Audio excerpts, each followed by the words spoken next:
Hello, everyone, and welcome to the broadcast. We are going to be trying out the full release of a game called Look Outside. It is a horror title. Uh, it's got a lot of things I like in a dread story. So we'll see how that plays out. Before we get too far into it, though, let's check in with the kitties. We do have Ember and Mason visible right now. You can actually see Molly's foot next to Ember. Uh, little white sausage up there. uh, Whereas I say Ember is across from the keyboard, she's actually kind of across and to the left. Molly is currently directly across from the keyboard, eyeballing wires, so I'm going to keep an eye on her. We are going to try to use the in-game music. I may have regrets. We'll see.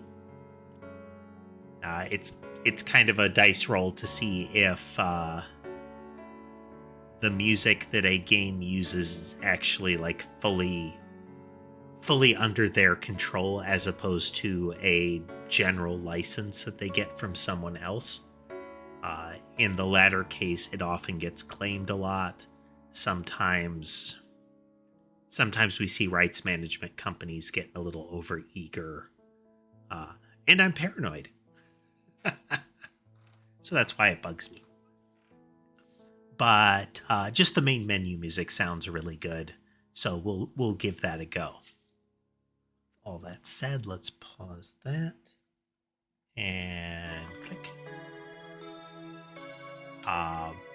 Kind of 16-bit era graphics as far as the presentation of it. Your Super Nintendo Genesis era.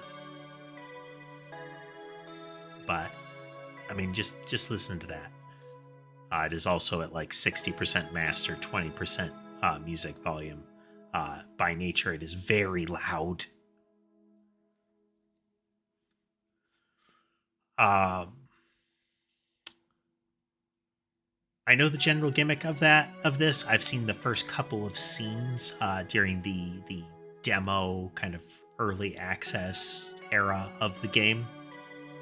Not seen much more than that.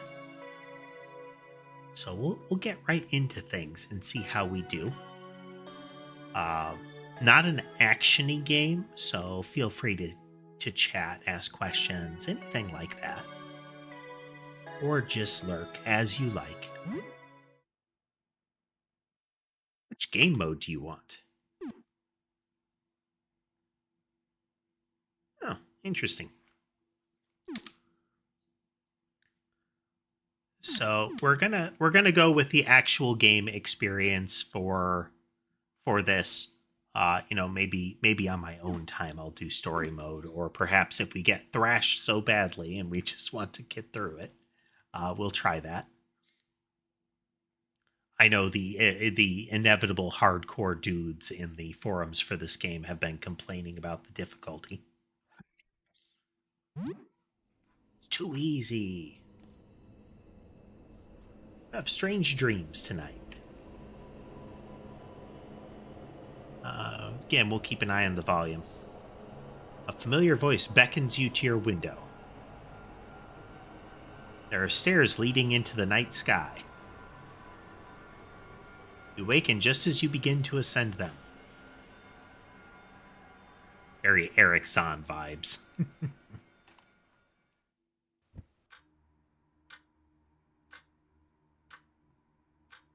You have an urge to look outside your window.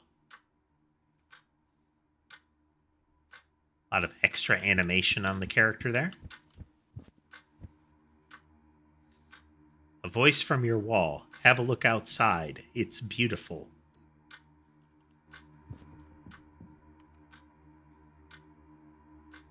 Hang on, wait. No, don't do it. I got confused. Don't look outside. It's bad. We don't speak very much. You're unemployed, right? I was fired just last month. Haven't had much luck getting a new job. How are you doing? Please stop spying on me. What's going on outside? There's something wrong outside. I can't really describe it, but it's best if you don't look. I heard this will blow over in 15 days, but until then we should stay inside and block out our windows. I think maybe we should talk more. We'll be isolated here for a while. I'll check in on you again tomorrow, okay? Yeah, sure, whatever. Creepy wall eyeball guy. Just don't make the mistake I did. Stay away from the windows.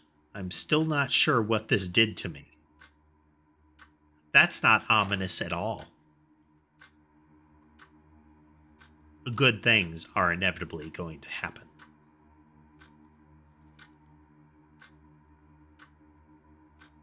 Tell her about recent events.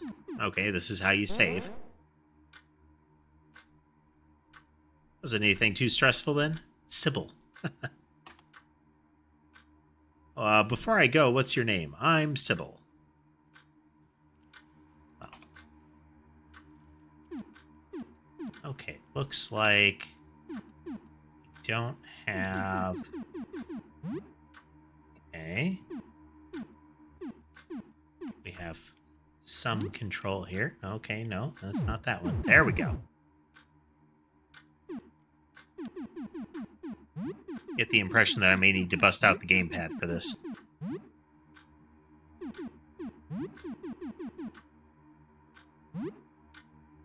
Look at us all healthy looking in that. The picture of a well-adjusted individual. Let me get that gamepad just to be sure.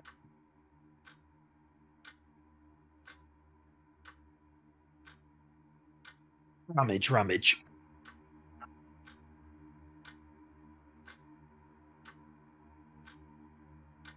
Plug that in.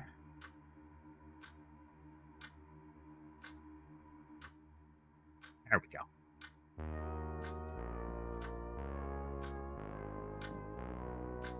Well, they told us not to, so we have to do this at least once. You probably shouldn't look outside. It sounds dangerous. Your neighbor warned you not to. Maybe just a peek? How bad could it be?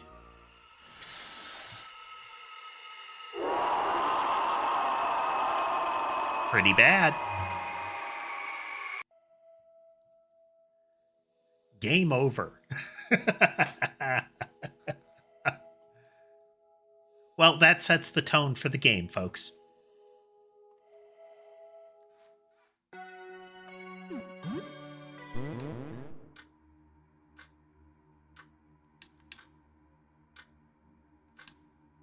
Oh, well.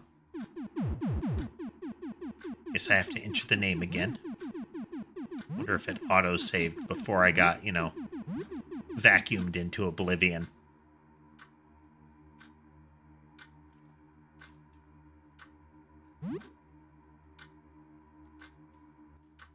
We're gonna...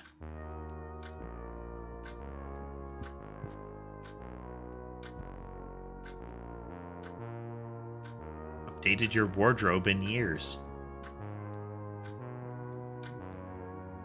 Your old laptop. It was already outdated when you bought it, and that was 4 years ago.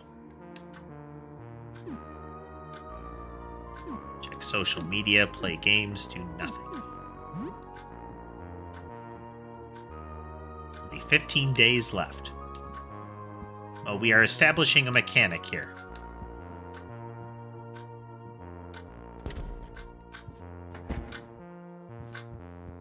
We must pass the time. Some cash you're setting aside to pay your rent. Your landlord, Mr. Henderson, has been hounding you about it. You find $20 in cash and some coins.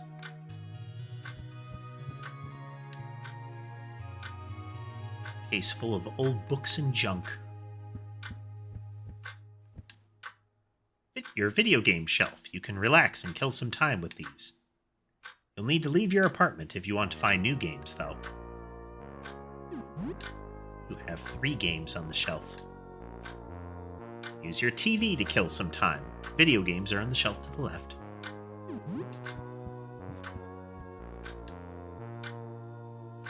There's the game console.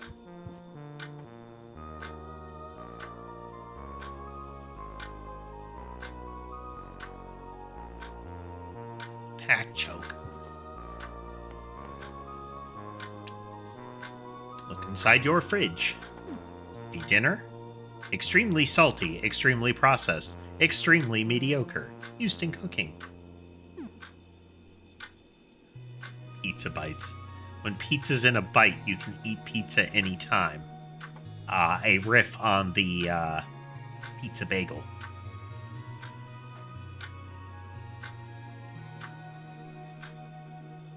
When pizza's on a bagel, you can have pizza anytime. Frozen vegetables in a plastic bag. Nothing at all. You can prepare full meals here. Most food you find can't be eaten raw and needs to be prepared at home. Okay, and you can directly pull from the fridge into the oven. What that? Not clickable. That's what that is. Let's move that mouse off the screen there.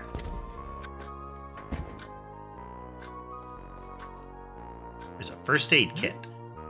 Yoink. These can treat injuries and bring somebody back to a consciousness, but can't be used in battle. Yep. Definitely healthy and well-adjusted.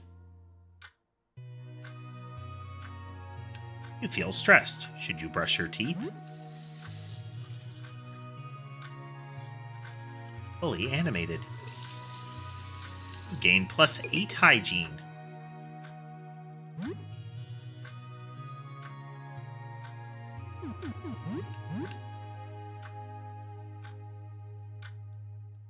Don't have an indication of what my hygiene currently is.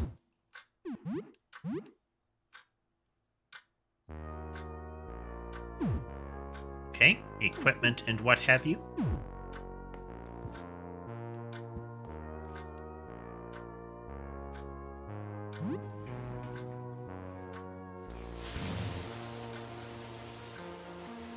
Shower for about half an hour. You have soap and hot water, so the shower is very effective.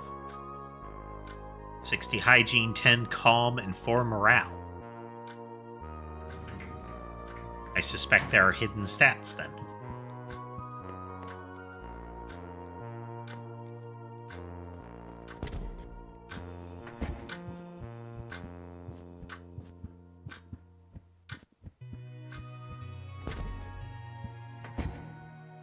You are now exploring the apartment building. When exploring, time only passes when you enter a new area for the first time.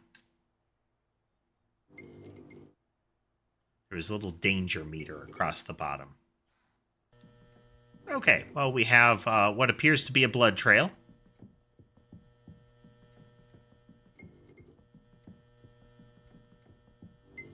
Now, one would assume... Well, we can make two assumptions. That's right, Tass. That's right. It can't possibly be a blood trail. It's juice. Somebody's whelches have been ruptured and is leaking. Either the juice leak intensified because the puncture was worsened by the pressure, or it was running dry in this direction. Unclear. This door is stuck and you can't open it. But my home invasion.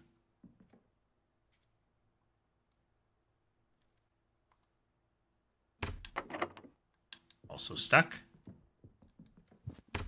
How am I going to get my breaking and entering on if they won't let me break or enter?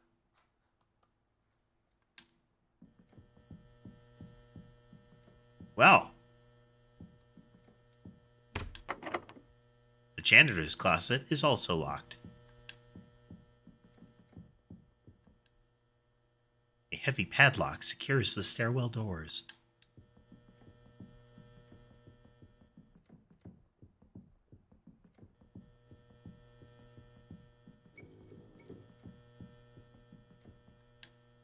A planter.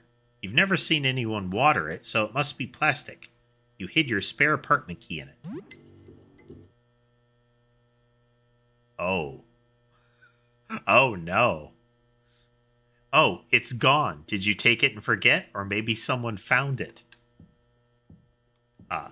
Somebody has a key to your apartment. Now, this door looks rather meaty. The door is covered in a strange fleshy plant-like growth.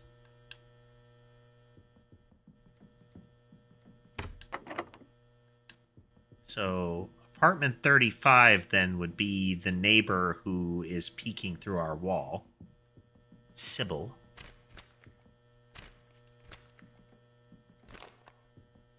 Right. We are distinctly making noise, so I would assume that things can hear us. Some old newspaper from before this all started.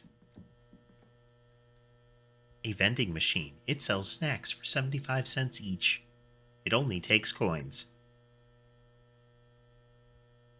I thought we had some coins. Ah, okay, we have to feed coins into it. Open 37. Now, there's an open door there where the juice trail leads. We'll get there in a moment. This door is stuck, and you can't open it. The elevator is not working. The carriage is stuck in the basement.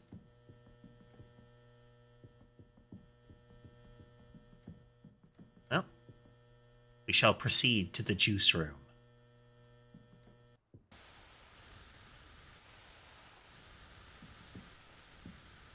Ooh, okay, hole in the floor.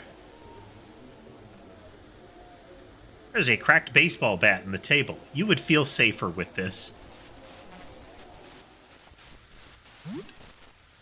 You find a baseball bat.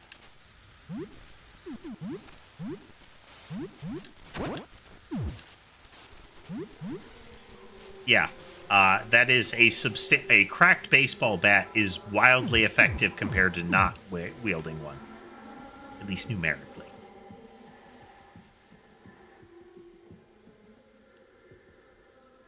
There's some coins. I will take them.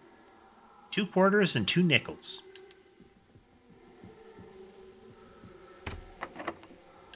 This door is stuck as well. It is very dark in the game. I don't know. Yeah, there is not an option for that.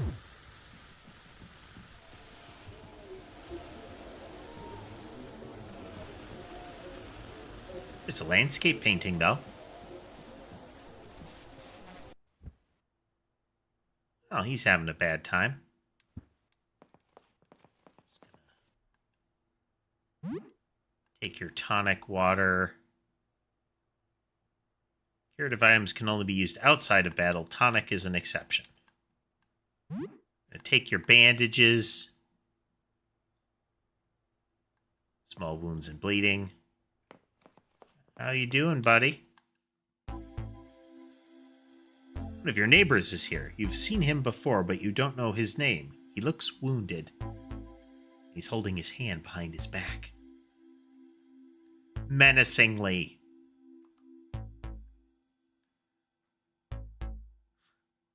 Are you hurt?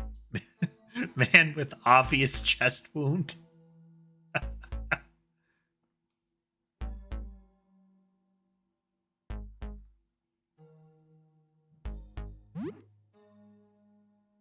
Hurt? Yes, I'm hurt. Hurt. Want to see? Want to see? I saw it. Did you? Man clumsily conceals something behind his back. Juice trickles down his shirt. He's brandishing a knife.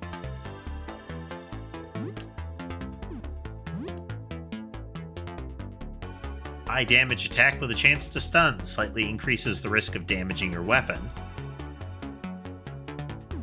Okay, both of these risk the weapon more. And cost stamina. We shall...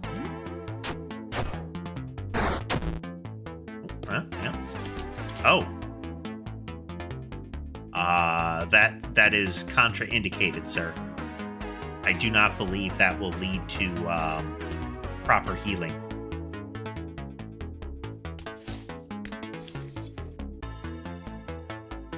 Blade easily shreds through his flesh.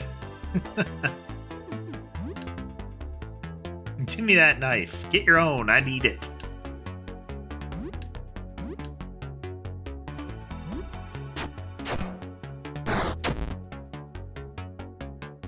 I'll help you see. Just need a little help. You just need a little help. The man's wounds bulge and throb as he staggers closer. Wow. They put some effort into the animation. A grotesque eye peeks out of his gaping chest wound. You'll see too.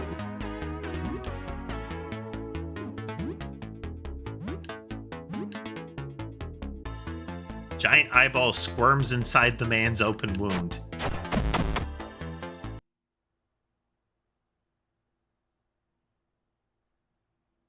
You got XP and monies.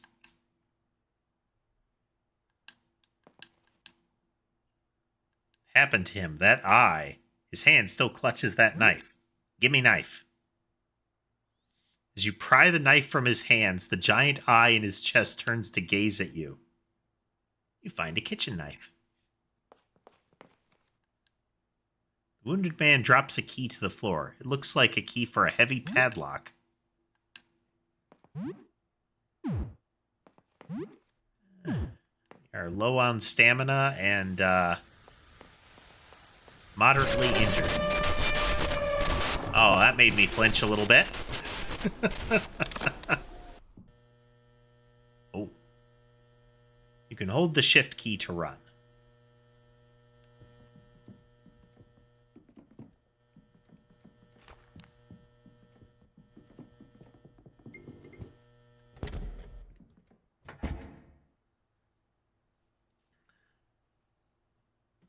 Game gets a bit loud now and again, doesn't it?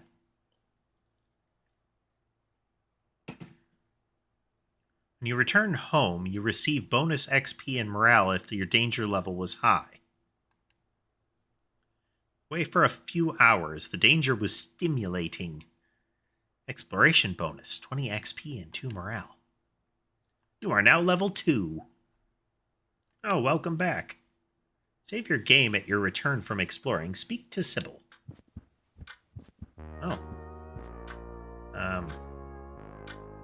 I guess we won't ask about the fact that you seem to be able to burrow through all of the walls to peek.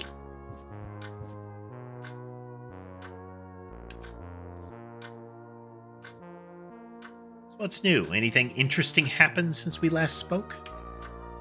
This cord out of the way here. There we go. Tell her about recent events. So an eyeball opened where opened in his chest. That's horrific. I suppose nothing too bad happened then. That's good. Have a good day.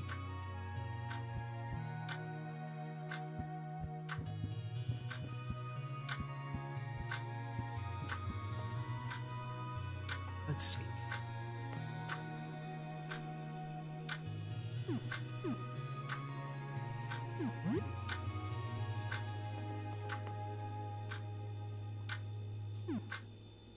Let's have a TV dinner and watch some TV or something like that. And just pretend the horror did not happen.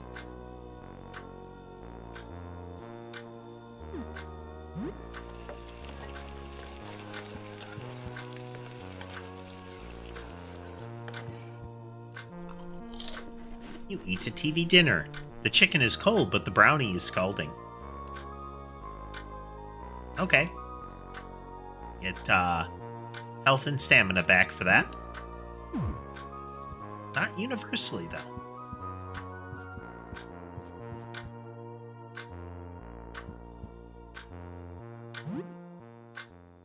Spend some time watching TV. It's relaxing. Hear a knock at your door. It's almost noon. Well, that can't possibly be bad. Let's go find out.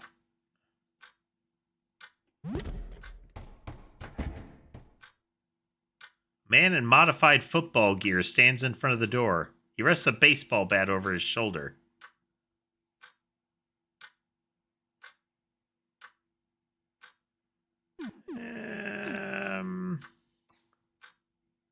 I feel like we may have encountered a prepper, and I'm not sure I want to engage. A tough guy. I guess nobody's home. Man's bat taps noisily against his football pads as he walks down the hallway. He takes nearly a minute before you can no longer hear it. Huh.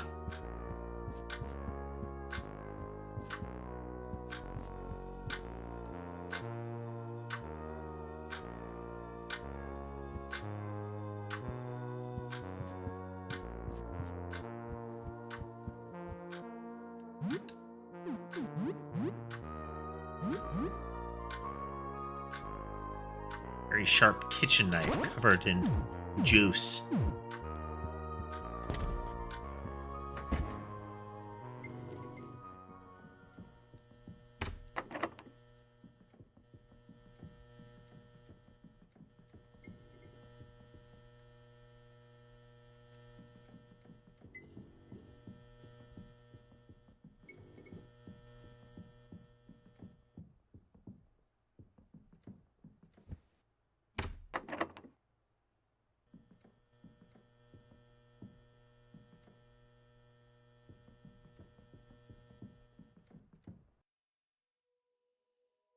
They dart right at you.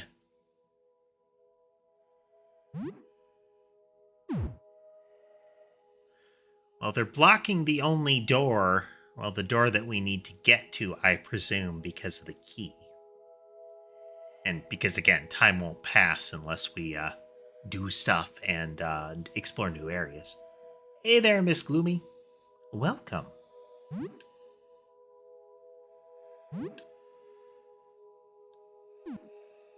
I'm feeling like Onlooker A is a bigger threat, if for no other reason than they are creepier looking.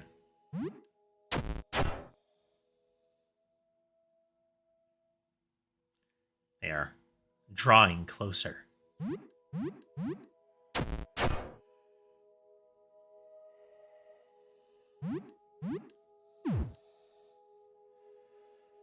Some sort of status condition there.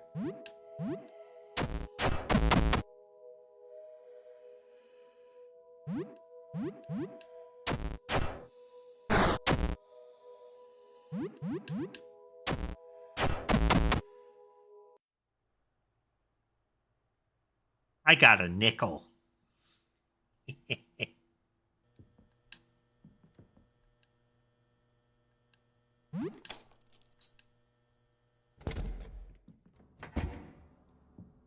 Okay.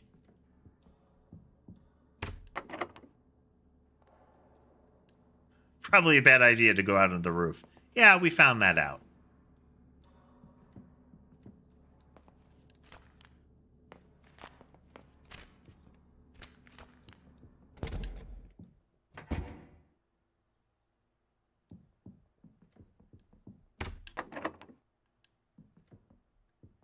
Hey, buddy. Another lucid individual. Well then, salutations and so on. I'm Aster, an astronomer. I'm researching our astral predicament. Perhaps you could help. My colleagues and I, 4 astronomers, boy, I might have to turn it down further, are trying to ascertain the nature of the phenomenon outside. A sticky matter. We could always use help. Let's, with the robes. Outside light seems to, well, burn away at living essence. The robes are a bit stuffy, but I'll not venture any risk. What is outside? It is an object passing through our solar system, an extraterrestrial phenomenon of sorts. Of this much I am certain. Any more I could not hazard to guess. The, celestial body that is either passing through, like, you know, that is just passing through the solar system, or one that has a very long orbit, like, like Halley's Comet or something like that.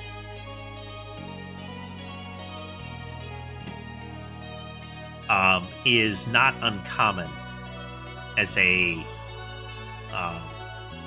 science fiction, or generally like a horror driving event. They did that in a game called Phoenix Point.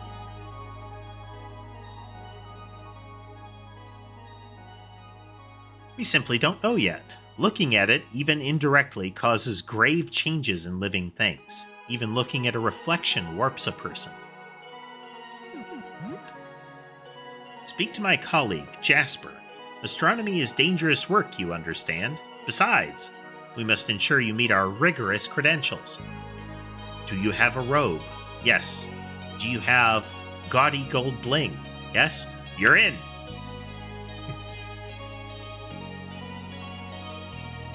Though I suspect abnormally long arms and glowing eyes might also be a prerequisite, and I'm not sure we qualify in that angle.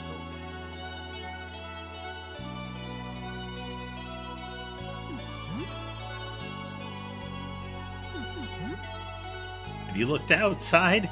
Oh, I wish I could, but I've seen the results. No, I shouldn't.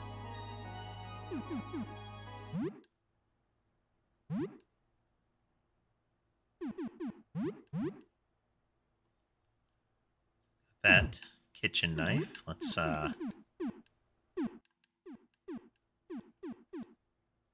Okay, we're gonna try one tier lower in sound here.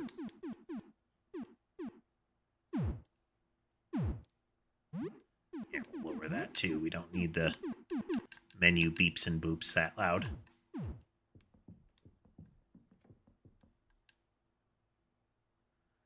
Someone at the door? Come in, I need help. Oh, well, sure, stranger. Oh, look at you.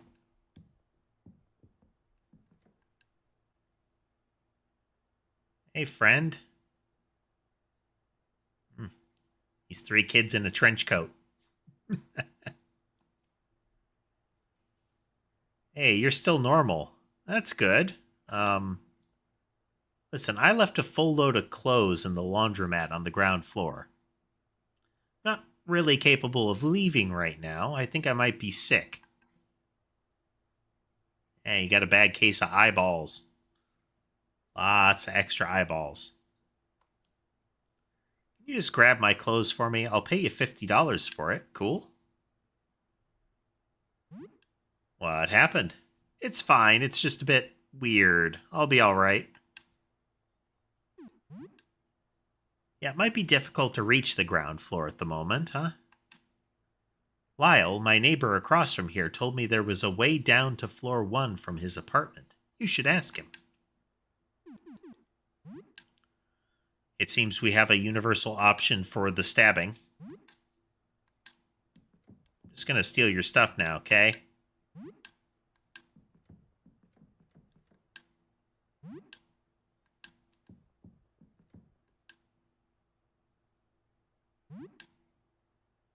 Raw chicken, instant noodles, bread, and 2 tomato cans.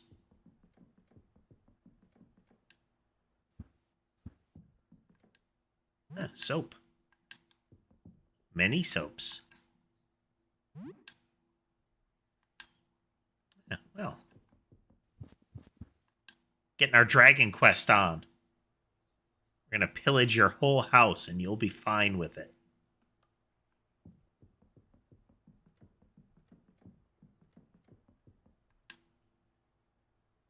Leaner X.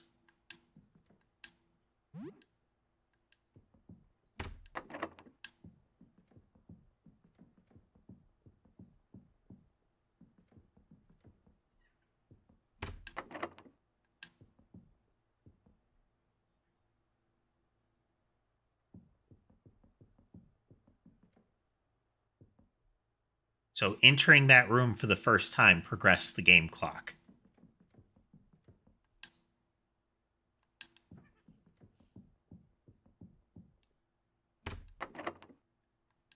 Okay, neighbor's door is locked.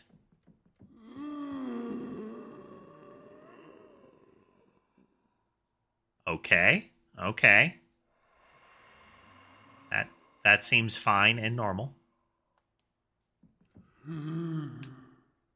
Door is nailed shut. You hear disconcerting scraping noises coming from the other side.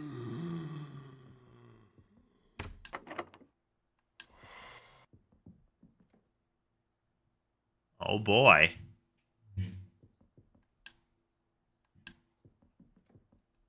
Danger just ticked over to the next tier. Oh yeah, I don't like that at all.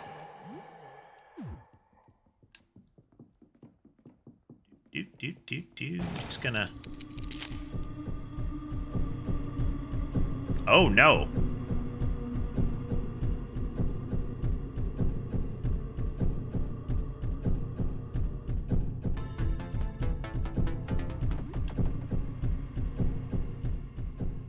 You somehow managed to give it the slip.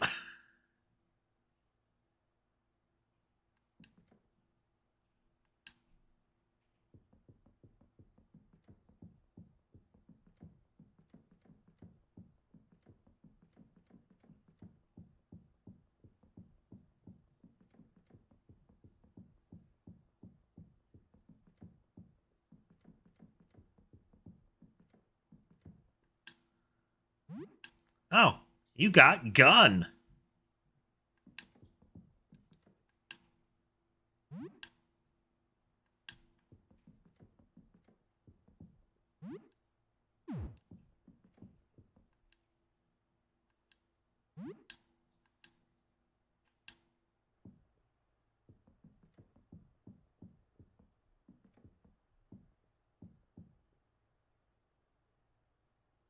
Oh, hi. Sure, you can come in.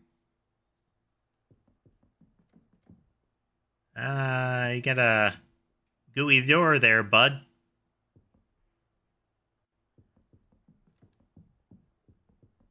How you doing?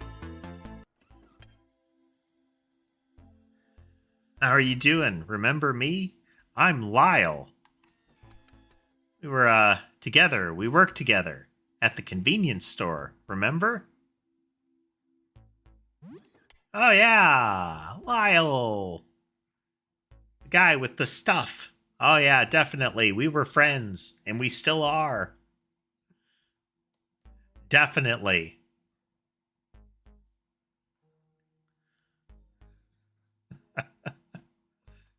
You remember me? That's great. I mean, cool. Anyway.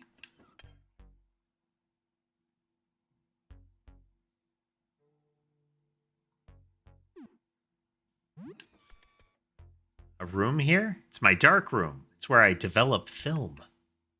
You can't go in, though. I'm doing a big project, and it's a mess in there. I can tell.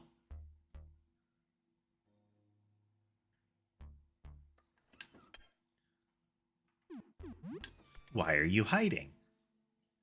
I'm just shy and very sensitive to light, just like photo paper. Trade? Trading? Wow, yeah, sure, let's trade. You can get something from me and I can get something from you. Yeah. Okay, let me think. I have photo paper. I can't give you my camera, though. You'll need to find your own. In exchange, you could give me a kiss.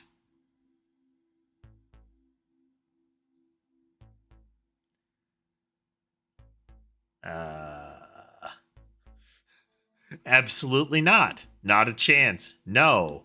What? No. And ... sure.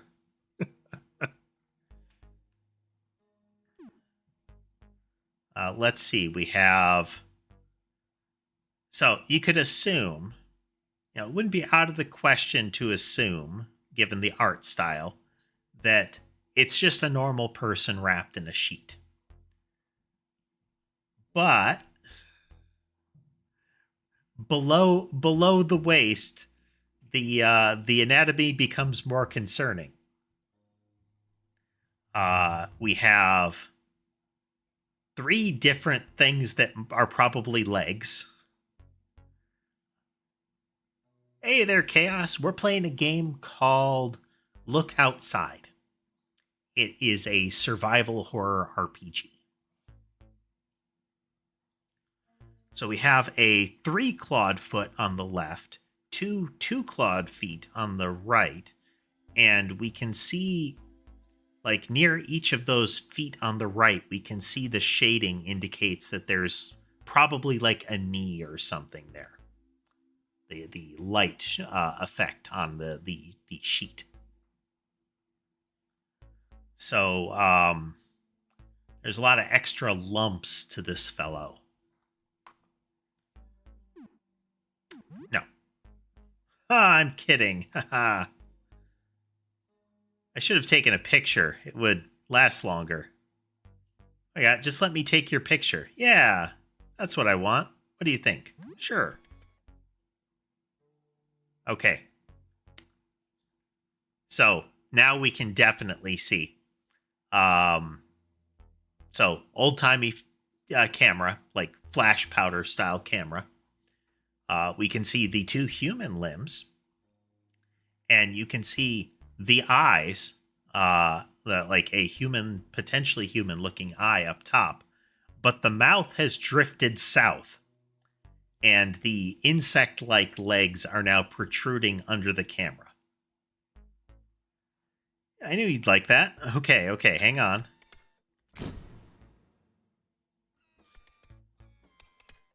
It's beautiful. I have a great place for that photo. Thank you. Here's the photo paper, as promised. Be careful now. All photo paper is very flammable. The sleeve should protect it, though. About photography. You're interested in photography? Wow, you're asking the right guy. You have the photo paper, right?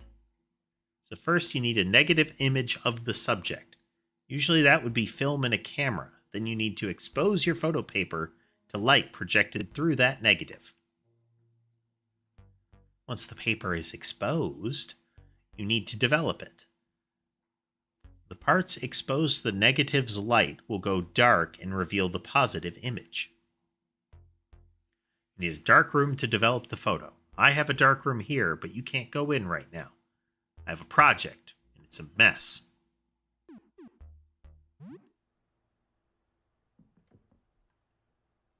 Book of crossword puzzles.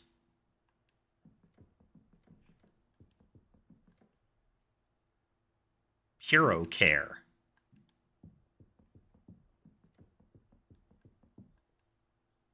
Tabletop RPG books and dice. Mazes and Wizards.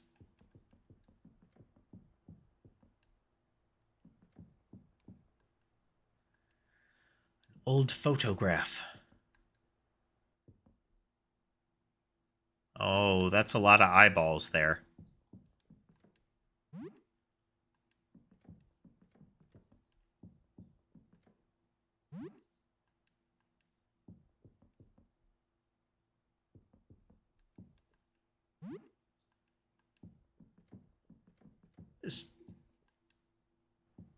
Just leave him to his eyeball-y business over there. You find some junk.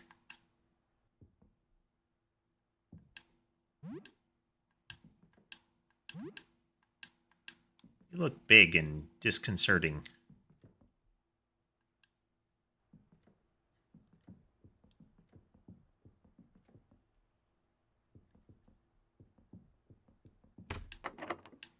So this is a survival style game. You are encouraged to avoid too much fighting.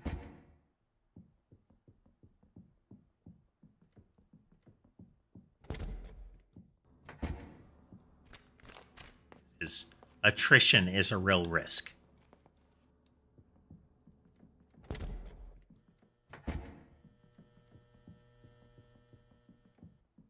Oh, I appreciate that those who have been removed via battle stay removed via battle.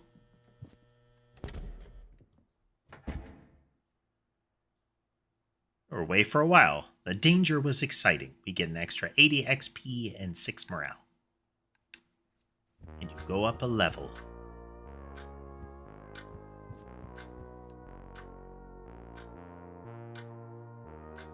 Anything interesting happened since we last spoke?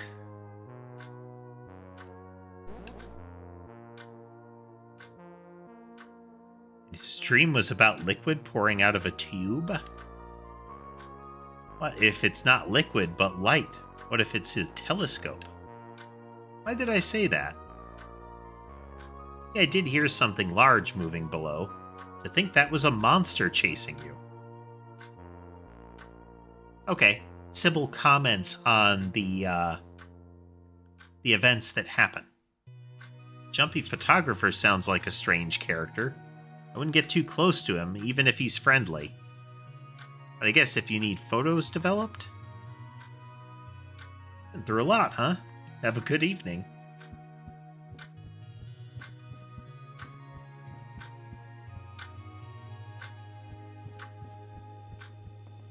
Ordered a 6 in there.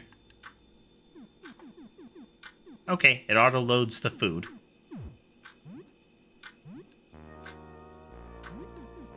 Or at least cookable food.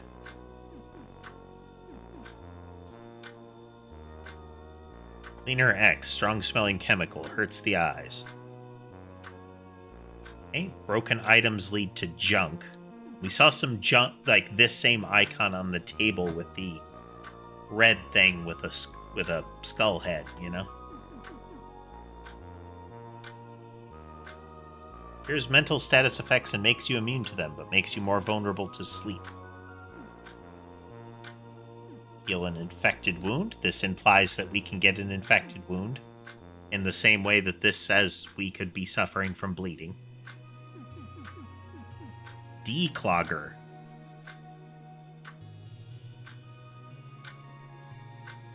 Potentially a disconcerting interpretation of that product. A dangerous chemical solution used to unclog pipes.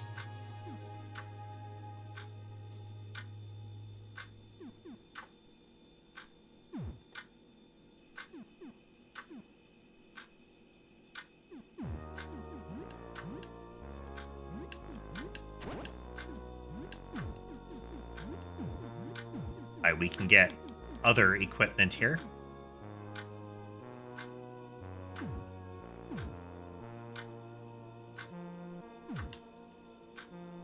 Okay.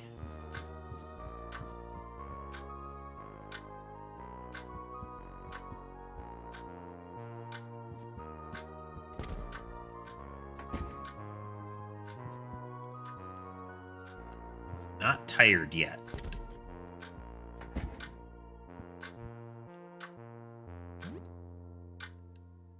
Should we play? Super Jump Lad. Mascot platformer. Very easy but fun. You played Jump Lad a lot as a kid. Mad Wheels 97. Racing game with vehicular combat.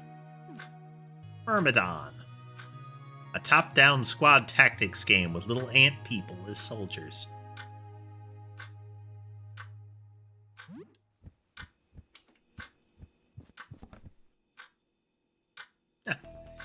The screen even has, like, the little ant soldier on it.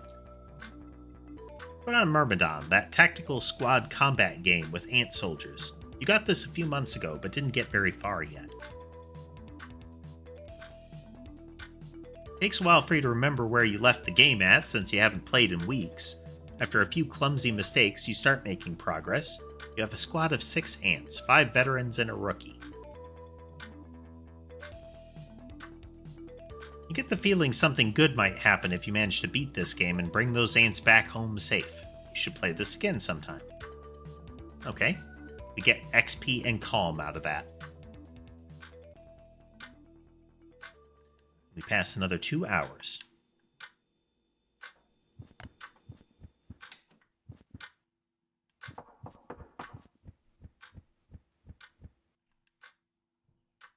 Someone at the door. Little girl is outside. She keeps glancing around as if looking for someone or something.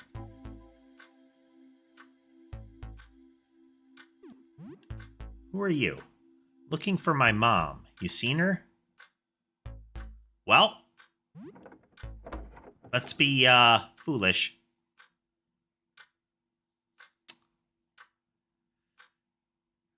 Okay, so slingshot in pocket, hands held behind body, though. I'm Sophie. I'm almost 8. My mom went out yesterday and isn't back yet. I need a place to hide. Nobody else? Nope. Well, nobody who's still around. I don't think a monster ate her, though. She's real tough. She beat up my dad one time. He deserved it. Oh, you have a sad backstory, child. Said to ask a neighbor for help if she takes too long. Boy, that didn't go well. What happened? There was a weird woman with a bunch of faces. Most of the faces wanted to help me, but one of them told me to run, that I couldn't trust them. They were no good. They wanted to eat me. My mom would have called them a bad name, I think. Well, that one other face was okay. She warned me. Maybe we can knock out the bad ones and make friends with the good one. Anyway, that's kind of ominous, ultimately. I wonder if there's essentially a face collector around, you know?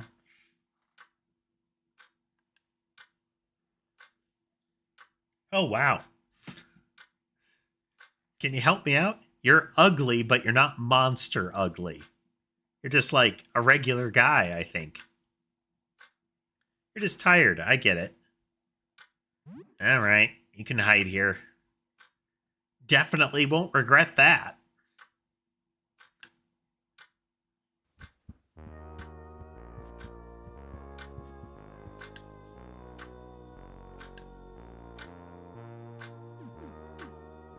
Manage party.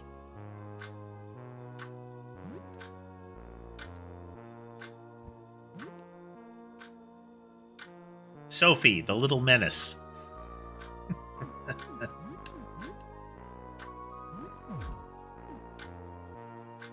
Sophie is wearing rags and wields a slingshot.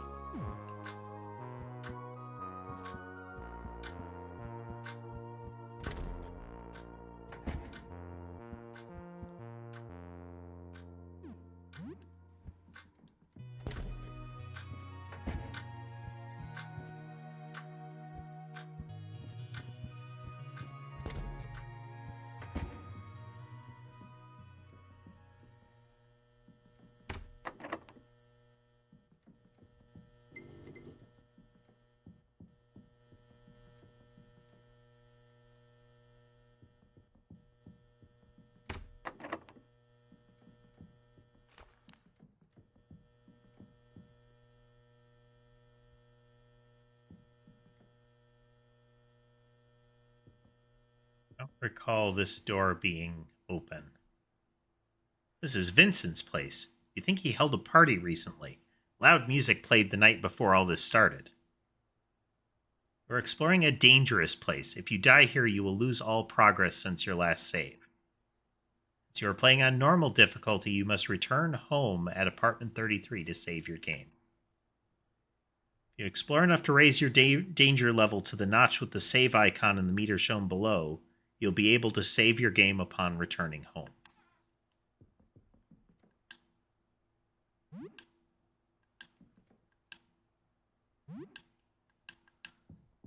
So, cutlery and similar are throwing weapons.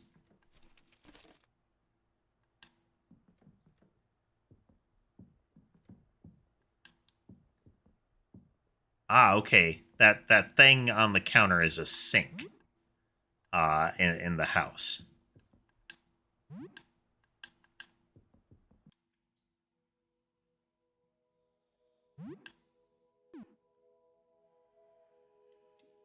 do.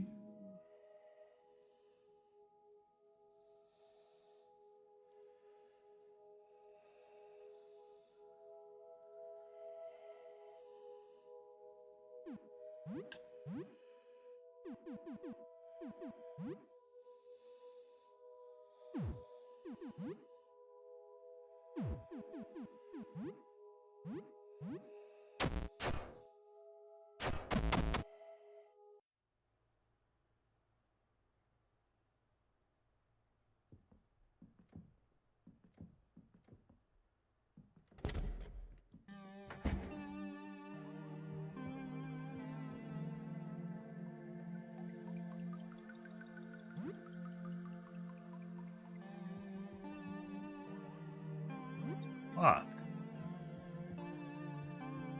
Thing keeps kind of lunging at me. It's instructions for the retro projector. Okay, I get that it's not new tech by any stretch, but instructions for the retro projector. This is the presence of the projector, the position of it, and the little golf tee and the golf club. You would expect there to be like a tarp on the far wall, both for the image of a golf course to be projected on it, but also to protect the wall from the golf balls. It is sort of a miniature driving range kind of setup. Presenting onto a screen with positive image discs. Downward projection is used in photography with negative image discs and photo paper, in case we need to use a negative in order to put something on the paper. Then we could take it to get it developed. Please give the equipment back on time at apartment 31, or I will start charging late fees.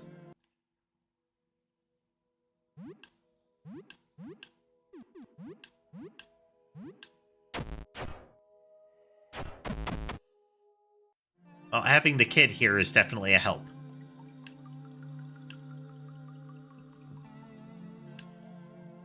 Huh. Video game cartridge. Wizard's Hell. Arcane Tears.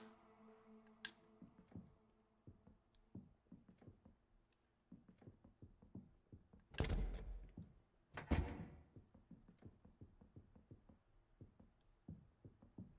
that's a new enemy type up there. Tools you need to make things at home. Crafting kit. Whiskey.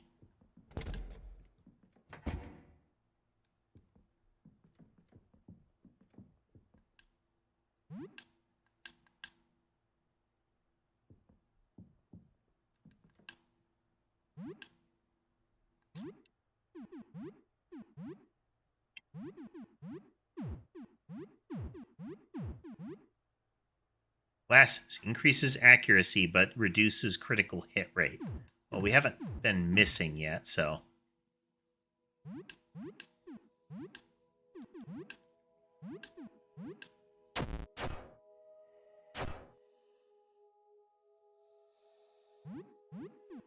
Gazes silently.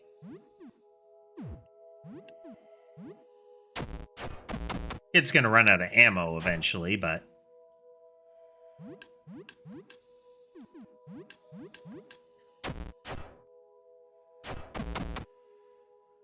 for the time being, we will just keep at it. Sophie is level 2. Trick confusion learned. Maybe we can find more marbles for Sophie. Guinea pig in a cage. Aw, it's so cute. Can we keep it, please? You found a guinea pig.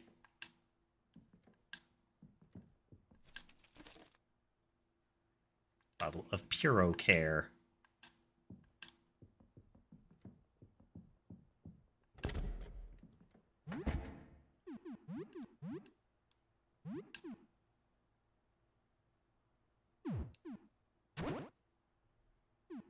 Okay, we can equip things.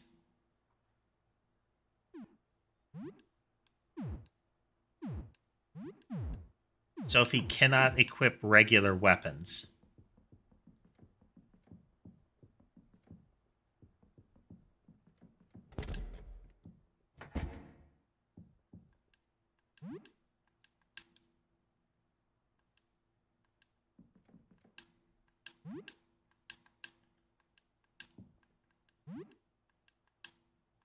Just grabbing stuff and just not going to engage with that. That loaf is Molly, Lore.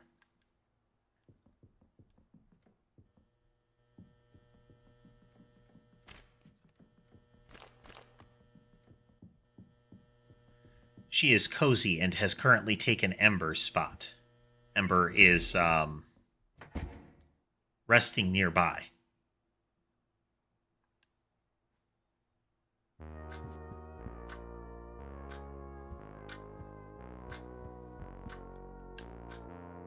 Crafting station.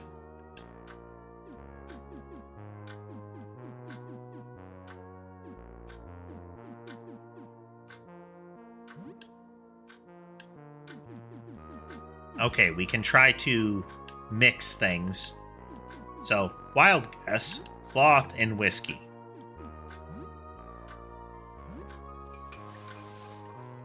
Yeah. Molotov. Hey, Sybil. Anything interesting happened since we last spoke? It's anything too stressful then, right? Where the guinea pig ended up.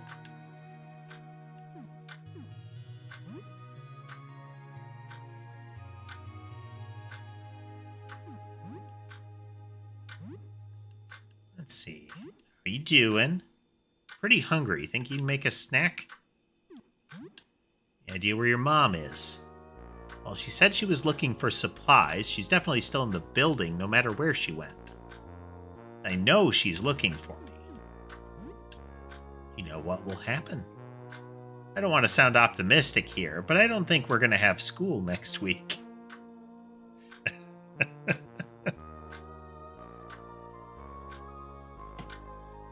I don't know if they traditionally call off school for the Eldritch Apocalypse. It's probably not on an official list somewhere.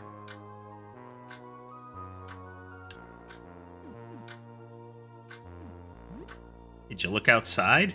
Are you crazy? No way. The one thing Mom made me promise was that I wouldn't look outside.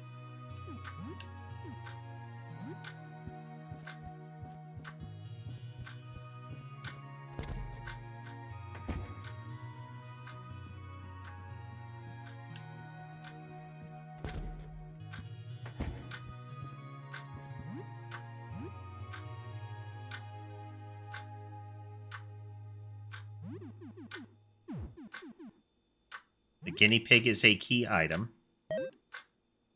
You played with the guinea pig a bit.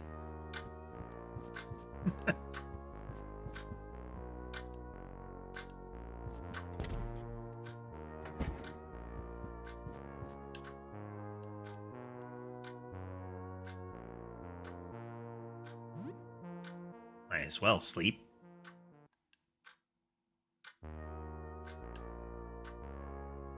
13. 14 days remain.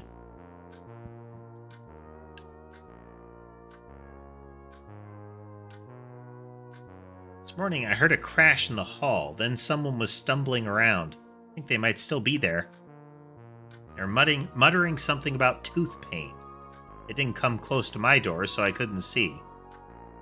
Very close to your door, so be careful. Thanks for the warning. Problem, just be careful.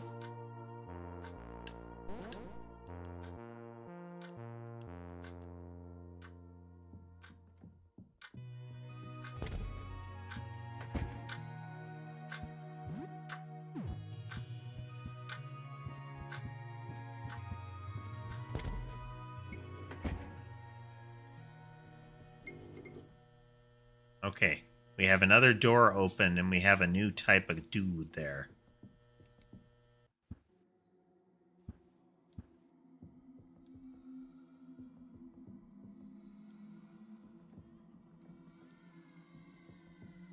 A lot of damaged flooring. Children's drawings over there. You're very dental. You're very dental. Lots of extra teeth. Mostly extra teeth.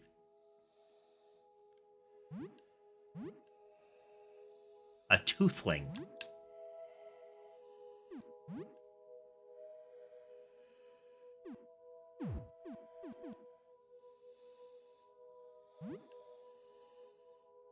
Could find more marbles, I would feel better.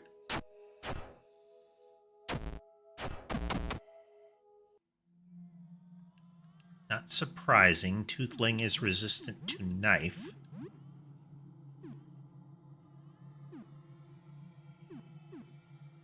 Carving fork.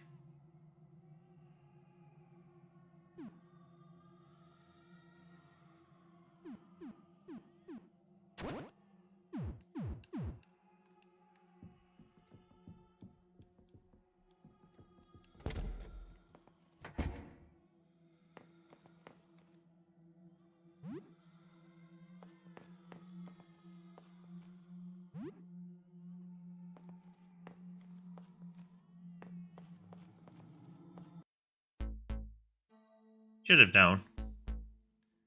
Hey there, you the doctor for my little sister's teeth? I'm your neighbor.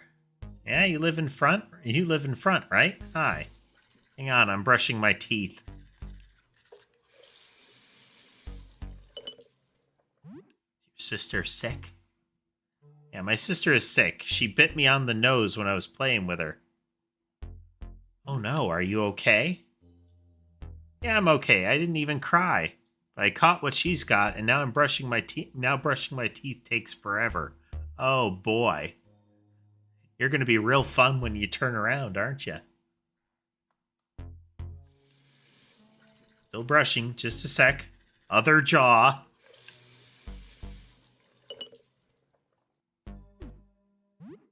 How's your dad? You see him? He left to get help, he said. That would be the guy in the hallway. Haven't seen him. Okay. Right, that's the first 3 rows done. I'm halfway there.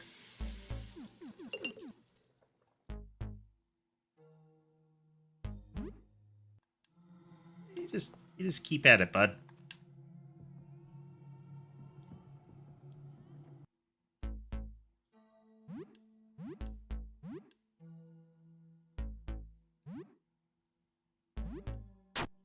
Okay, Sophie can just directly attack and save marbles.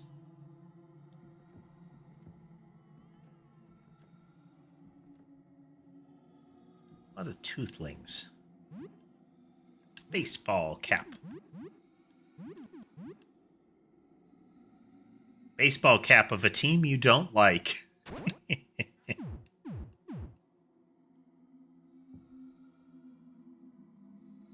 A lot of toothlings.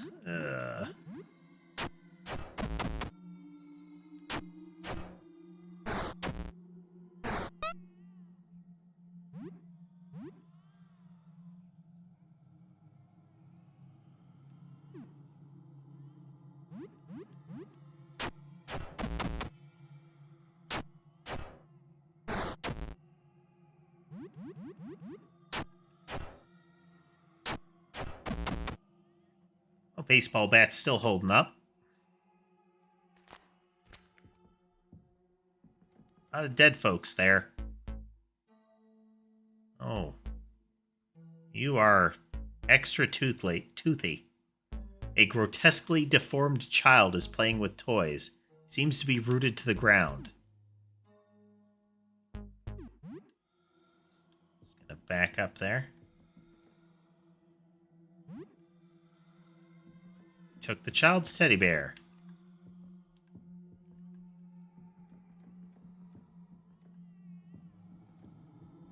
The bodies.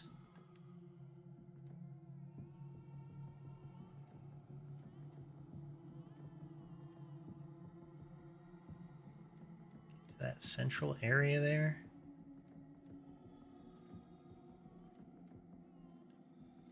Look like we can get to the kitchen. Shame, they tend to keep the food in the kitchen.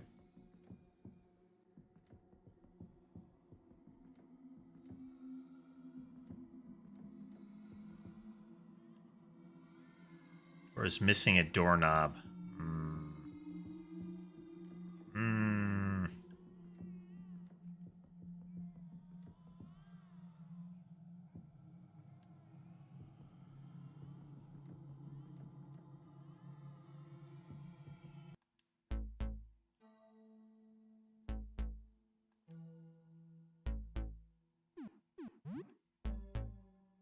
Grotesque child isn't paying attention to you, only looking at the toys.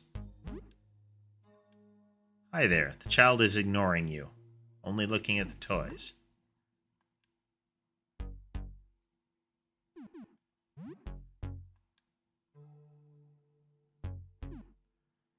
Yeah, I don't feel like I need to attack Tooth Child.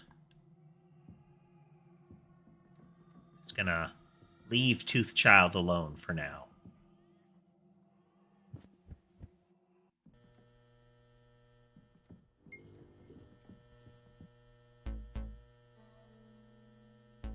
The teeth, they're spreading.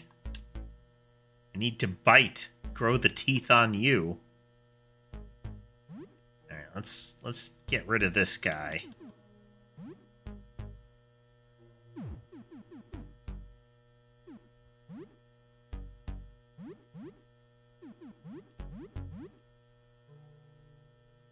She was in her crib, out by the window when it happened.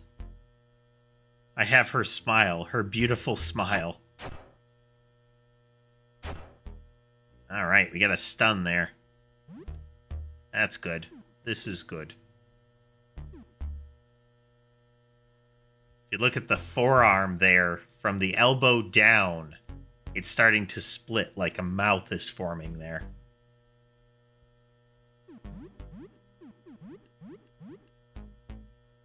She bit me on the arm. Now I'm growing her teeth, her beautiful baby teeth.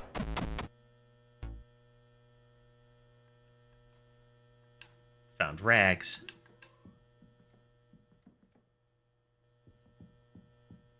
So it looks like as time progresses, some of these sealed doors are going to get knocked open.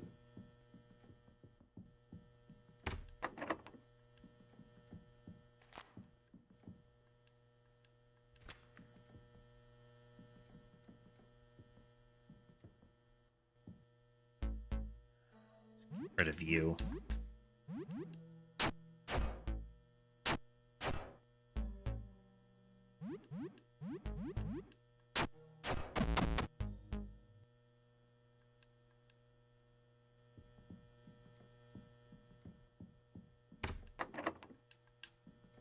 The one we remove makes it a little more straightforward to navigate as we go.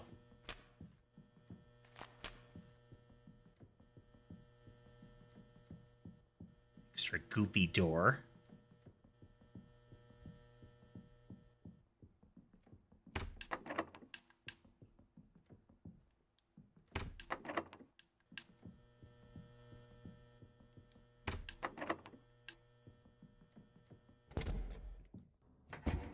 Again, it seems like if we remove an enemy, they stay gone. Oh, no.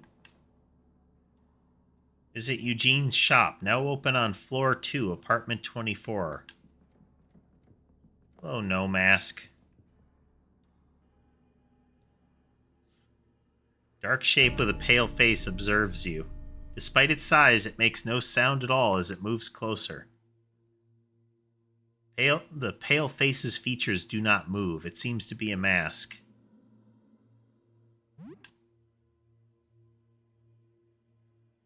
Hello? Creature's mask-like face moves around unnervingly. Makes no other response. Seems like it cannot talk.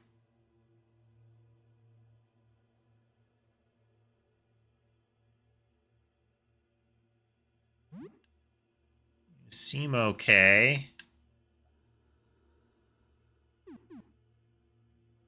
Do I know you?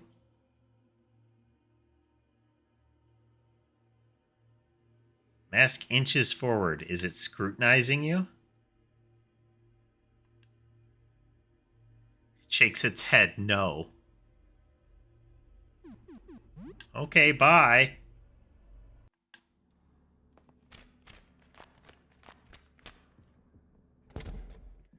Apartment 24 has a shop, apparently.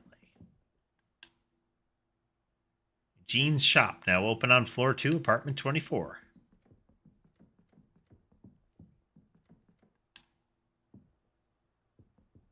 This is Photo Guy's room, okay. And we've been there, so it does not count as investigation.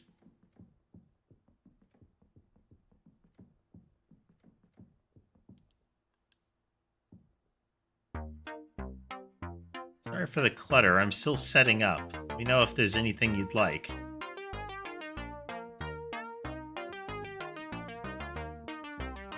Hoodie, hat, stuff.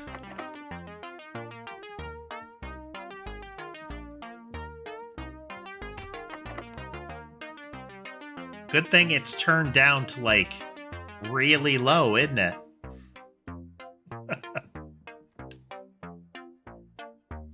He's got a gun. Need to buy something, just have a look on my tables. Found some good stuff on floor 1, but it's pretty easy to get lost. I think the layout's changed. Definitely something dangerous on floor 1. You can hear it when it gets close.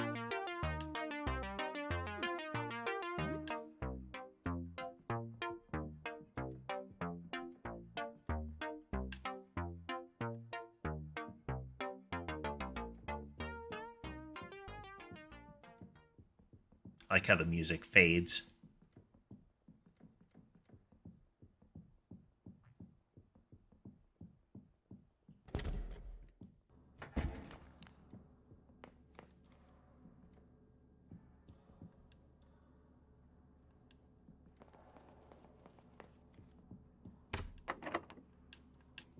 Door to floor 1 is locked from the other side.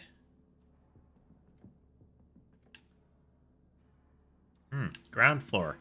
So not a... Some locations use ground floor to mean the ground floor.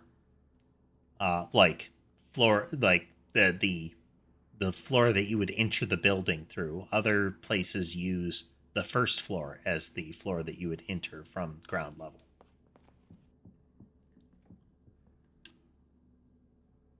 Could insert disc-shaped objects here.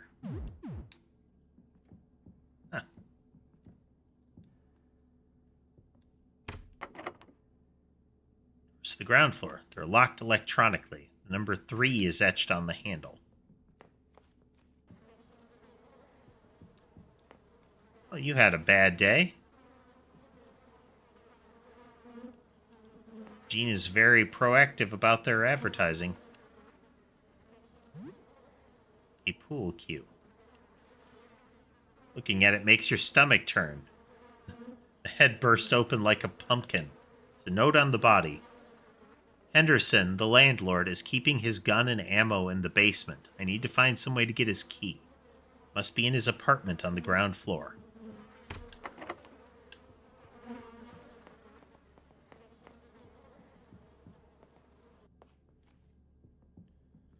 Oh, we now have a alternative blunt weapon. Well, we have multiple alternative blunt weapons.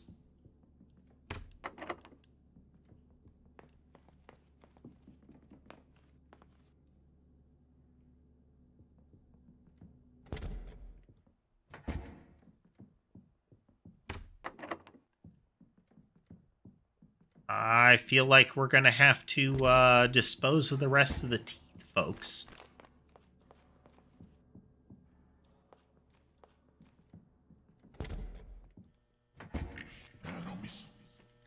Oh.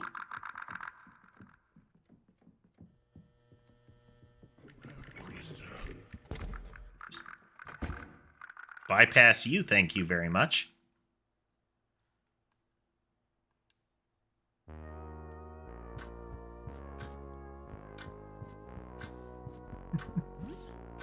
Nope, nope, nope.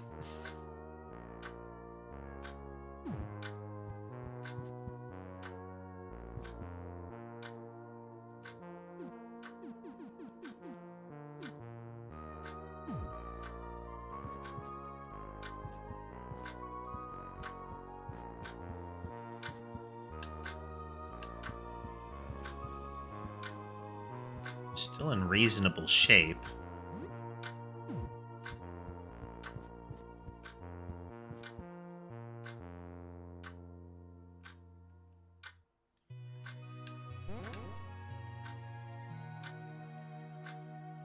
Like a rash, but with teeth. I don't like that.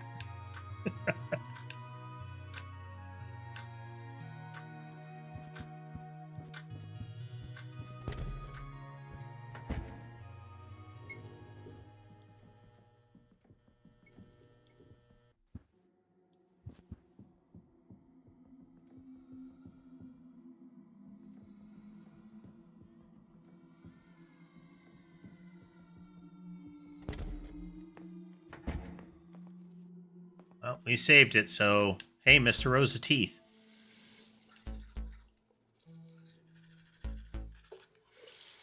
Almost done, just had to reach those teeth that grew in my throat.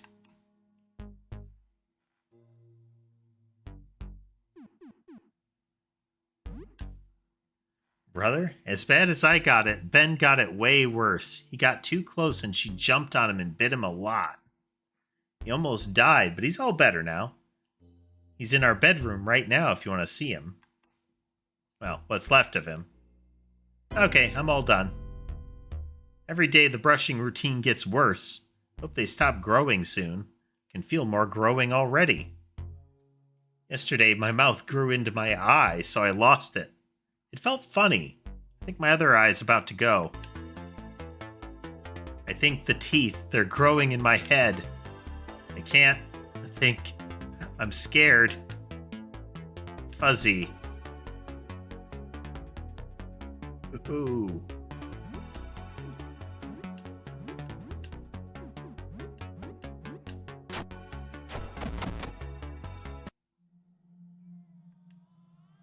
Oh, there's the doorknob.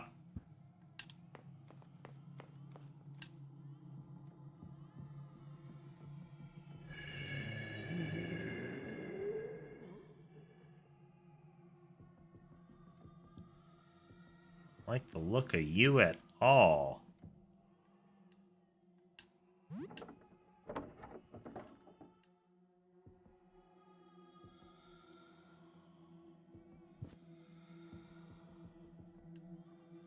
Tank top. One Punch Man would, is to be believed. This will give me powers.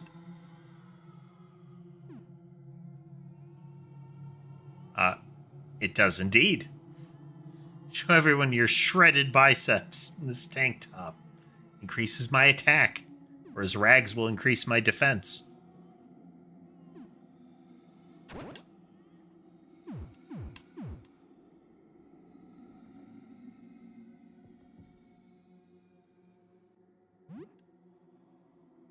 It's a big old lump. Teratoma.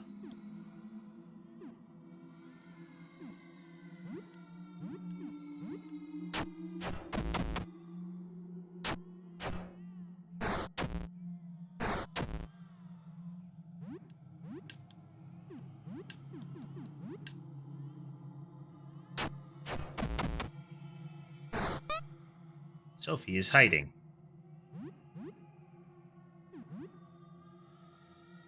Okay, from hiding, Sophie can use special abilities.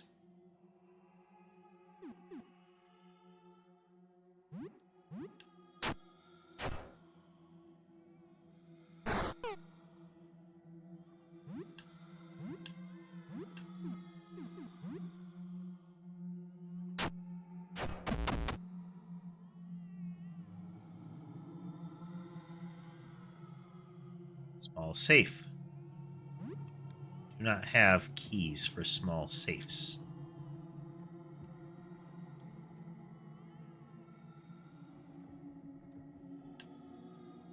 Army guy.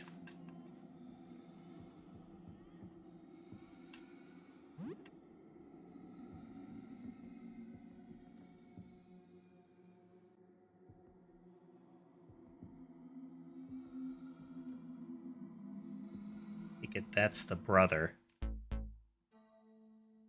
Medicine. My baby's here. You're so beautiful. Come to Mama. No, thank you.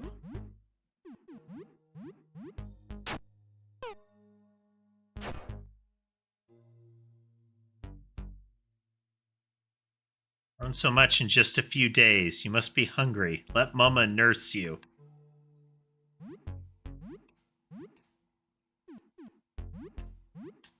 Yeah, it's not going to be good in about one turn, I suspect.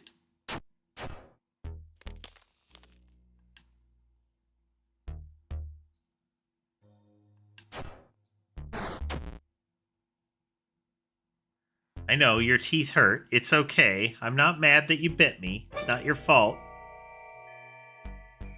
See, it's all healed now. All better. Come, I'll feed you.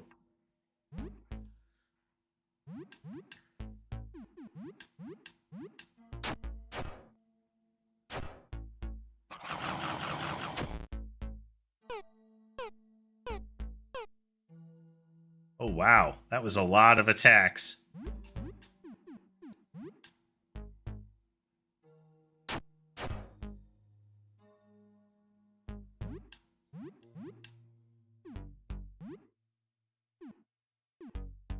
Still blinded, so you're going to stay in hiding. We've got bandages, so...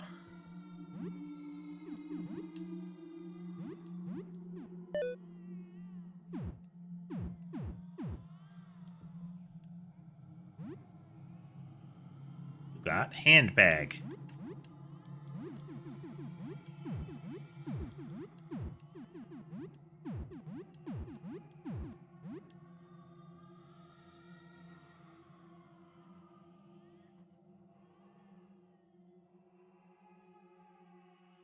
See, well, it's not any of those items. Is it like a key item? No.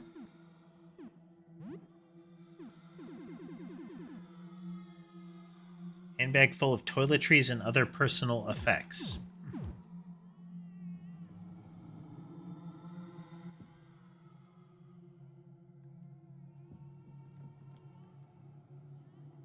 Cheese sticks. Children's drawings. Food.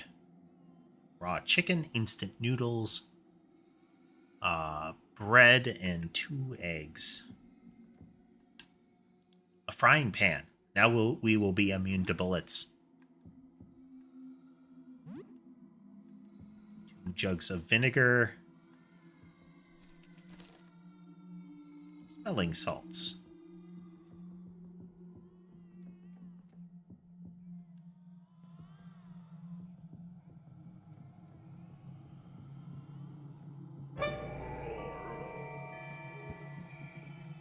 Oof. Oh, thank you.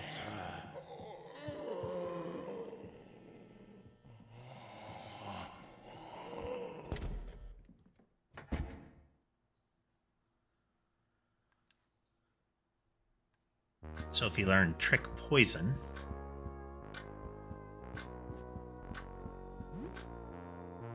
are all relatively injured, so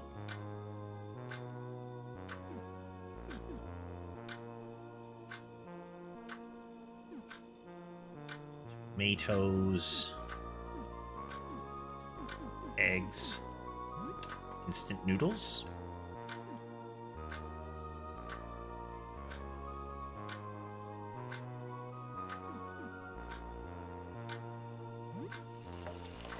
Let's hold off on combos here for now.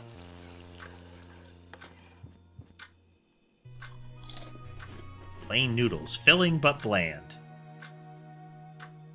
Share the food with a friend. Both recover 16 HP and 8 stamina. You might want this. Tosses shards of a shattered dish onto the table and attempts to skitter off. Her slingshot protrudes prominently from her back pocket.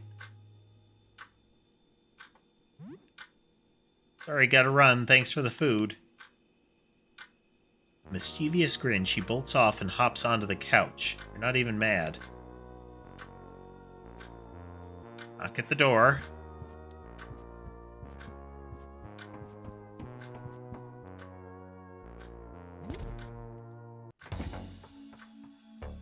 Person in doctor's attire stands in front of the door. Though a mask covers her face, you can make out tired, sunken eyes.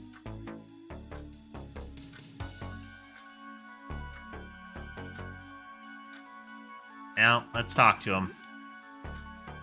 A nurse, and I have some extra medical supplies. Are you interested in trading? Okay. That's a knife.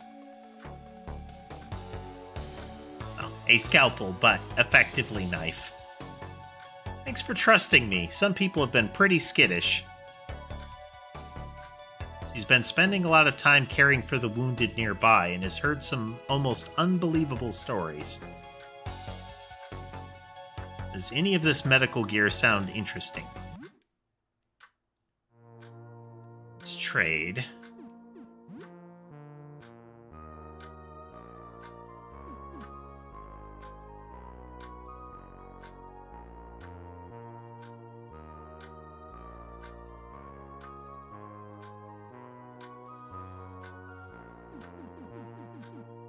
Anything really cheap that I want.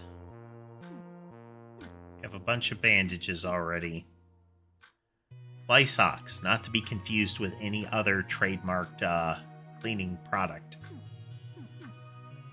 We have 1 toothbrush, or toothpaste. We have 7 soaps.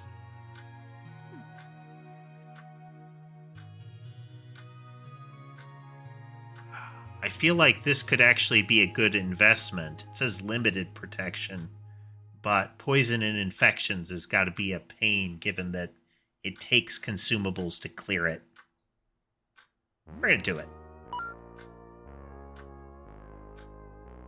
We shall obtain protective items.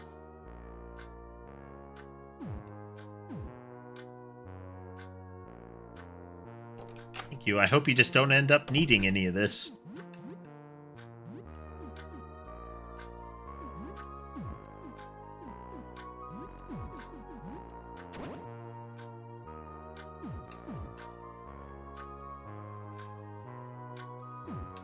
Right.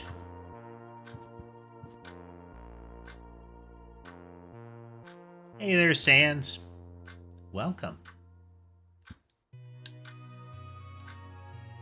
Anything else I could make here?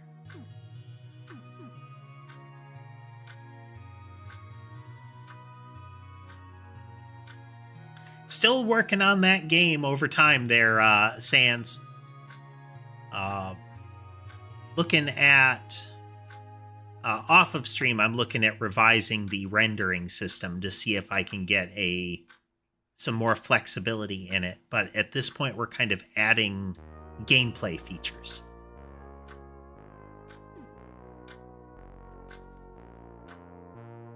A little bit of a breather for some gaming, though.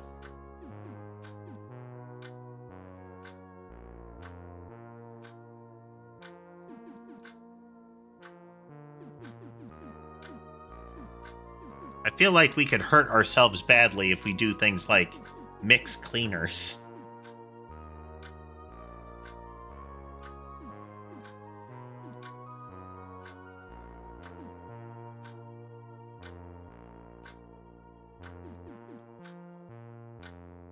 This game is called Look Outside.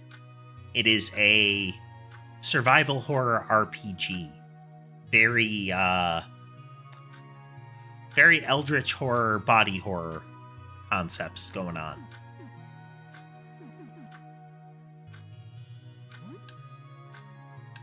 Mix Metacell with cloth. What do we get? Okay, well, that's a waste. I didn't need another Molotov, but that's what we got. Cloth can be mixed with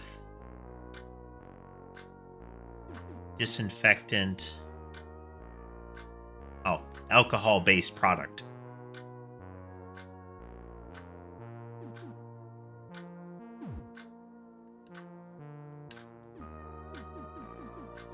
Well, Metacell with vinegar. Hey, we get disinfectant out of that. Okay, that's worthwhile.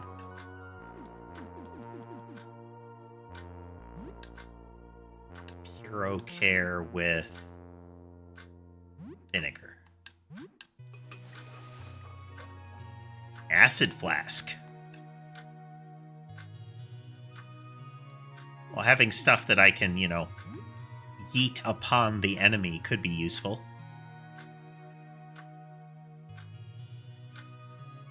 It do be like that, Sans. It do be like that. I have started doing the vertical stream again, so viewership can be split across 3 different streams now.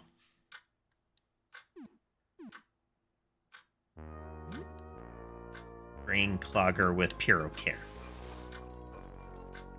Get acid flasks.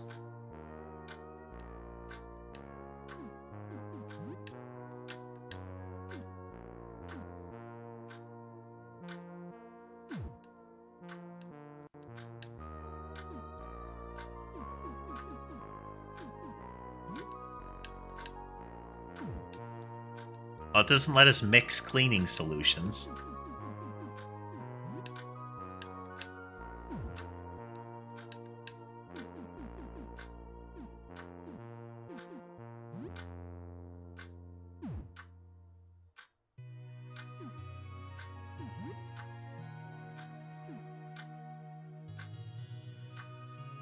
Disinfectant with tonic. Hopefully I won't waste the tonic. It's not necessarily a better thing. Though first aid kit is really good out of combat. Disinfectant with cloth gives us piles of bandages. Okay.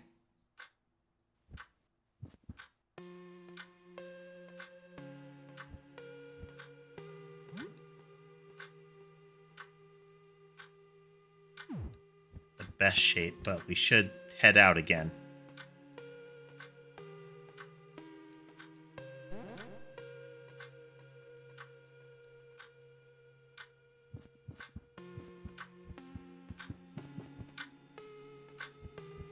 It's merely noon.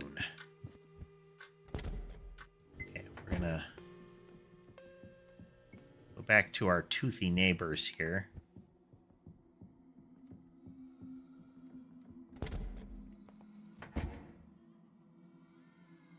Hey there, Ackerman.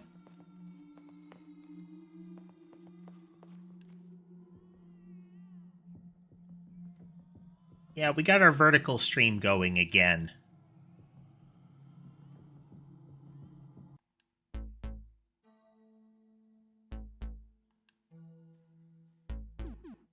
Sit down. Show the army guy. Child perks up as you show your own army guy. It excitedly emits something between a chirp and a gurgle. Child looks at you. What are you playing? He corks his head and shows you a little plastic tank. Looks fun. He nods his grotesque head excitedly and resumes playing. Can I play too? Nods and shuffles back a bit, giving you room to join him. There are multiple little army guys, a tank, and a helicopter. The kid seems to like the helicopter the most. Okay, this implies that this is the brother of Toothbrush Guy, who was bitten the worst by the sister. That means the sister is not accounted for yet. We've encountered the father, the mother, and the older brother. And this being the younger brother, I assume. Angles the toy tank's cannon up towards the little helicopter in his other hand and wobbles the chopper frantically. He looks at you and your army guy. What will your little soldier do? Attack the tank. If your army guy sneak up on the tank from a hiding spot and take out the driver just in time.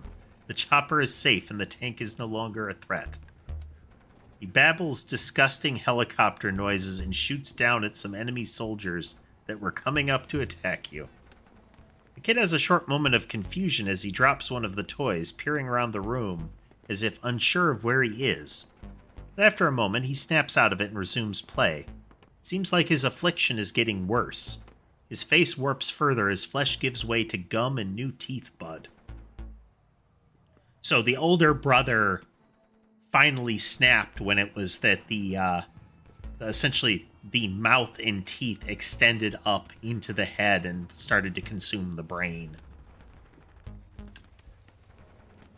Brings a few more villain army guys into play, dressed in blue. They're enemy reinforcements. The helicopter's in trouble. A lamprey-like tongue covered in toothed cilia emerges from where his eye should be and snatches one of the little plastic men he just took out. He moves the repulsive appendage to you, the little toy grasped by a cluster of teeth. The blue army guy is wearing a radio unit on his back. A comms guy, it looks like.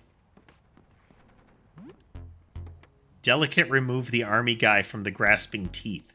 He holds the helicopter and gurgles radio noises, establishing communication with your little guy. This is kind of adorable and sweet, and also, you know, it's got that, but also horrifying vibe to it. It's going to be a little, well, it's a little faint from my side. It might be coming through louder on the stream. But there are the faint, like, warfare noises in the background.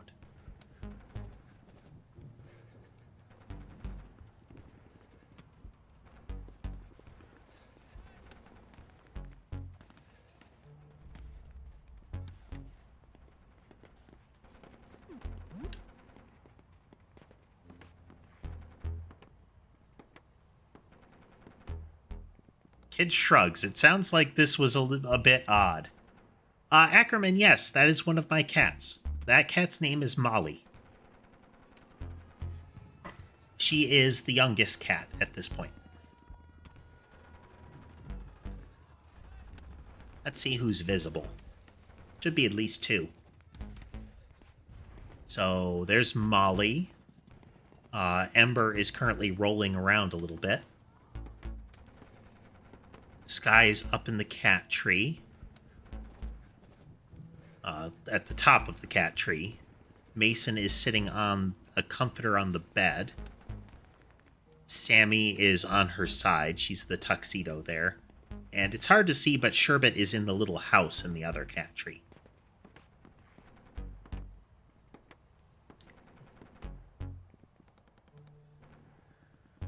He goes along with it and talks with your radio guy. You don't understand a word from the gurgles. For a moment, it looks like the kid is lost in thought, or dissociating, staring at you, or maybe at nothing, before snapping back to play. You look, the mouth is now essentially from hip all the way through the head. They use a lot of changes in sprites over time. A lot of effort went into the art in this game. Seems like a big moment is coming in the make-believe story. The heroic chopper guy crash-landed and needs to escape from behind enemy lines. Takes an army guy and plops him by the crashed chopper, acting as the pilot, surrounded by the enemy.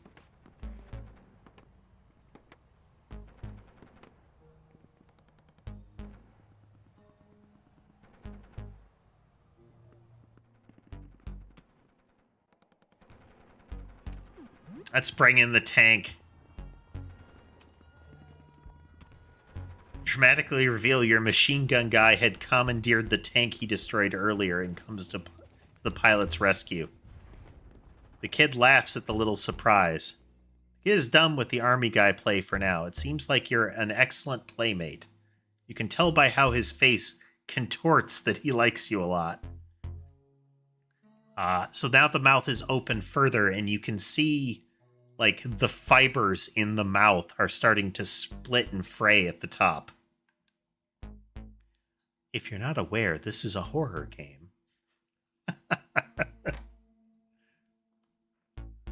Kid seems sad that you have to go, but from his weird noises, you think he's saying that playtime is over and nap time is beginning. Oh my god. Let's go for it. Give him a hug. You give him a hug. He seems relieved that you did and holds you very tight. Seems like he has a gift for you before you go. He lets you borrow his favorite video games, Kill to Shoot. He almost struggles to let it go as you take it. He hands you a weird little keychain he must have made himself. There are a few discarded teeth on it. Oh boy. You got teeth pendant. Shows you a cache of candy and lets you take anything you want from it. Get 5 hard candy and a chalky bar. He waves goodbye, but freezes and gets lost in thought again. Oh man, he's almost splitting in half. This time he doesn't come back from that unaware state. He's gone. Definitely creepy. The teeth pendant is jewelry. It lowers your defense even further, but greatly increases attack and agility. A little charm made from bits, bobs, and a few teeth. Offense is an excellent solution to problems.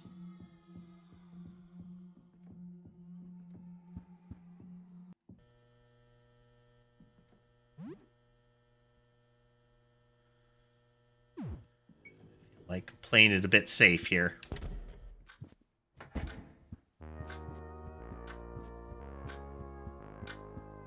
Okay, time did not pass because that wasn't a new area.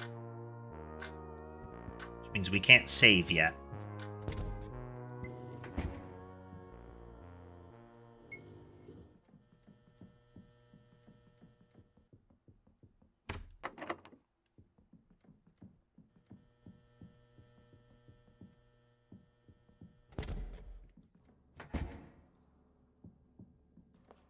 Check floor 2 again. Creepy no mask.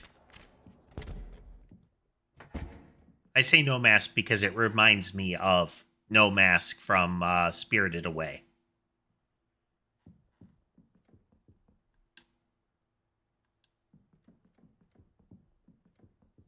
Still no sign of her mother yet.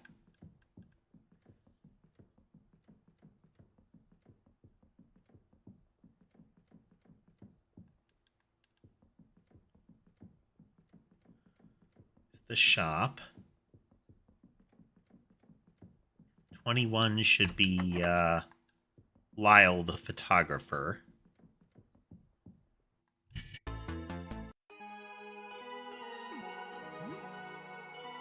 Now we're gathering data. You know, the other night I had the strangest dream. Normally I take no stock in hokum, but surely this is a sign. Yeah. In my dream there was a shimmering liquid pouring from a dark tube. Poured out and splashed onto the floor, falling through cracks. I remember feeling like I had to scoop up the liquid, to hold it and carry it with me. But nothing worked. It slipped through my fingers. Just know it means something. If you find anything, show Jasper on the ground floor.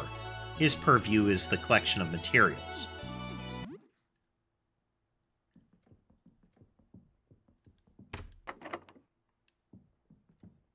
A telescope seems like it'd be terribly dangerous in this setting.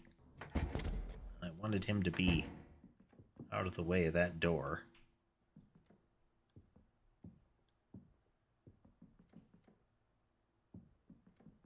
Okay, this is the one that wants their clothes from the ground floor laundromat.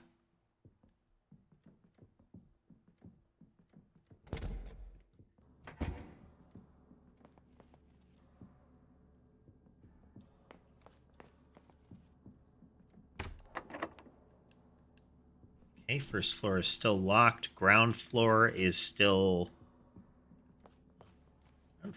ground floor is still locked by a key card. And then there are... We can insert discs into those slots there. But I don't know what that do.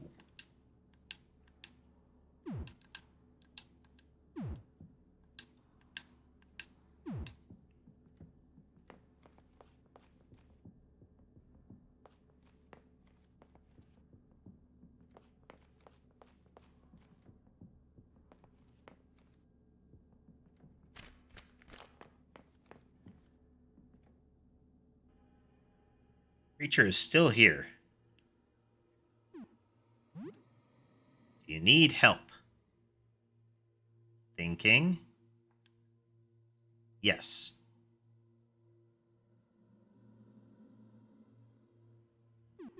Are you looking for someone? No. Have you lost something? No. You're not hurt. I'm not going to ask if... Are you hungry?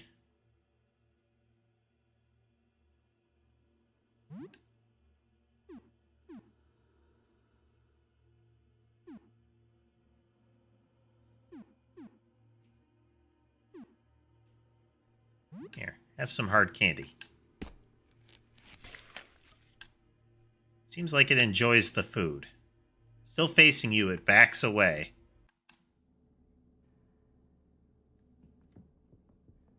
Well, you're not at all creepy.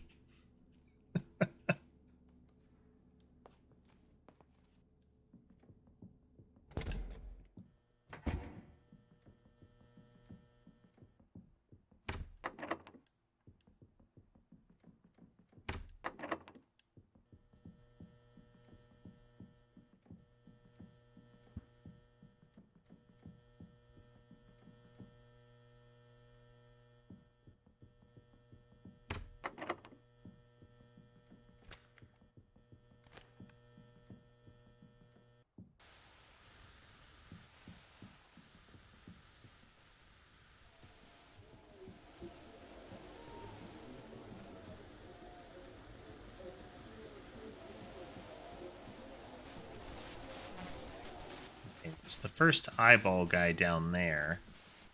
Is that door open before?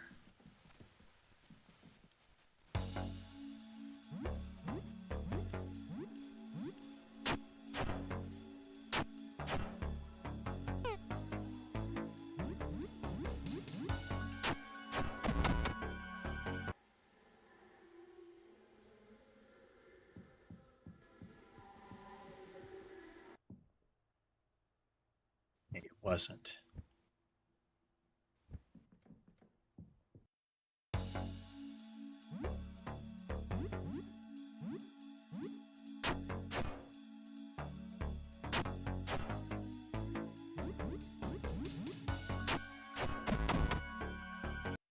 Okay.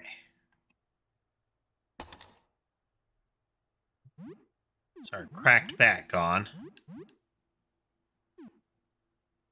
Frying pan is a pretty good weapon. Mop is extra good, but it's two-handed, I would assume.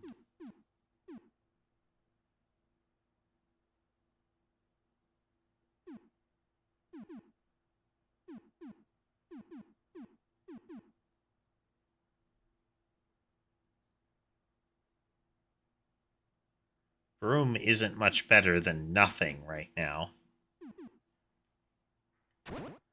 But let's make use of it while we have it, you know?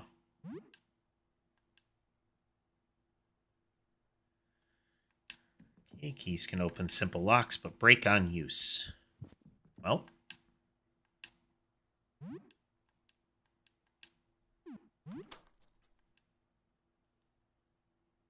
$100 and a bunch of coins. Deal.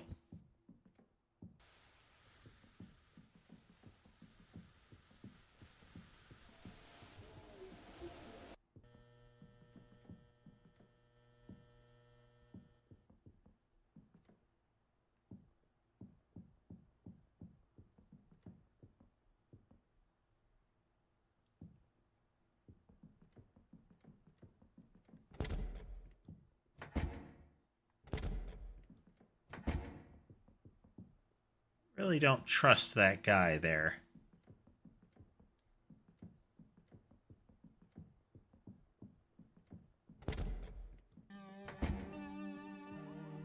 That's where the projector is, but I don't have any negatives that I could use with it.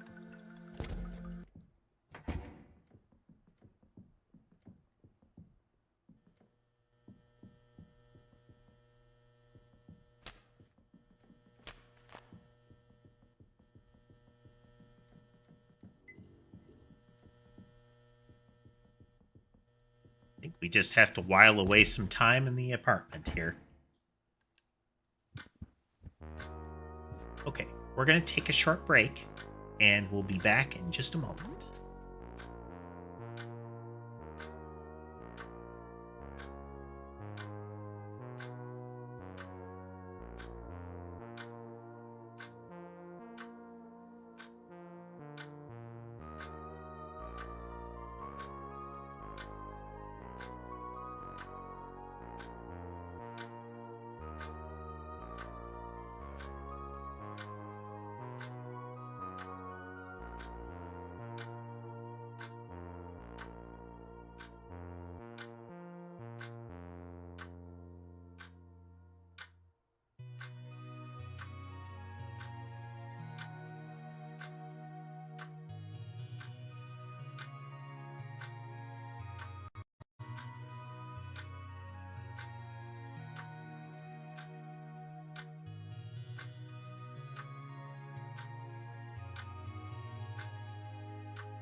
And we're back.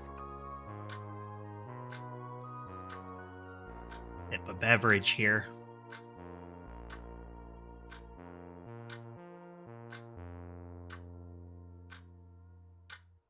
All right.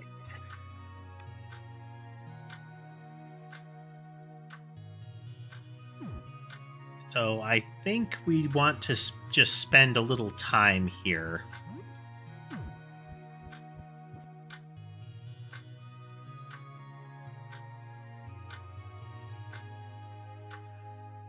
You could do that. However, it is soul-crushingly boring. Only deploy crosswords as a desperate last resort. Video games, TV, or even exploring the building are less soul-crushing options. Wow. Tell us what you really think of crossword puzzles, game designer.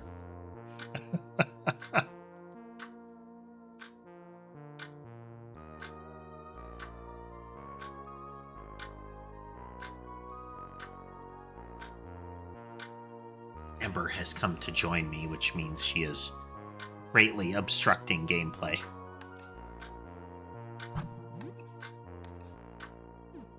Let's see. Let's continue with Myrmidon here.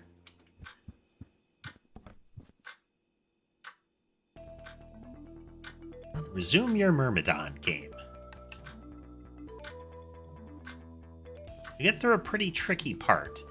In Luari, your rookie ant gets shot in the rearmost left leg. She's dragged out of danger by 3 other soldiers as a 4th gives covering fire. but she survives for now. This is still a lot of fun. That's neat. The clock on the wall actually shows the time. Should be about 2:40-ish. No, 3. Oh. Okay, no. The hour hand is right on target. It does not slide forward much. So it is a full tick over scenario. Still.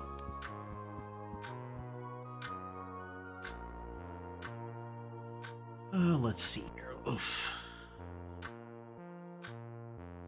Being all squirmy, Ember. She's up on my shoulder as she is wont to do. She demands to be held. So we will endeavor not to do things that require a two-handed grip on the controller. Spend some time watching TV. It's relaxing. Knock at the door. We got this time.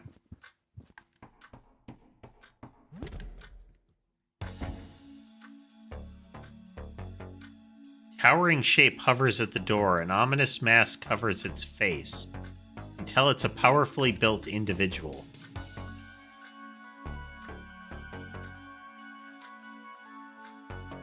Alright, let's see. Who are you?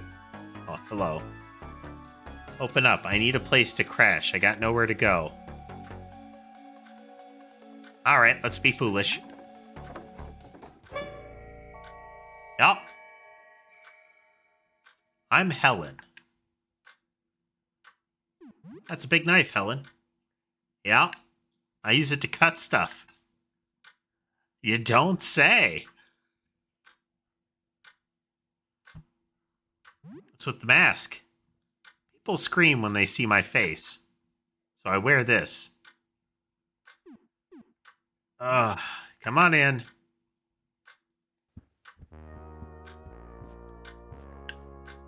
Hi.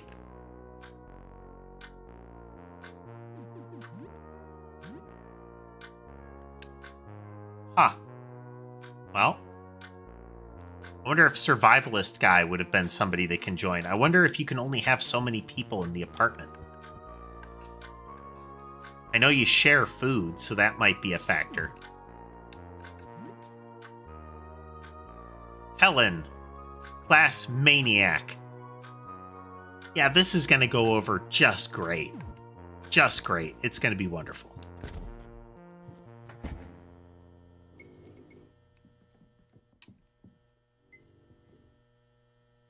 Chill out, Ember. Come on. Yeah, I know.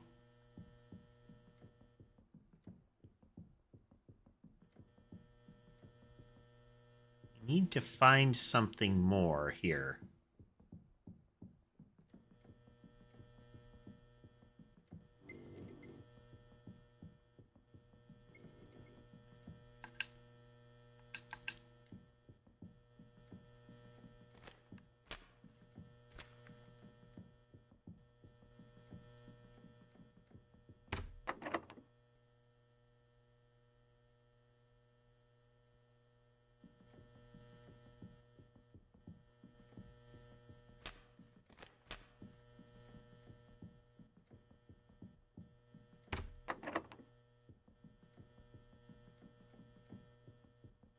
Definitely have concerns about the results if we sleep at this point.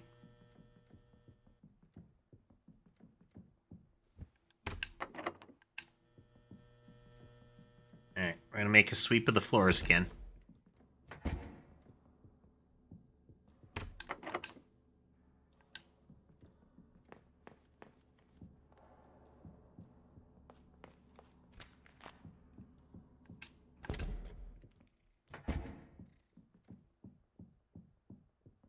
Our astrologer buddy.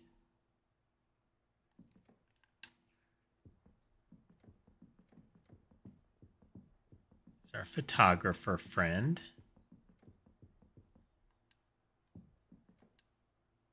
Covered in a strange, fleshy, plant-like growth.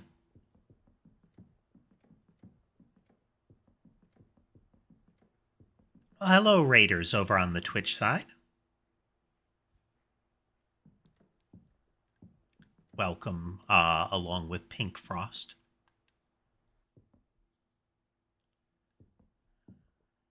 Any reason to go after Eyeball Guy?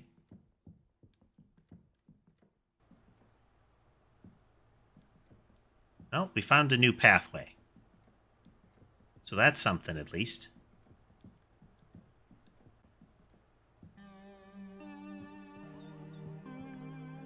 The game is going interestingly. Oh. We found a juice pipe.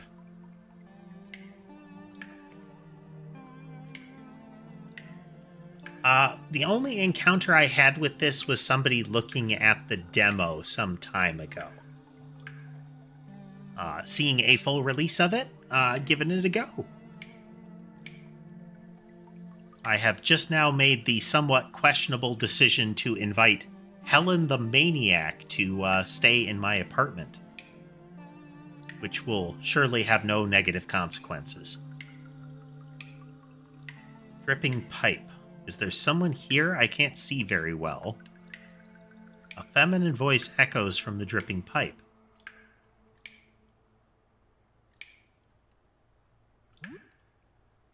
Hello, dripping pipe. Oh, how I'm glad to speak with someone normal. You're the second normal guy I've heard in days. Everyone else was either a monster or crazy. Usually both.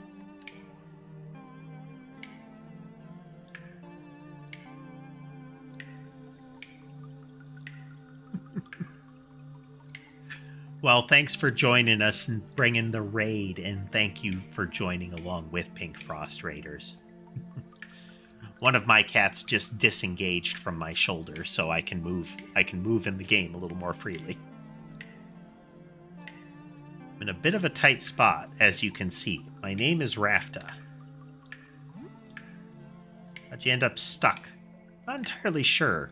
I think I fell asleep stargazing out my window, and that was a few days ago. Oh dear. When I woke up, everything felt wrong. I was still in my bedroom, but it looked different. Thought I was having a nightmare. The windows were gone. My room was gone too, replaced by a dark tunnel. It was wide enough to walk inside, so I went in.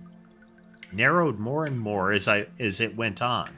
At one point, I could only crawl on all fours. Then I got on my belly. It got tighter and tighter.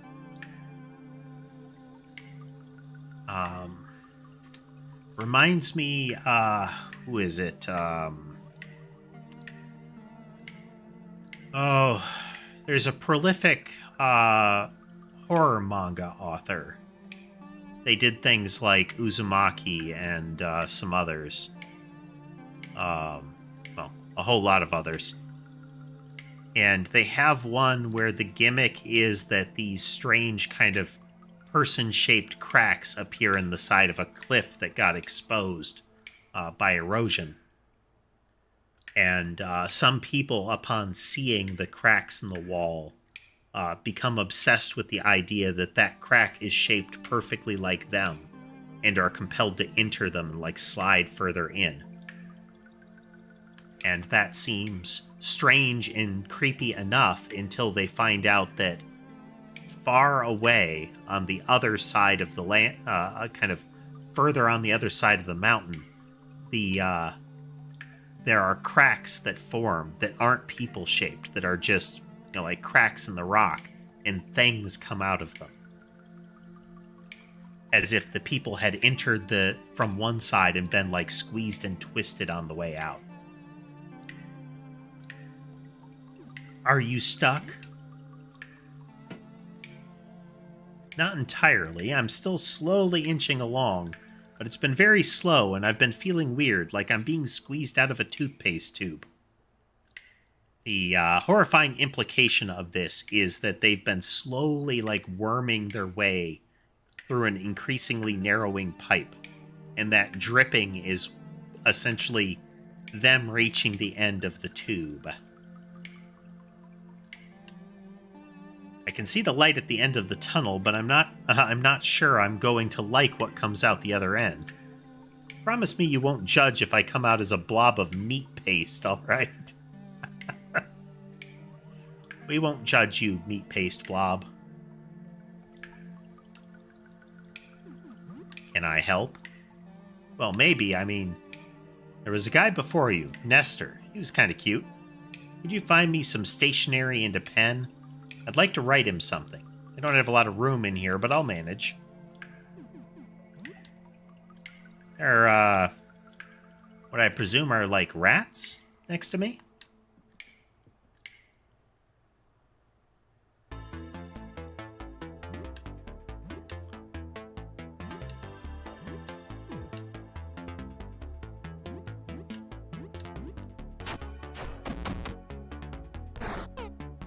Oh, the rats are weak to squishing.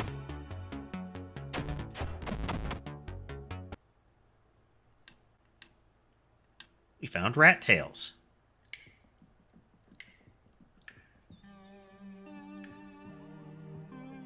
Okay, the rats scatter now.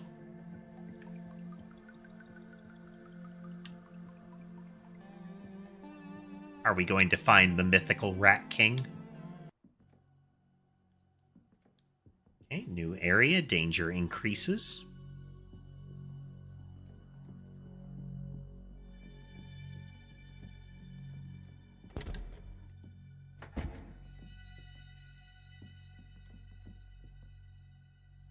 Yeah, I feel like we're going to have rat issues.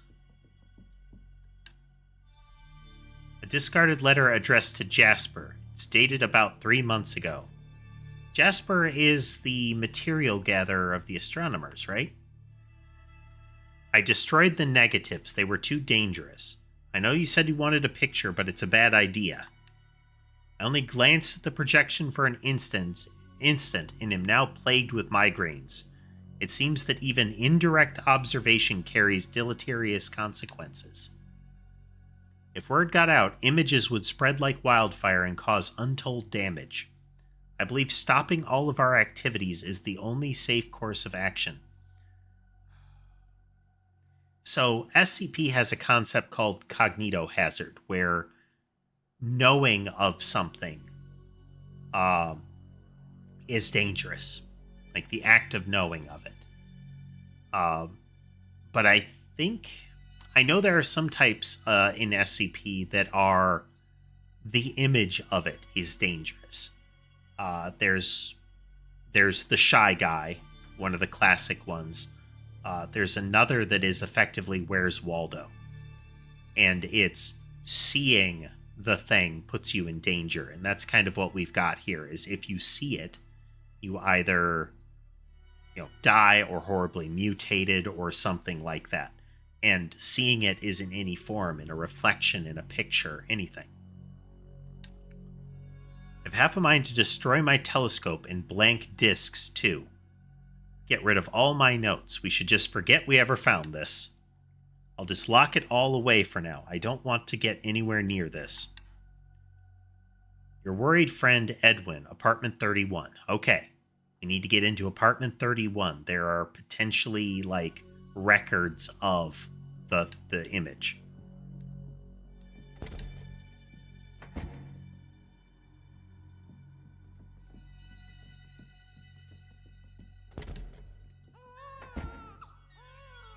Oh, that's not going to be bad at all. A baby crying in a horror game is always a good sign.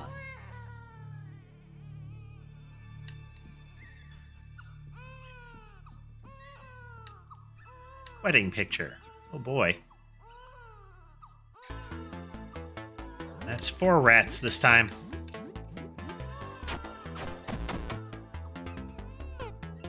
Luckily, I have a lot of bludgeons. And Helen just hits really hard.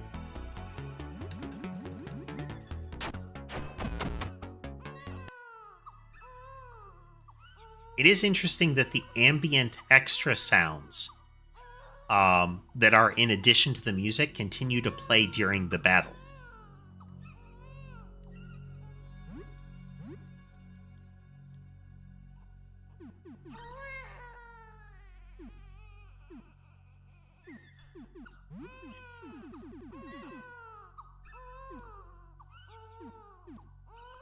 Rat tail.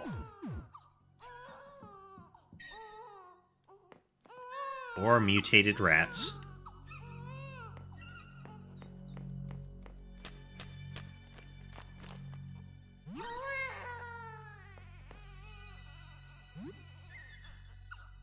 I just have this feeling that some sort of giant monster baby is going to come out of the shadows and scare me.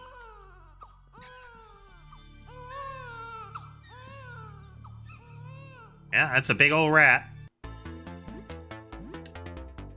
There's a tail rat, a big rat, and a regular rat.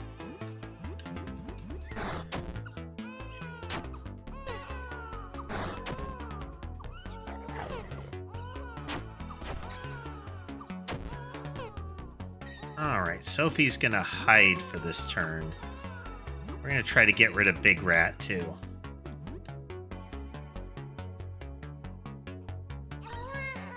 Okay, Helen can stalk, deep cut, cleave, and decapitation.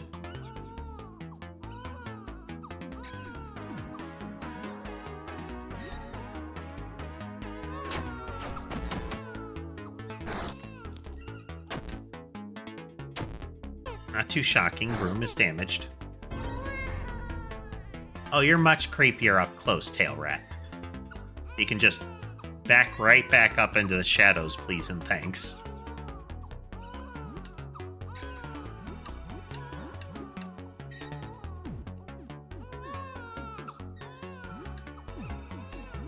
Just stay hiding, Sophie.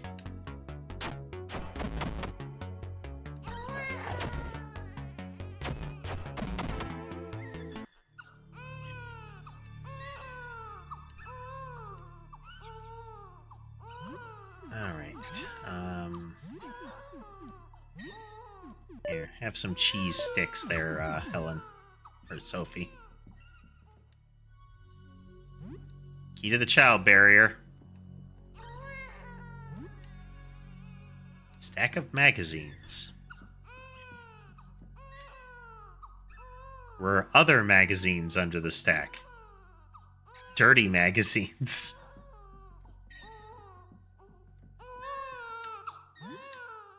You found a hoodie.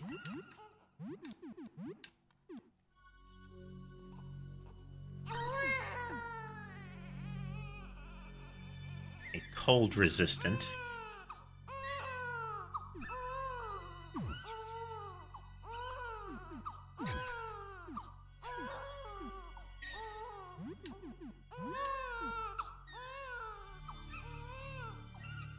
Okay, the tooth pendant drops your defense to nothing.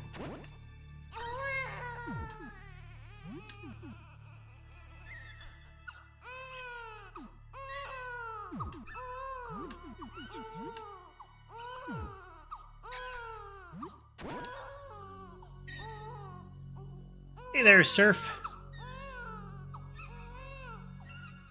Well, I guessed properly then, Surf. Alright, let's give you the glasses and these rags. Tempted to give Helen the tank top, but I feel like I'm going to lose it if I do that. No. When the shocking but inevitable betrayal of the serial killer happens.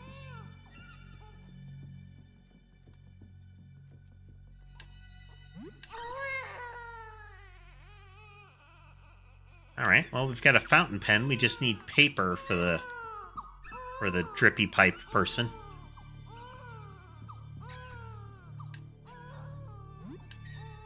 Grandma's urn.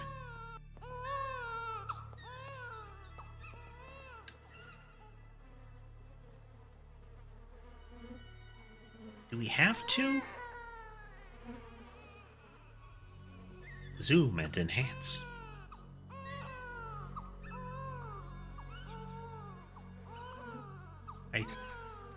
I have to assume that's Sherbet in there.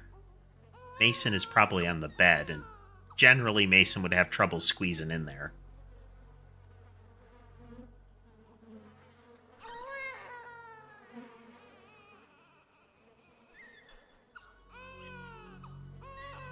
Let's see. Well, we do have two on the bed.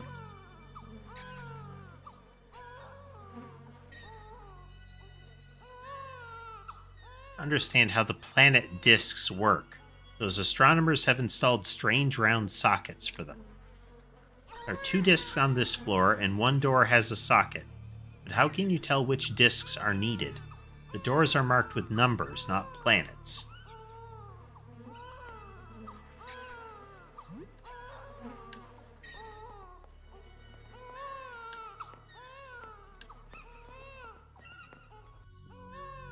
Well, I'm guessing, like, planet from the sun is going to be the notation.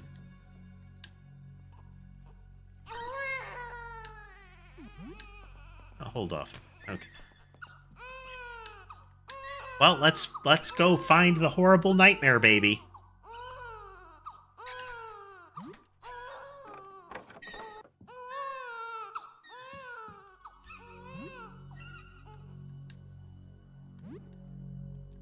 These drawings, just pocket all the stuff.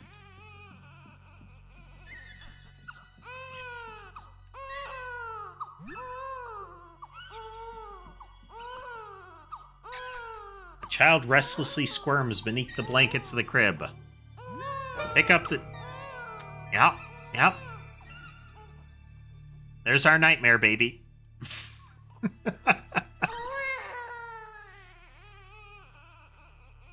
You're not sure what you expected.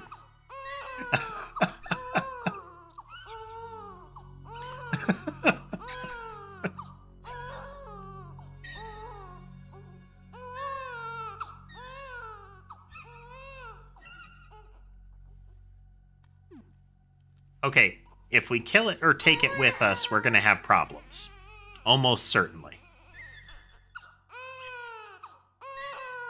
It's going to make noise, and it's probably going to attract the other mice, so... Yeah, we're just going to put it back.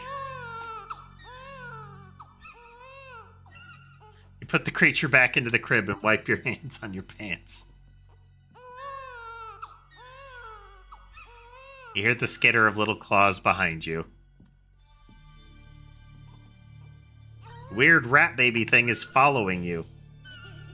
It crawls up your leg and buries itself in your pack.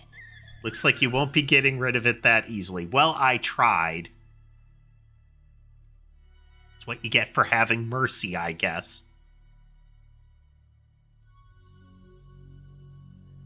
Ember has come to join me again as impeding controller. You are now the proud parent of a rat baby thing. Congratulations.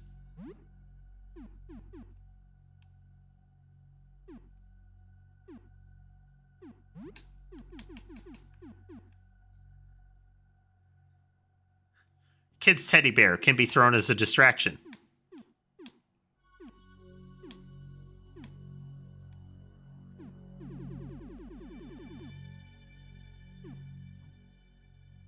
Is in my inventory.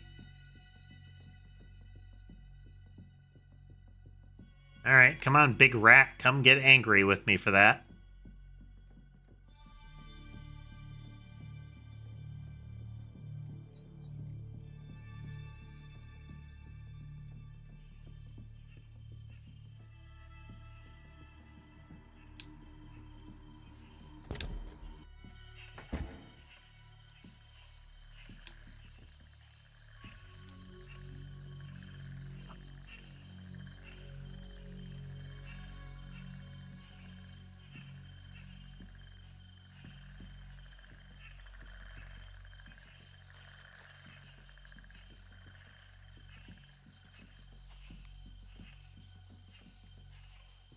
A lot of plant things in here.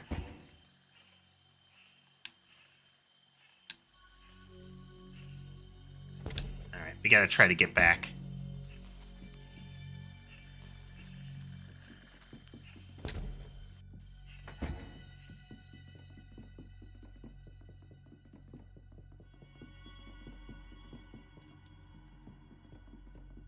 Okay, that should be the way out.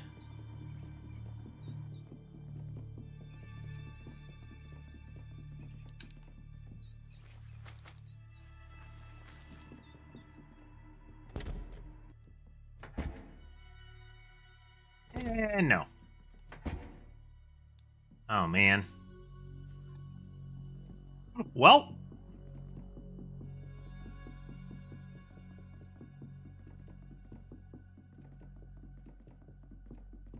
I don't want to talk to the mouth wall.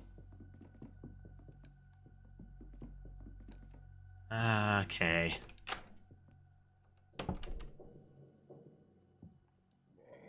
No. Escape. There's a mouth in the wall. It's salivating as though it expects to be fed. Feed me a child. Have a rat baby.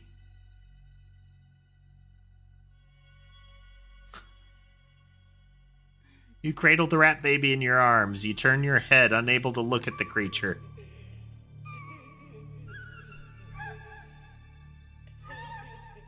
We're gonna try to spare it.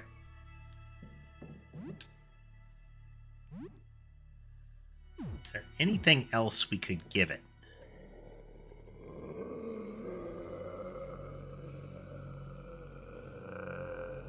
I know, Ember. Why not feed me?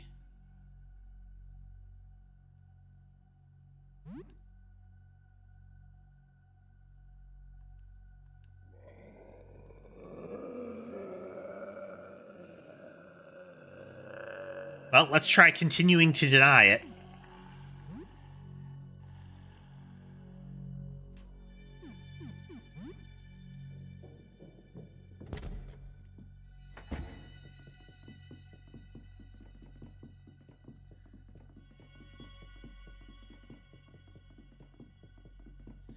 So, we can offer it our arm. We could also give it all of the food we're carrying.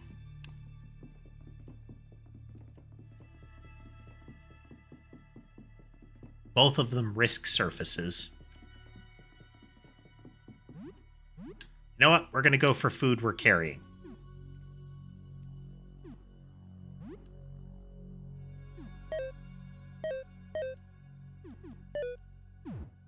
This is not the best idea. In general, this is a bad idea.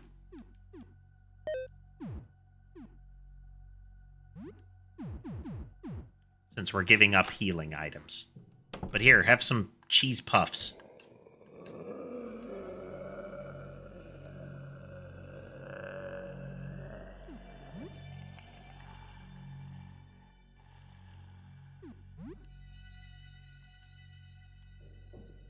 Well, that was even a worse idea then.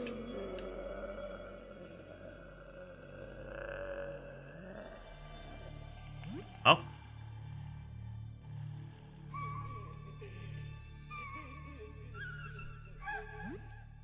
Put the creature into the jaws of the wall mouth.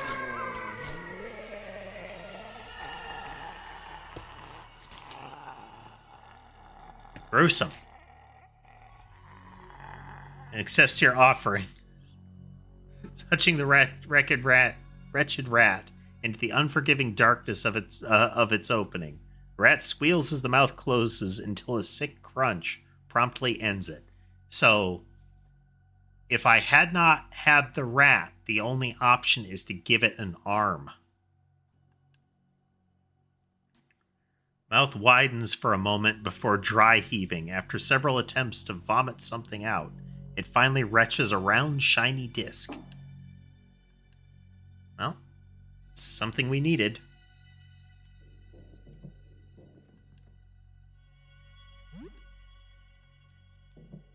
Earth disc.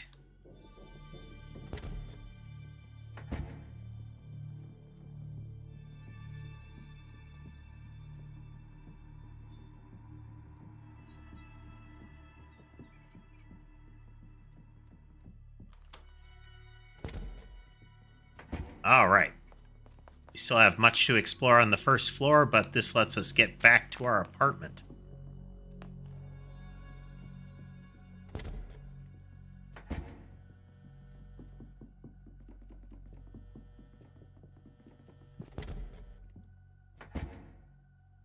Wow. Big bonus XP.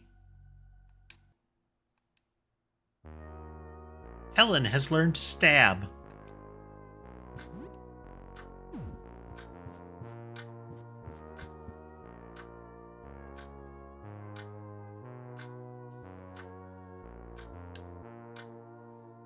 Tell her a bit about recent events.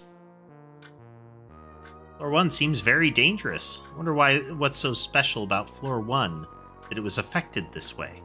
Our floor doesn't go on forever. Did something happen there? I hate rats. They just get to me. Glad I wasn't around when you found that place. It ate the rat thing? I'm gonna be sick. That was revolting. Been through a lot, huh? Good night.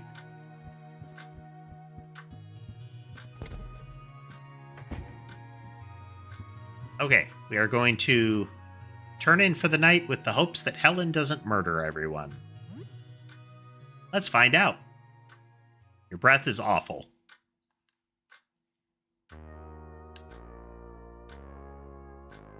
Alright, we need to use our last bit of toothpaste.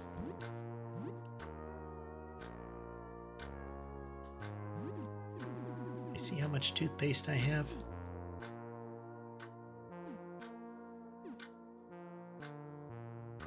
I'm not seeing my toothpaste or soap. Well, Helen didn't murder everyone.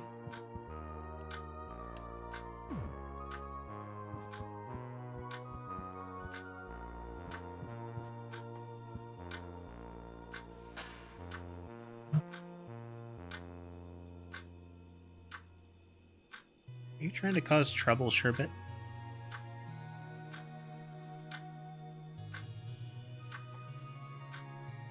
So Molly is napping across from the keyboard, and Sherbet has walked up and is clearly deciding whether to give her a smack or not. You're doing okay.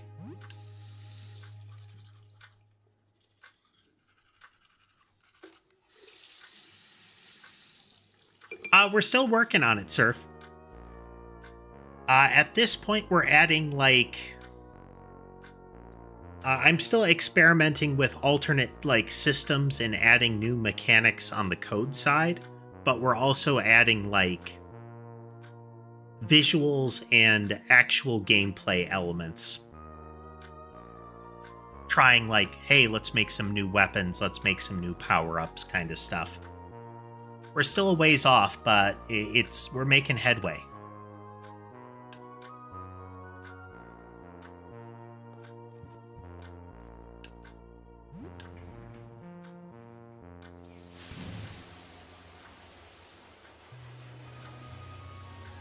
Think about that strange woman you met earlier who asked you to go grab her laundry, Jean. Laundry should be on the ground floor in the laundry room.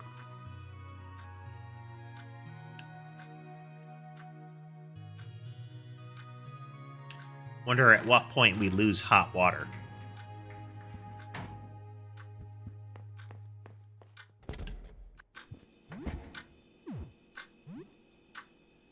Hey, everybody's topped up.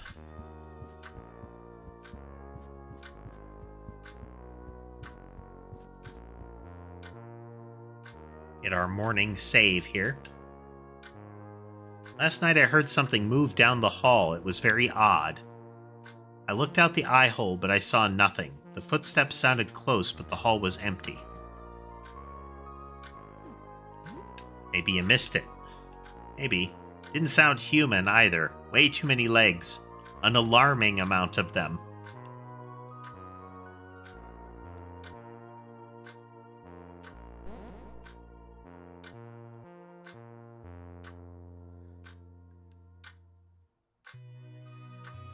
Careful out there, and look out for invisible men.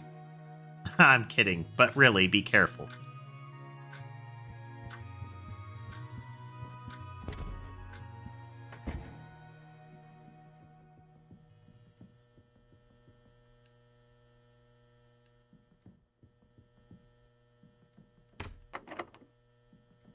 Can't get into Sybil's room.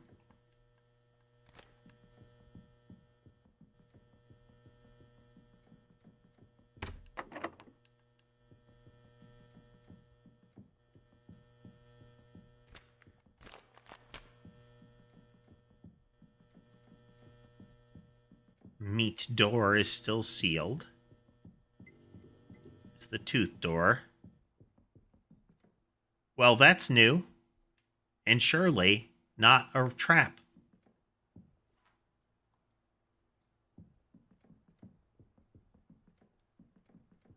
Yeah. Juice box. Hello, Sky. Hello. Hello.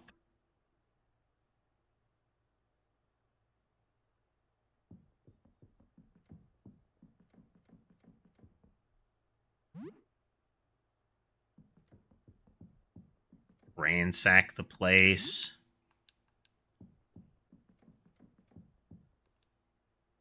Edwin's notes. Oh, this would be Edwin's room then. This is the one that I wanted to check after we found out he had all the extra materials regarding the images. Dated about 2 months ago, the handwriting is skewed and there are many crossed out passages. The mysterious visitor was really a wish-granting shooting star. Every night I feel like I can see more and more of the universe. I have seen colored UV images before, but the real thing is indescribable. Unfortunately, it has come at a great cost. Speech has become difficult. My hearing is worsening and my arms grow clumsy. I've also become very sensitive to light. I can live with this. All I want is to see what's out there. All right. A metal bat?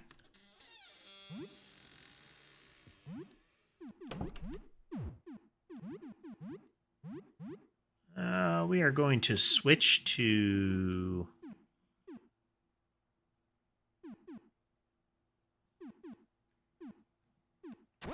Let's switch to this pool cue.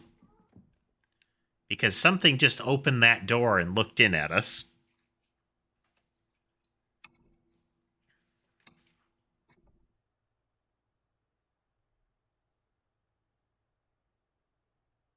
Notes dated to about a month ago. The handwriting is very clumsy and hard to parse. Every night makes new eyes, and each new eye is a new world to see. Light gives funny feeling now, like I'm not there when it's bright. No more headache, just gone.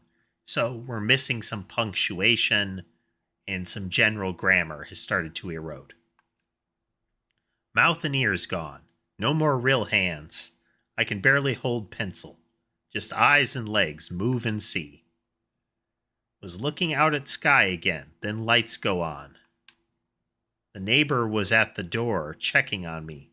Door was open. I moved to him, but he see nothing. I see nothing either, too bright. I turn off light and we look at each other. Okay, that's why the light is bright. That's why Sylphie couldn't see it, and why the lights are on in here. It's in here. It's invisible in the light.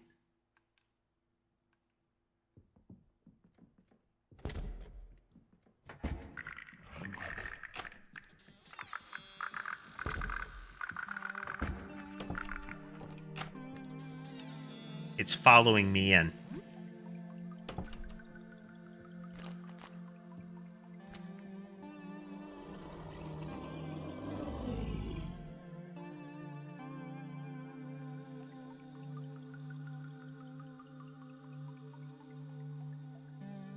This has got to be a utility of a puzzle here. Someone has scrawled numbers on the side of the chart listing the number of moons of each planet. Is that important for some reason?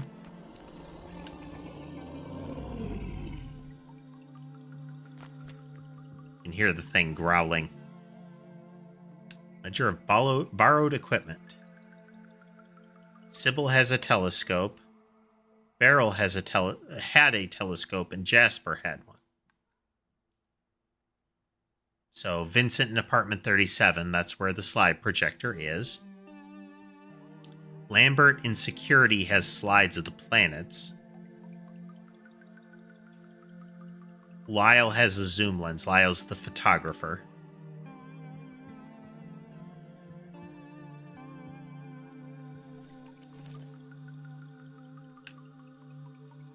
Crumpled note in the trash. Put the note on the table. Crumpled note in the garbage. The writing is nearly illegible. When I saw him, I knew he had to die. Not ugly. Ugly is not right word. Beautiful but wrong. Tried to tell him why I was cursing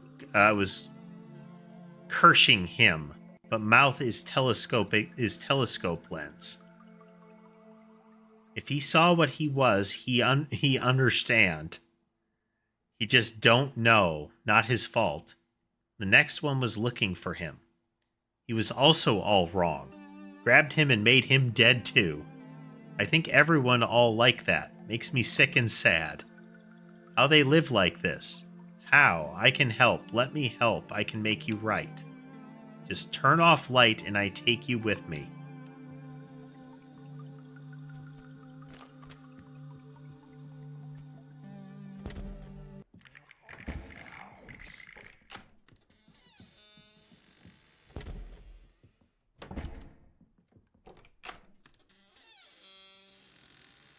Well, hey there, Yumi, and thank you. Those two, the tuxedo is Sammy, and the tan and white is Mason. Well, as is tradition, one of them is on my lap. Big fluffy boy Sky. Molly is the kind of brindle one, the gray and black stripe with white. And then Sherbet is leaving camera. He's another tan and white. Not sure where Ember got off to.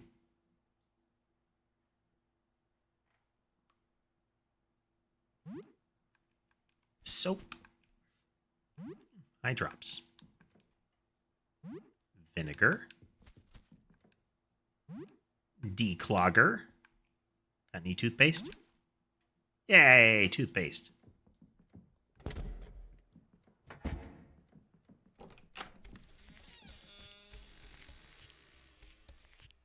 Hello. That's a lot of feet you have, sir. We're doing this.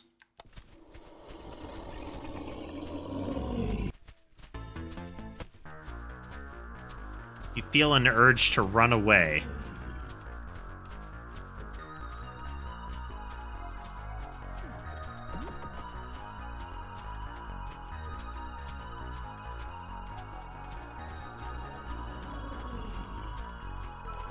Lore for my character? Yes.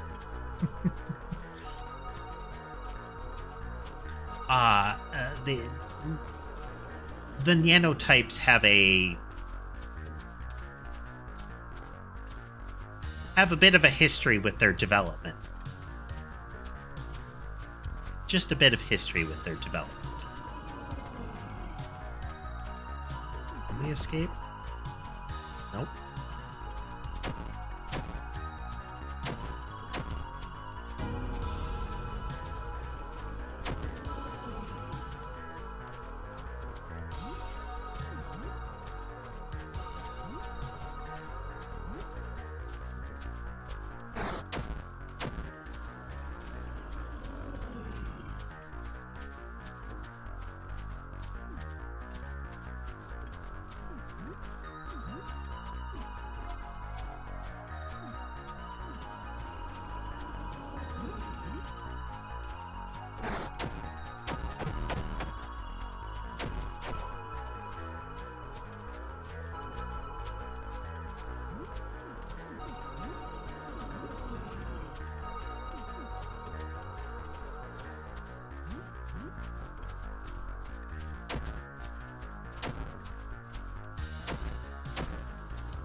I don't know what happens if our character is down. Well, thank you, Yumi. Glad you could swing by. And Surf, if you're interested, the basics of the backstory are were originally in a Twitter thread. I believe I've got copies of it on the Discord server now. There's more to it. It tends to be passive.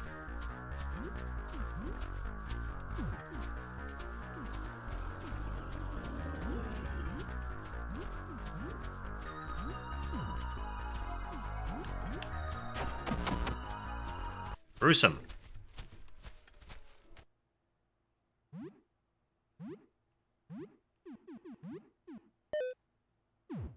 Okay, good.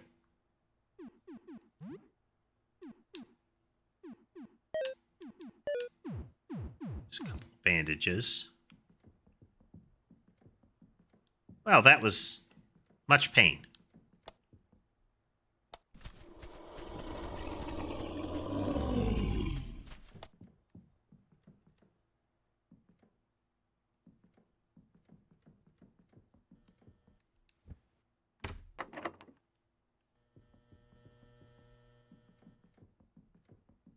Okay, we have a couple of discs.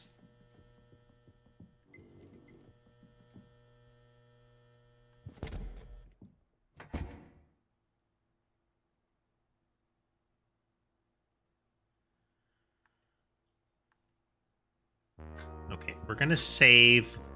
I need to make a note of the planets because the ground floor door says 3. Which means I'm guessing what the trick to that is. I need 2 discs that will add up to 3 moons.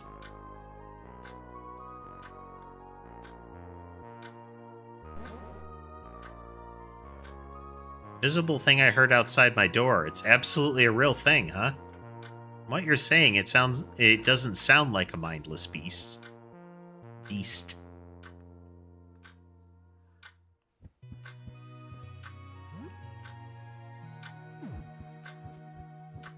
Up a bit of food here.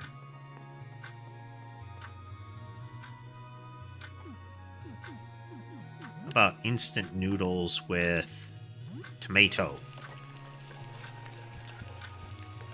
Sort of spaghetti, go.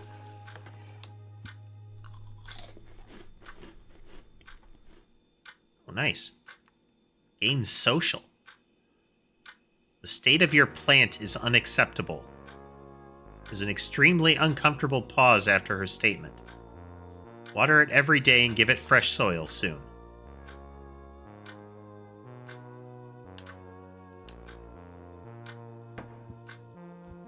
Do I have a plant?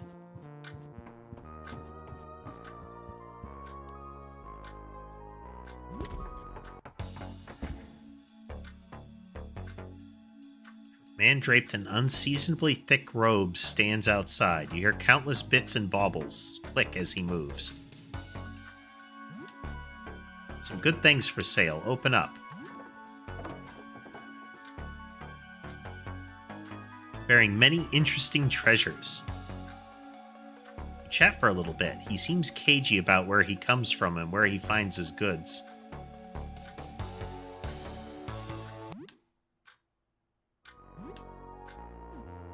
Circlet of Reason. Immunity to confusion. Oh, man.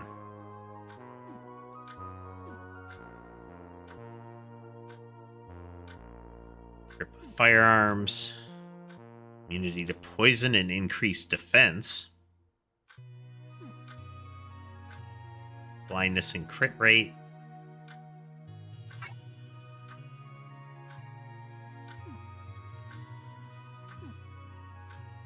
Action and stamina. The asbestos amulet.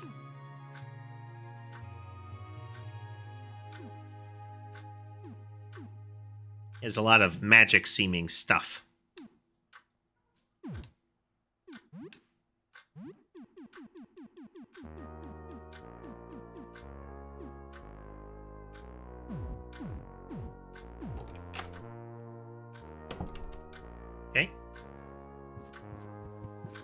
have a plant? I do.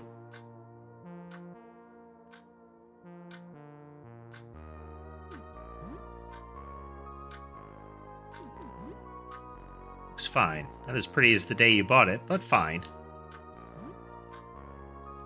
Plant. Any plans tonight? Right on. Chilling at home. I like it.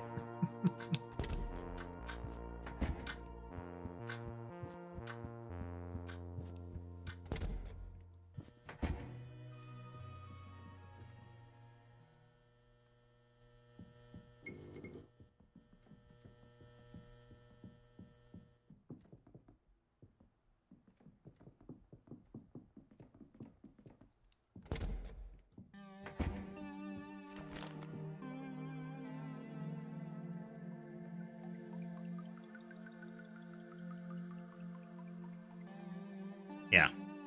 I'm guessing Earth and Mars is what we need.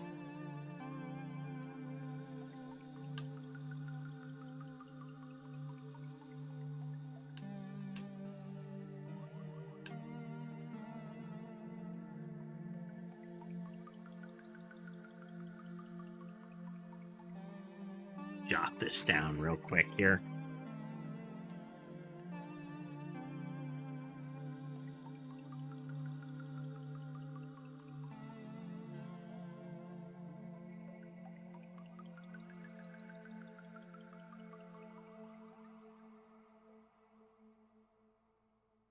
Writing.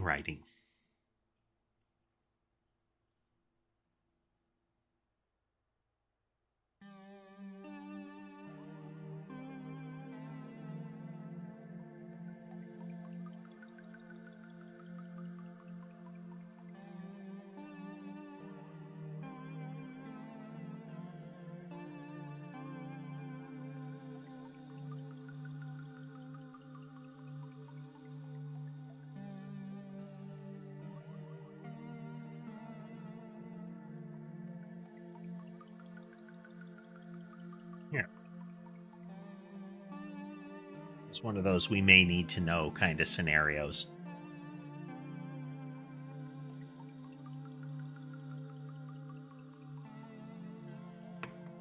Check something real quick here.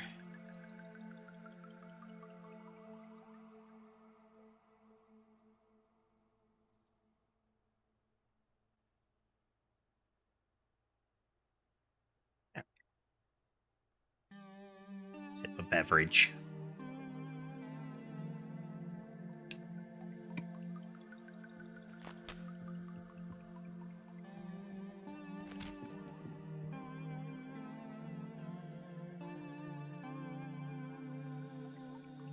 Pointing downwards, you see the floor.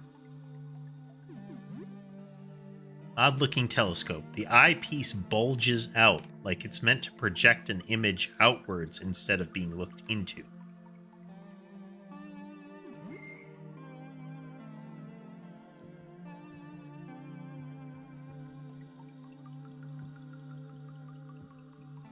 Okay.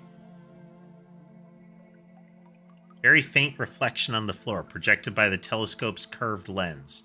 You have this blank disc. Maybe you could put it down there and capture the image. Too much light in the room.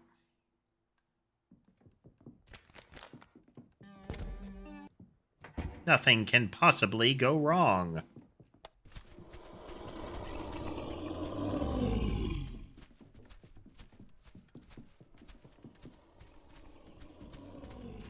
Oh, interesting.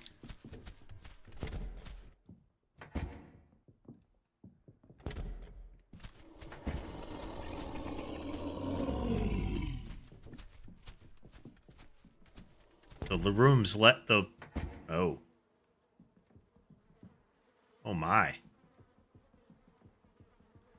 The layout is different in the dark. You look like ambulatory goo there.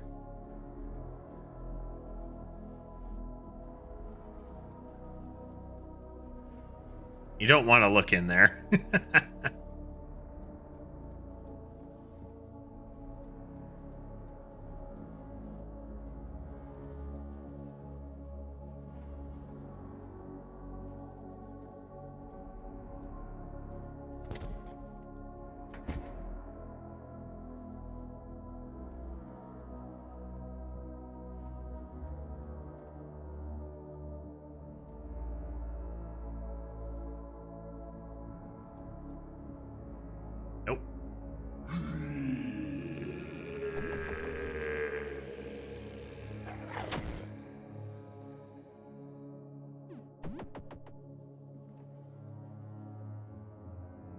Dang it.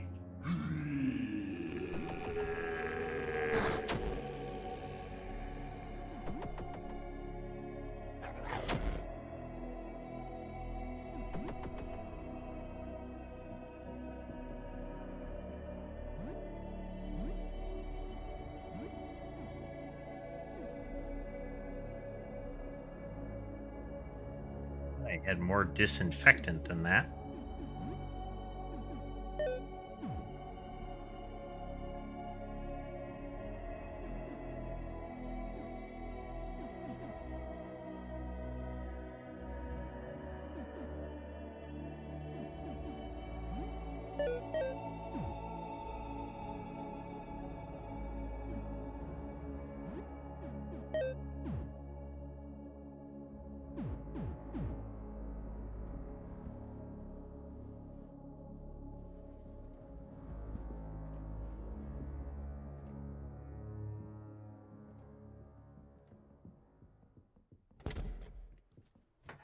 Ooh, key.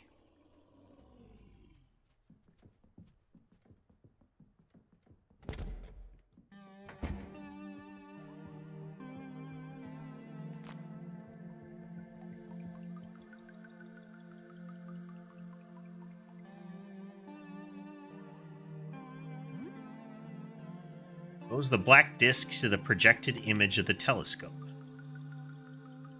It's now a negative image imprinted on the disc.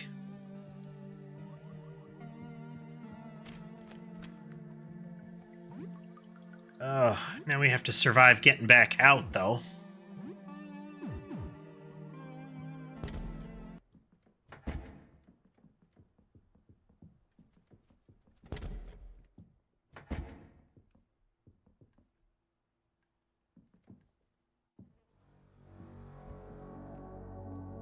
Oof.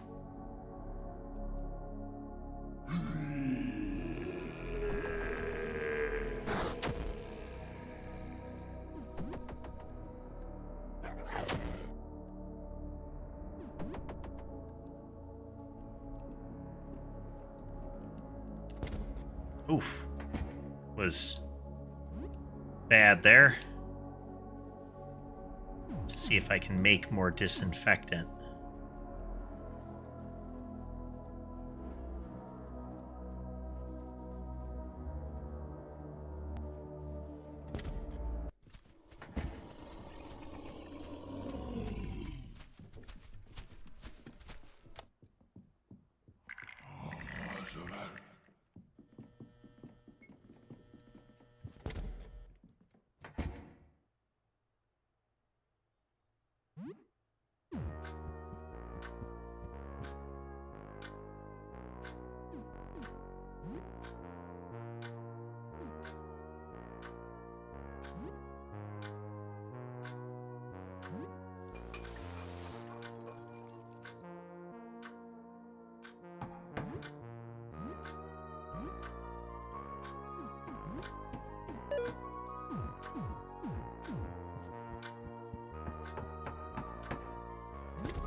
Bits and bobs, odds and ends, doodads, knickknacks, bric-a-brac. You have some? You got extra eyes, bud. Or night vision goggles. Morton, that's me, Morton. I like little things people discard. Maybe you call it junk? I can pay you. Have some junk.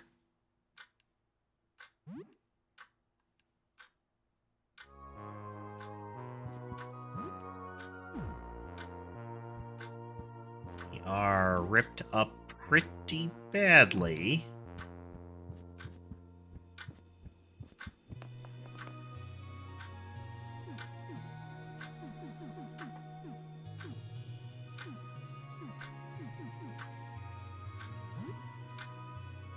Chicken with bread. Fried chicken?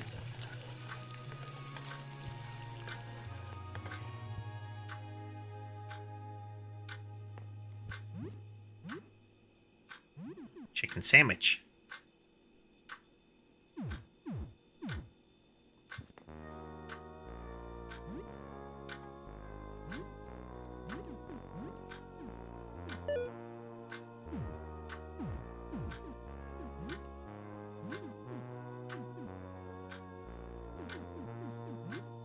bandages on Helen there.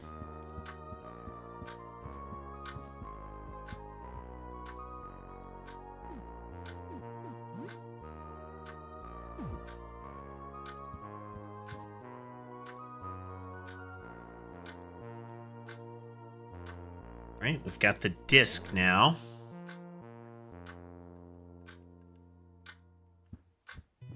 So now we need to go to 37, I think. All right, Surf, thanks for joining us.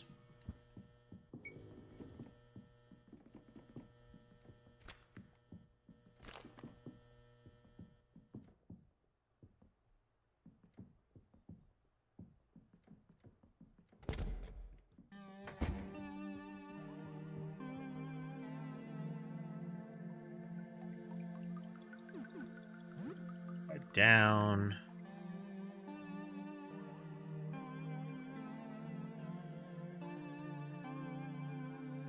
Downward is photography with negative image disc and photo paper.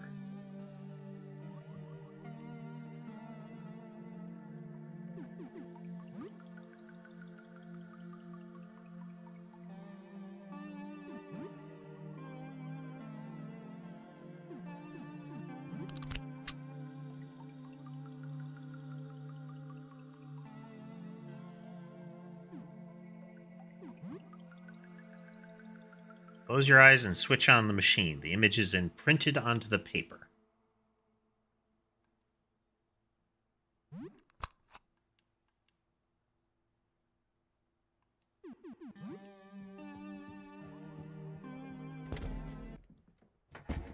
All right, we have a negative now, which I assume if we take it to, it was Lyle,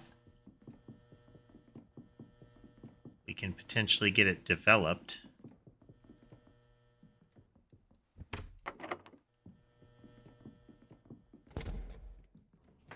And nothing will go wrong as a result of doing this.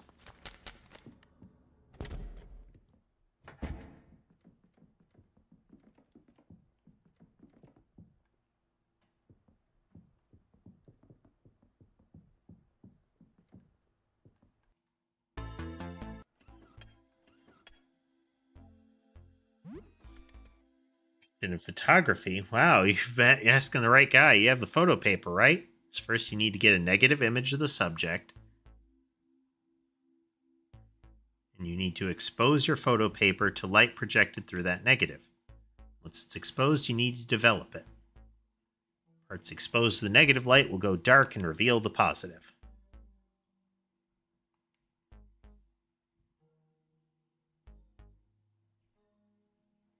Sure, go develop it. Go do it right now. Come back tomorrow and it'll be ready. I have sent Lyle to his death. Touching your photo almost lovingly, Lyle skitters to his dark room to get to work.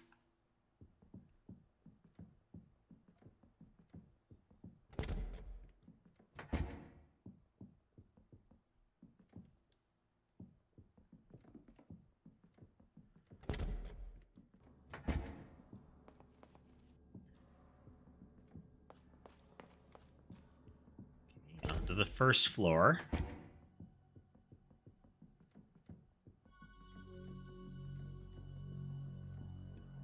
This floor is a bit of a maze.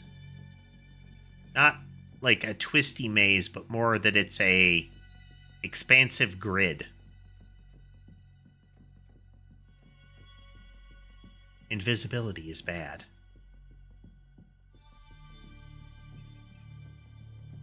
It's also a magical grid. Oh, it's Lost Woods.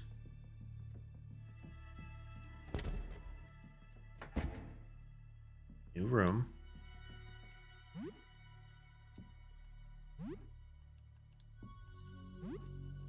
Molotov, junk, mop.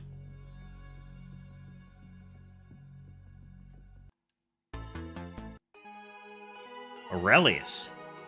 Don't attack, I'm lucid. I'm Aurelius, an astronomer studying the visitor. I wasn't causing any trouble, just looking for a peculiar painting. Maybe you're familiar with my colleagues? A painting? To observe the phenomenon directly drives one mad, but indirect observation, yes. If we're careful, we can study records and observations made of the visitor. A terrible painting hidden away somewhere in the dark. It came to me in a vision. As long as it remains in the dark, one is safe, but to expose it to the light will bring calamity to us all. If you find such a painting, keep it covered, but bring it to Jasper on the ground floor.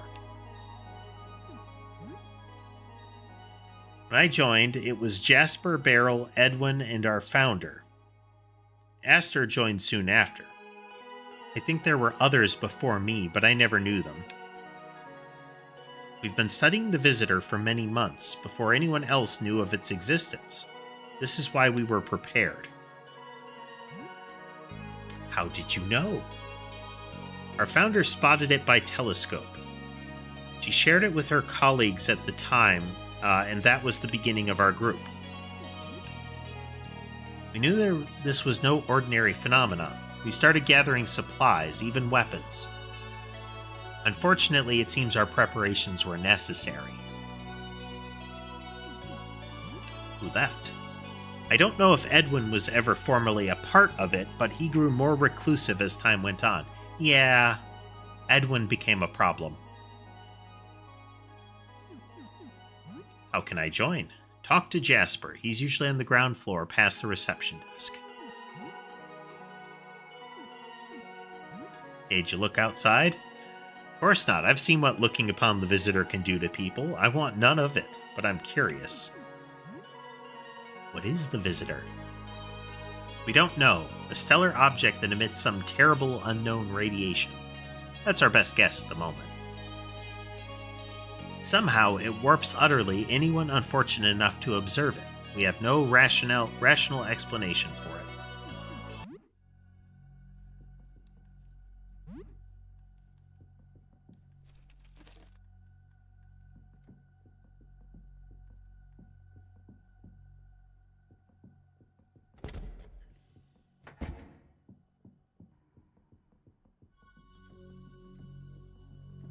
If that is the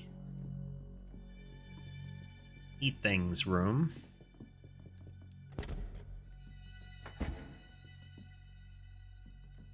Baby rat room. Or baby rat.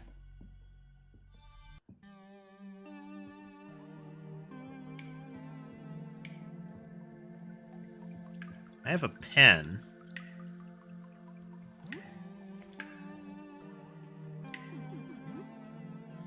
Alright, I still need paper. Or stuff to write upon, really.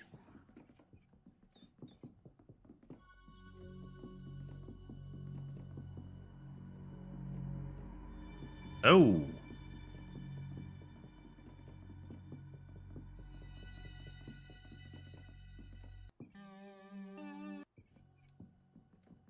I get the impression that that might be, large rat unhappy about baby rat.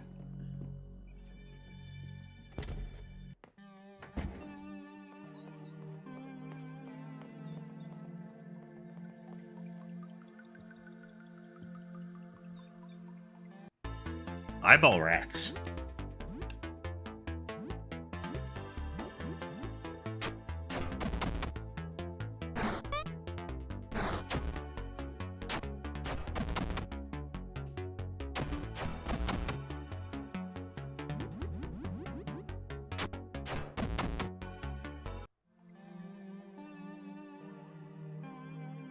Rat-tail belt.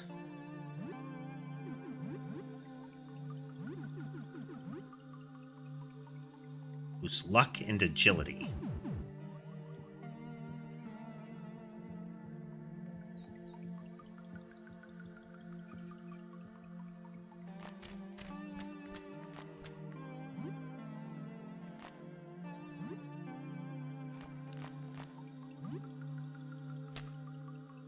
Food hoard here.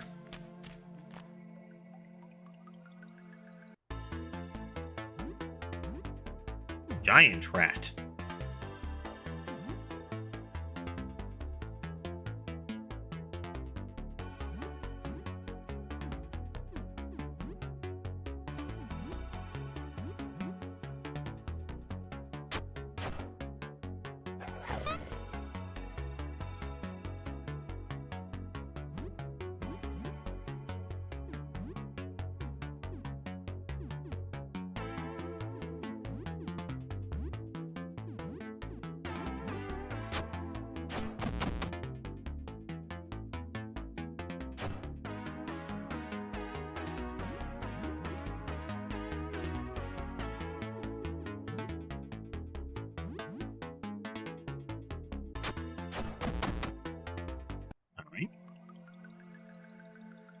Giant rat skull.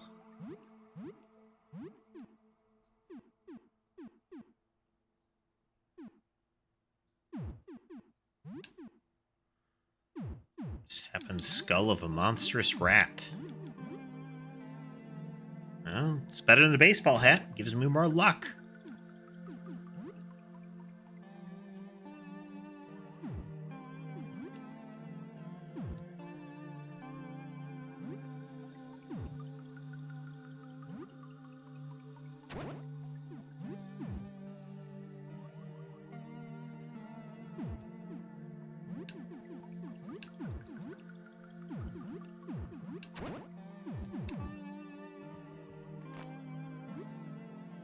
Cheese. Cheese. More cheese.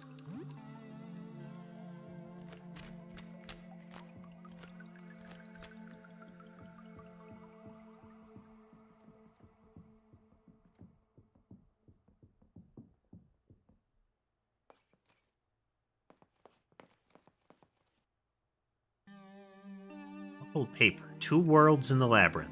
Earth is in 13 and demands sacrifice. Mars is in 11 and demands the Earth. Writing down.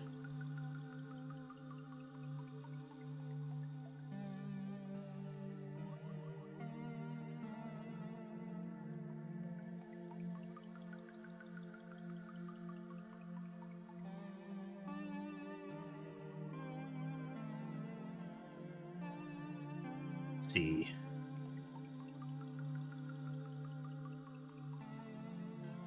Earth is in 13 and demands sacrifice. I think this is the mouth room.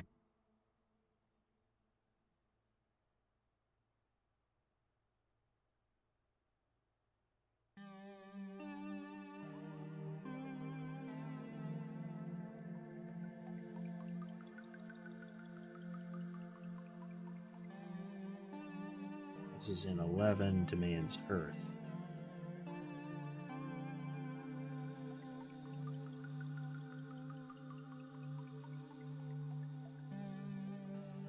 So right now I'm toting around a disc that has a negative of the what I expect is the visitor. United, they will open the way. Yep.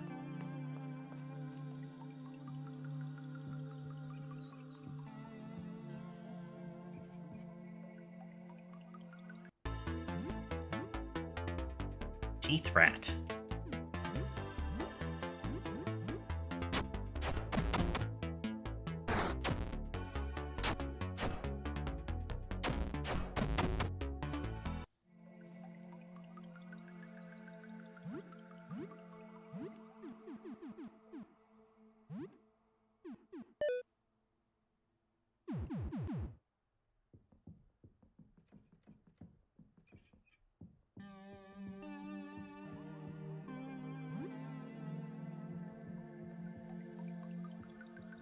Okay, the weapon.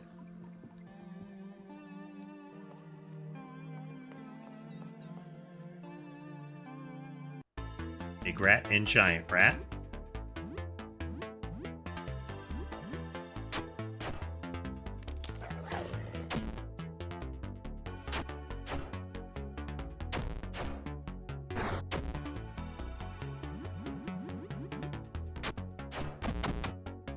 Okay, we've got an infection.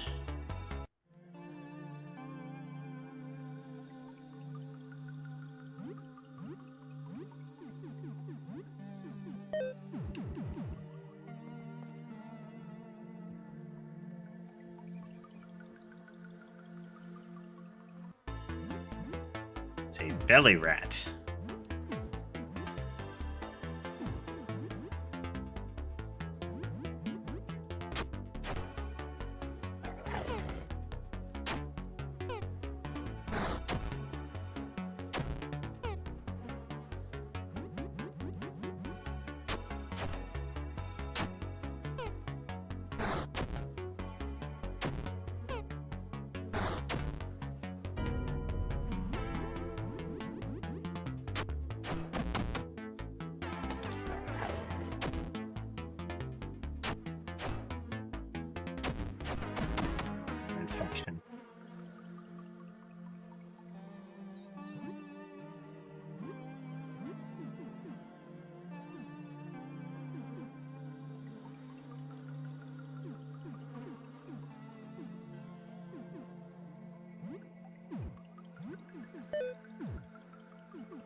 Safes. Cowboy hat.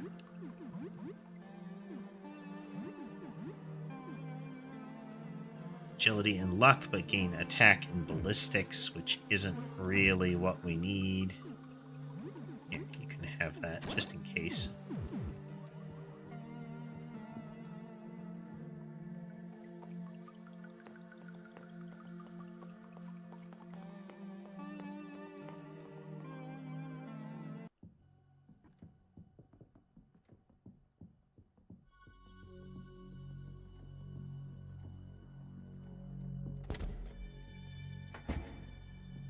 Alright, let's get our apartment again.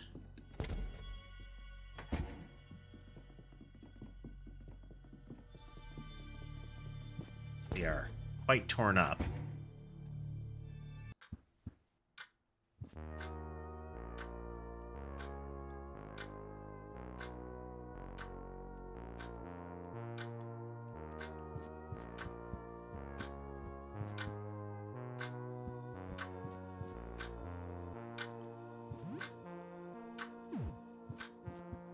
Get a save down here.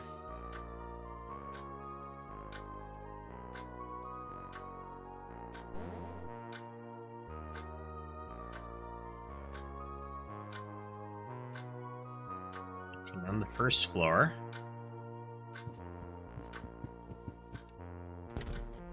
We've still got quite a bit before we hit, you know, formal nighttime. Hey, bud.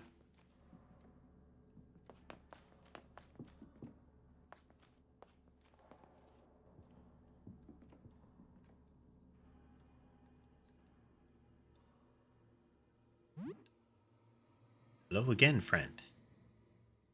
Seems excited.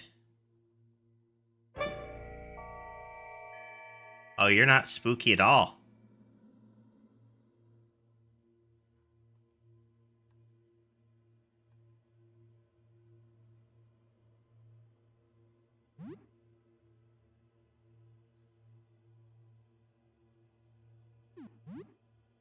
Do you need help again? No? You lost.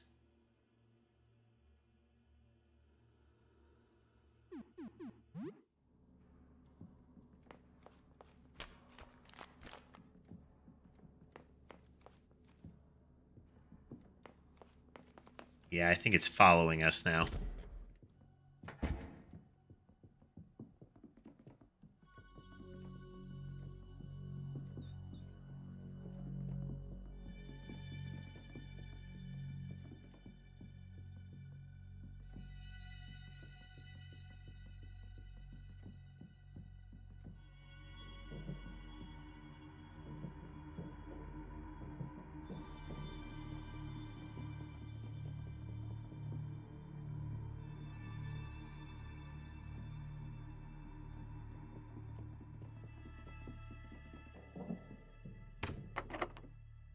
Number 1, yep. Give it the Earth Disc.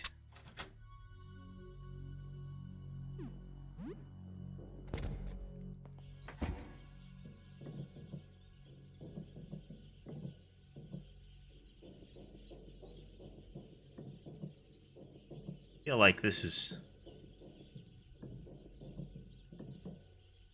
just a safety issue here.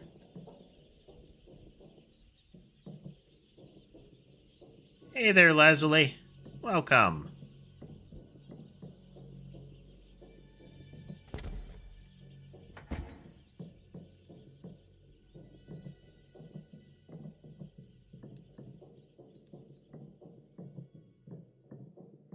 Now I feel like it's going to be upset at us for sacrificing the horrible rat baby monster. Odd necklace.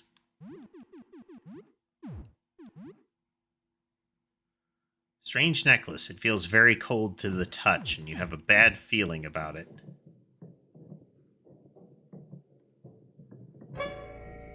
Oh boy. Oh boy.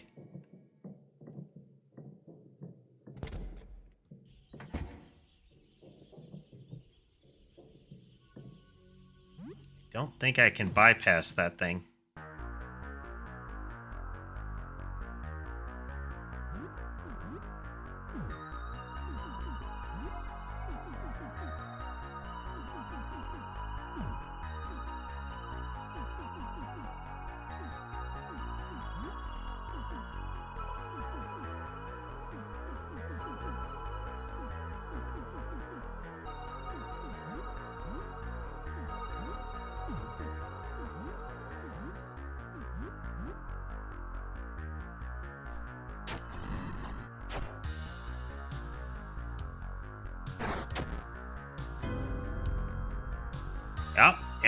Yep.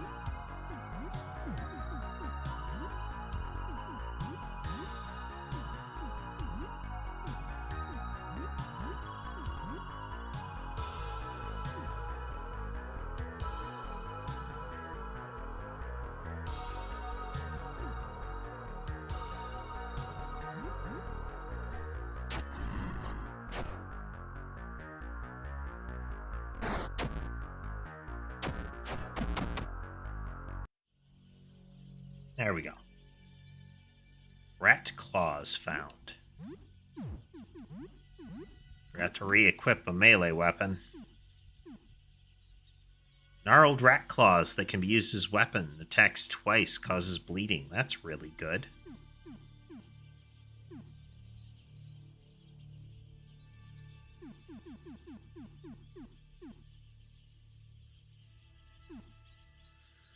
Pretty much. Big old rat ogre. Clan Molder doing its work.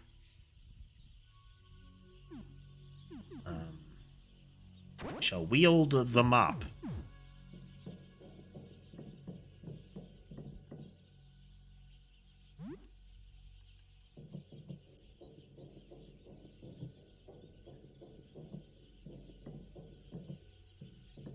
It's the Mars disc.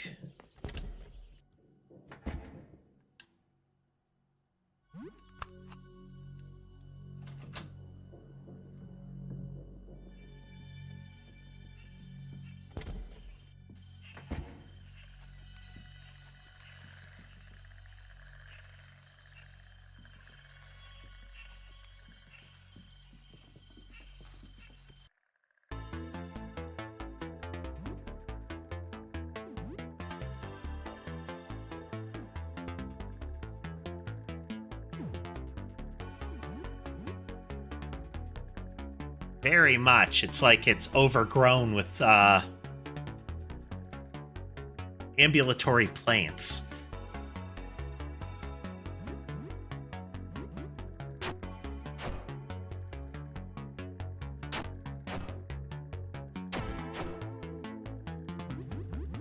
It's resistant to the bludgeoning damage, it would seem.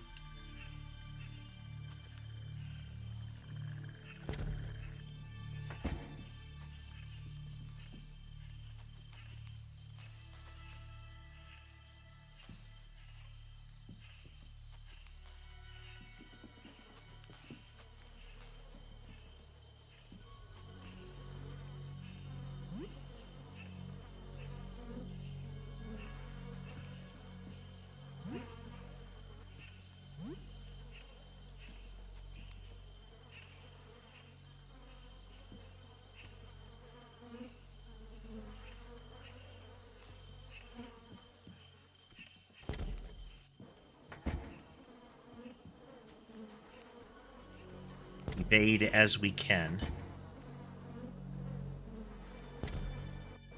You're a biggin.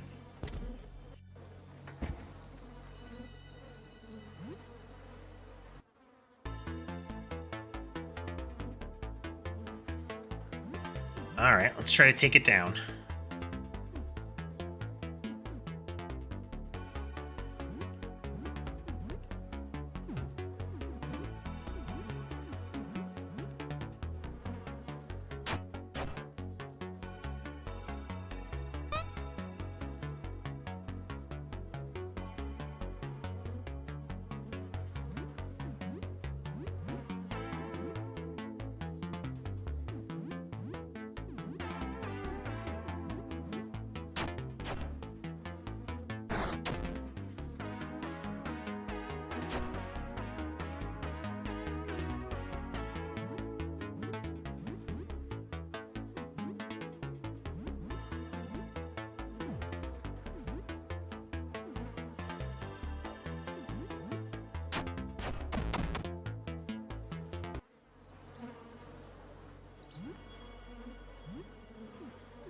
Bandages. Oh man, you need to use one bandage per level of bleeding.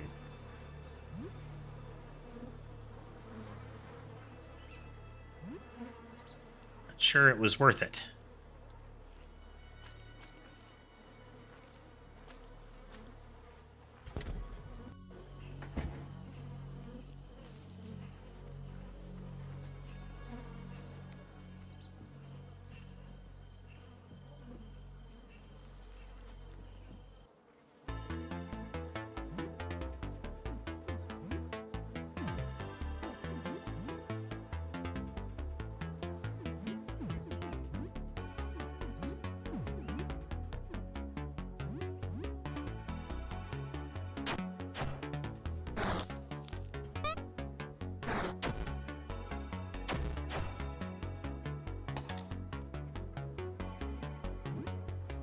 Okay.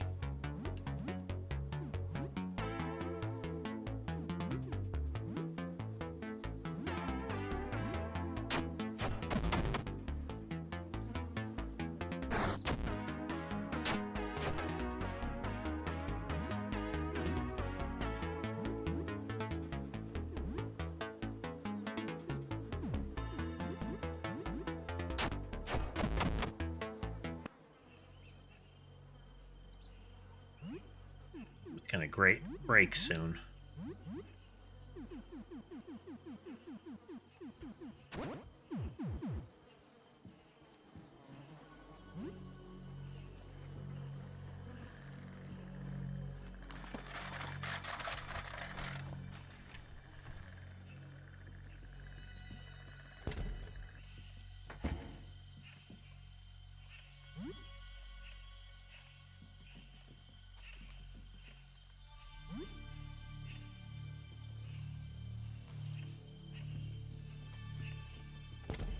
Lots of plant monsters. I do like the music in this. I agree there, Leslie.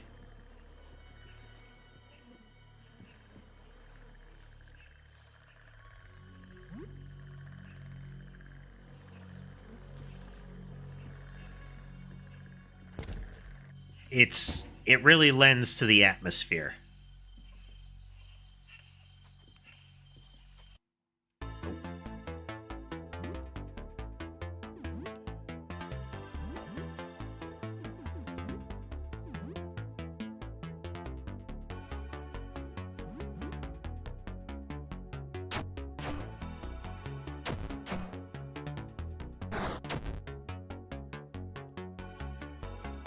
Oh no.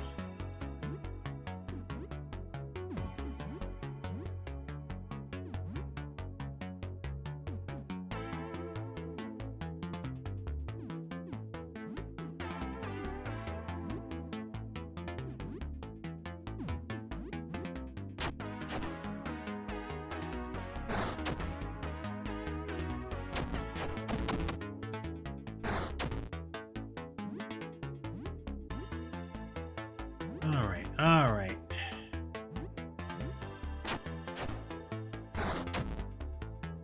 It's a lot of damage.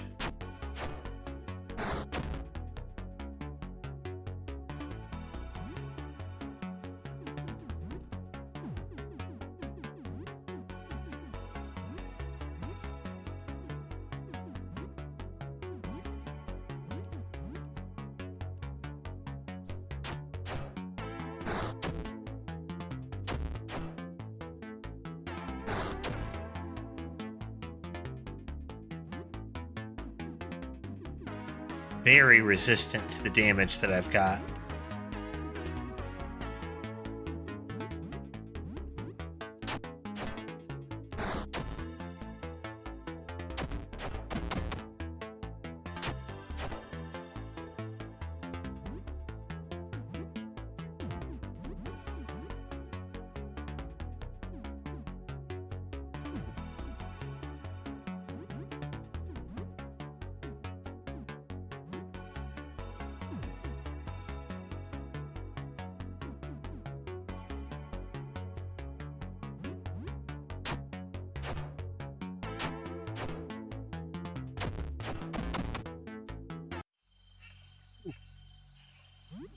I'm using up a lot of healing stuff.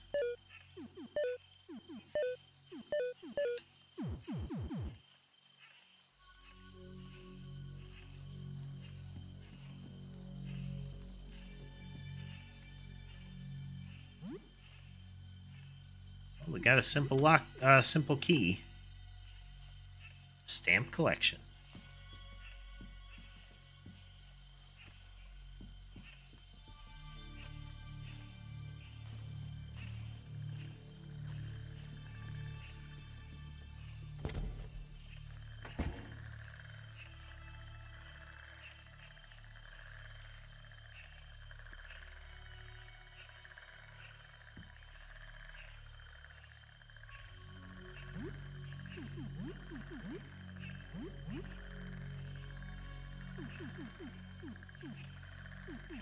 Okay.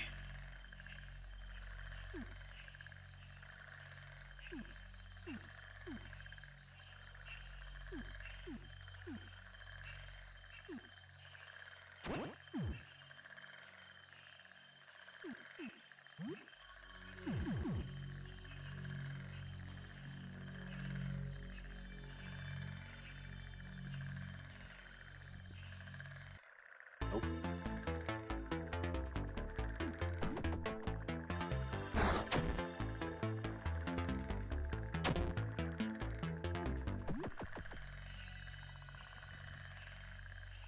Thanks for swinging through, Lazuli.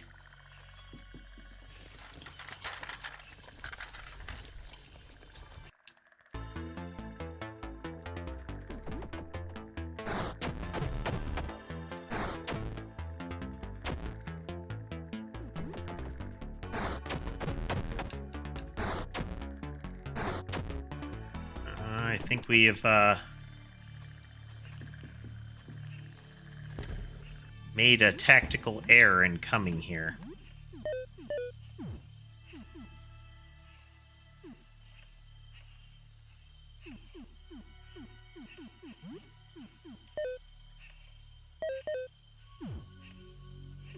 We are spending resources.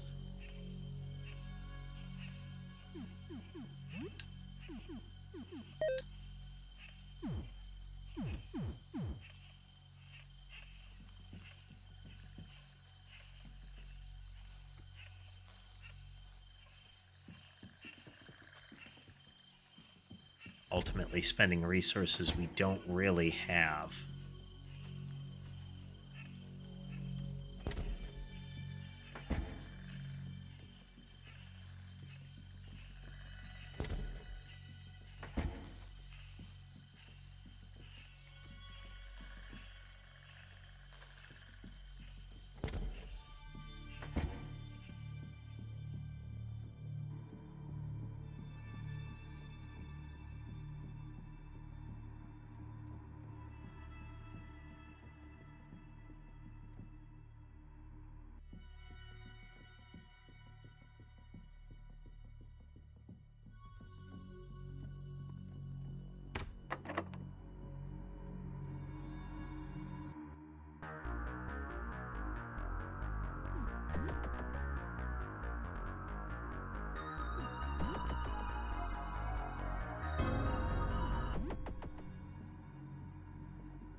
There to Jasper again.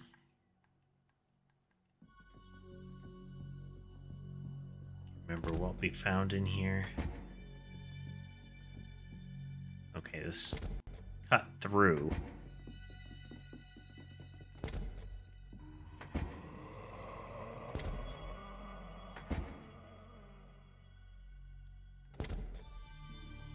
Okay.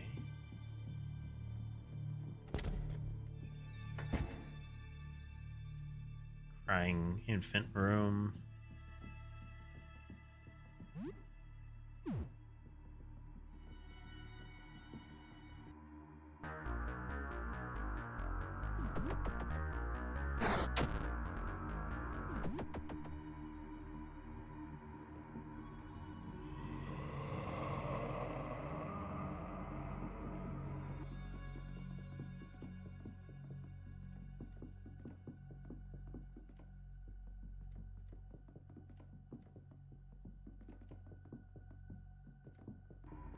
Oh.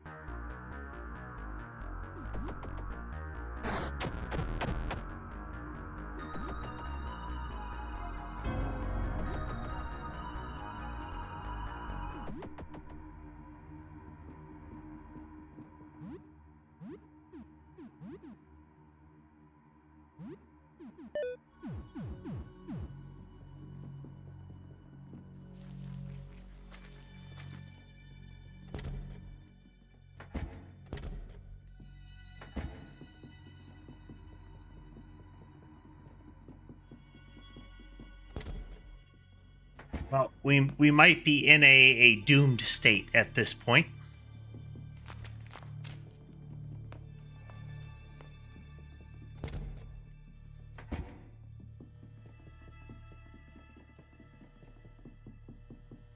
We are torn up.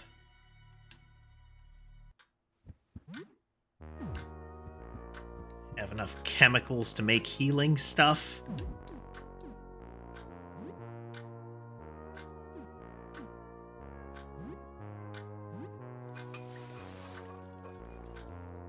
Hey, we made a bomb, apparently. Oh, boy.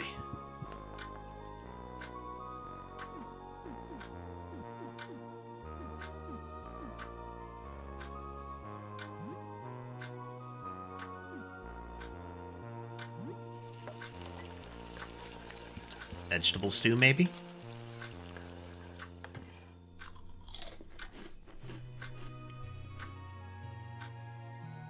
Okay. Mine wanders to that rat baby as you eat your meal. It was so disgusting, but you feel an overwhelming guilt for its death. Could there have been another way? Maybe you should have just left.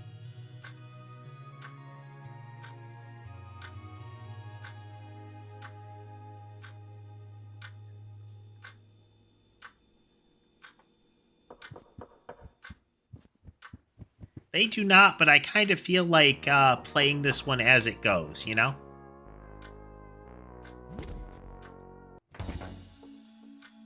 Heavyset man in a trench coat. Sensing your gaze through the peephole, he tips his frumpy old-fashioned hat. My time is valuable. Now that formalities have been conducted, let's trade. I'm selling my, many would say, legendary gaming collection. Pretty much, Tass. Going for that sort of, stick with the choices you made. The Alaquit would pass this up. Spare me the pleasantries. I have neither the time nor inclination. Let us deal. You attempt to chat, though the gamer's social skills are less than graceful. He's been in the gamer zone for the last few days and isn't even aware of recent events. Try not to buy them all. I have many important clients.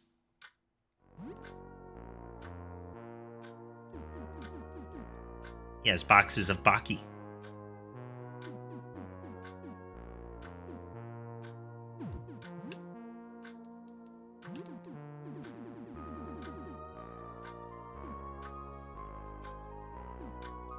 I'm guessing these might be sellables because of the little treasure icon.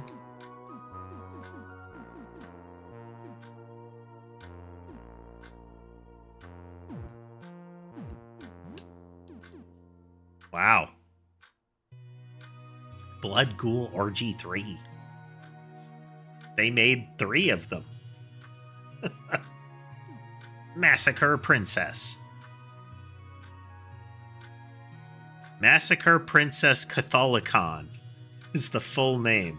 A very long JRPG based on a popular anime. Super Jump Lad 3.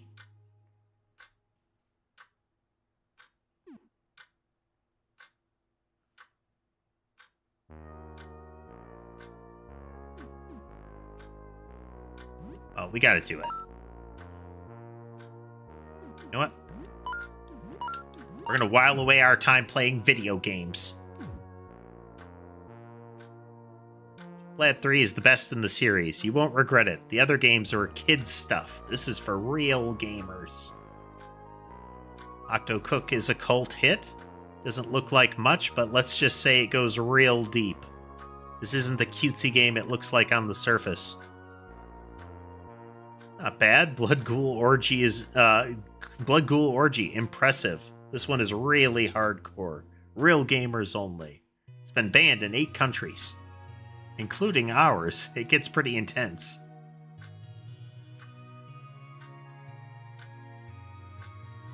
You bought Katorikan Ojo no Gyakusatsu. This one is important to me. You don't really want to buy it. You probably won't like it. Yeah, I'm buying it, though. Did you even see the anime? He has a fedora and a katana. He's been practicing the blade. Even see the anime? Read the manga? It's not even released outside Japan. Listen, I didn't need to put that one on display. Give you 200 to have it back. No. It seems I've underestimated you. This is my most prized possession, a cursed blade, folded 3,000 times by a blind Japanese swordsmith. He gave it a name. Neku no Shoben. In your tongue, that's Smile of the Jackal. It is yours if you give me back my game. No. I admit defeat. You have bested me. Please take good care of her, Semper Games. The game is mine.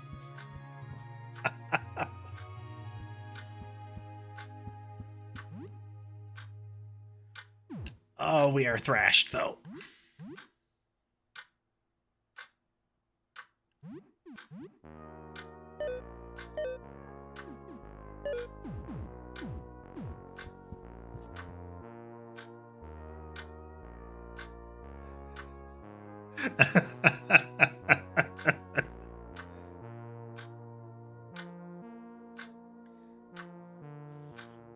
What was the old joke? A bunch of drunken tourists go to a tattoo parlor, either in a foreign country or,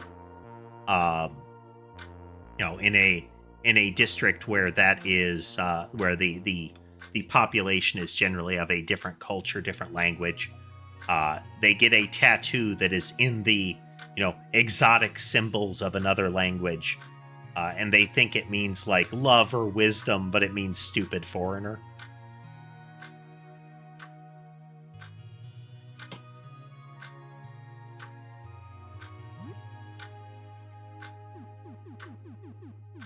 We have to know. We have to know.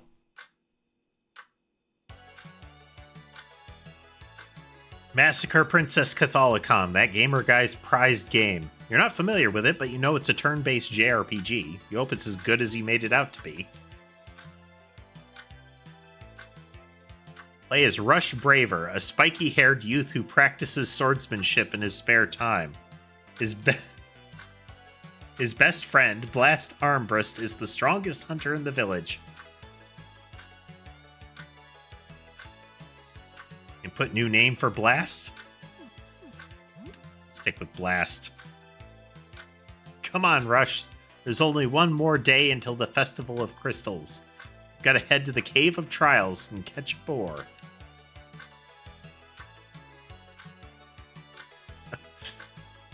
Even the very energetic music. Cave of Trials? Isn't that dangerous, Blast? No. I deny the danger. Rush and Blast set off for the cave in search of a boar. Predictably, the cave is filled with all kinds of creatures that you have to fight in turn-based combat. Eventually, you find a boar. It's a tough boss fight. You're too slow, Rush. You're not fast enough to pull off a meteor strike yet. Stick to the basics. I'm never gonna be good enough. Rush and Blast carry the boar home, but there's smoke on the horizon. The village, it's on fire. The tropes. You race back to the village, dropping the boar. The town is ablaze and bodies litter the streets.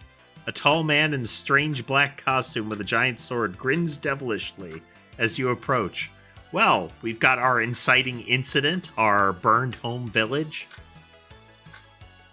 our plucky hero and his rival that feels inadequate next to him and thus, pushes themselves harder. The wind crystal, where is it? It's got there's kind of a grab bag of stuff going on here. Wind crystal, what's that? Forget it, Rush, we've got to get this guy.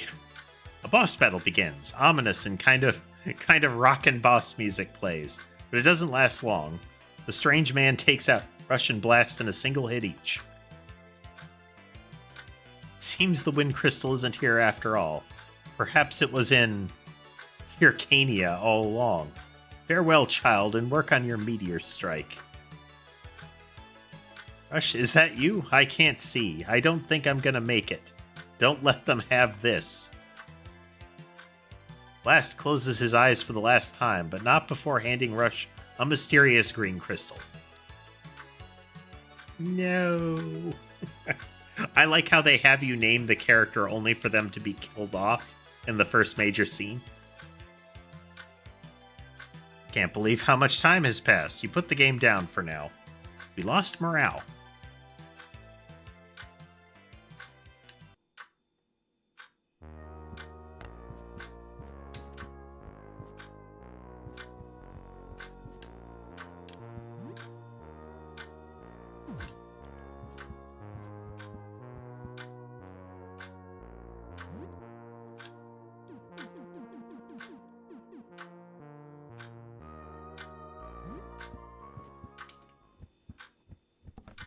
We got to burn time. We're kind of wrecked.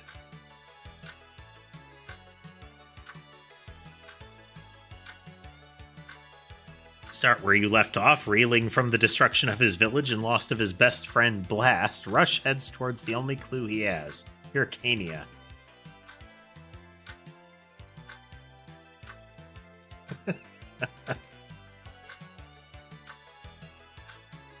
Talking about that's peak writing, Taz. Peak writing. This is back from when games were good.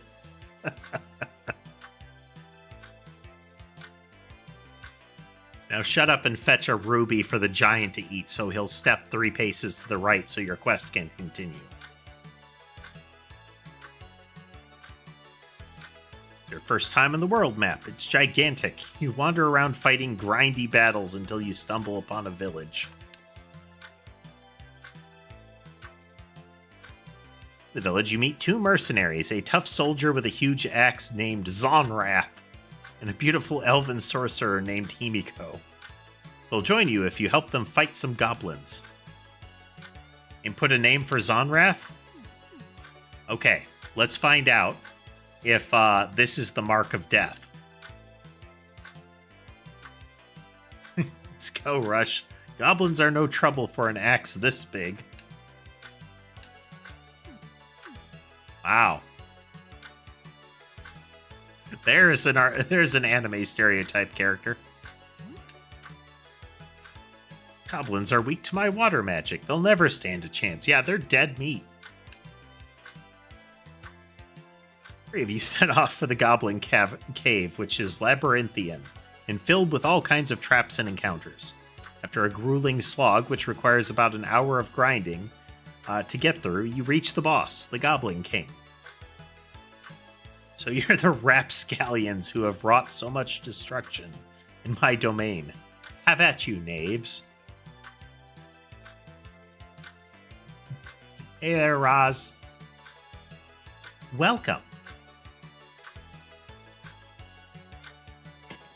We are delaying our inevitable death in this horror game by playing JRPGs. Boss battle commences. Himiko's water magic, which had so far been useful for taking out goblins, is completely ineffective in the battle. You're forced to rely on your items, and in the end, you just barely win.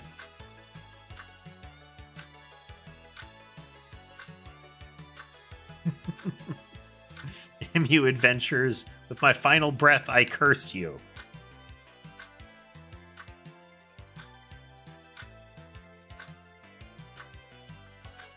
I said Roz. I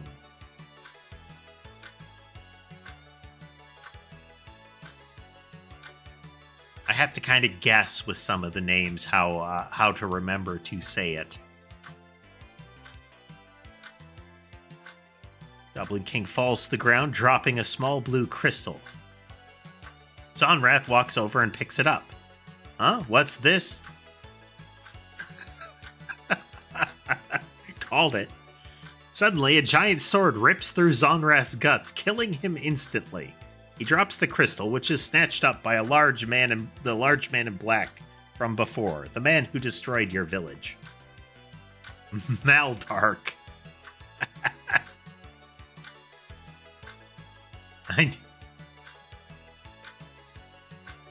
I knew you were keeping the crystals from me. Hand me the wind crystal and I'll let you go. Never. Not after what you did to my village. So be it. A second boss fight ensues. Once again, Maldark easily defeats your party. He smiles smugly as he takes the wind crystal from your hand. Pathetic. Your meteor strike has barely improved. The man in black saunters off, leaving you and Himiko to regain your composure in the cave. A single tear trickles down Himiko's eye as she holds Zonrath's tattered body. Zonrath, I never got to say, I love you. You can't believe how much time has passed. You put the game down for now. Morale being drained. There is another knock at the door.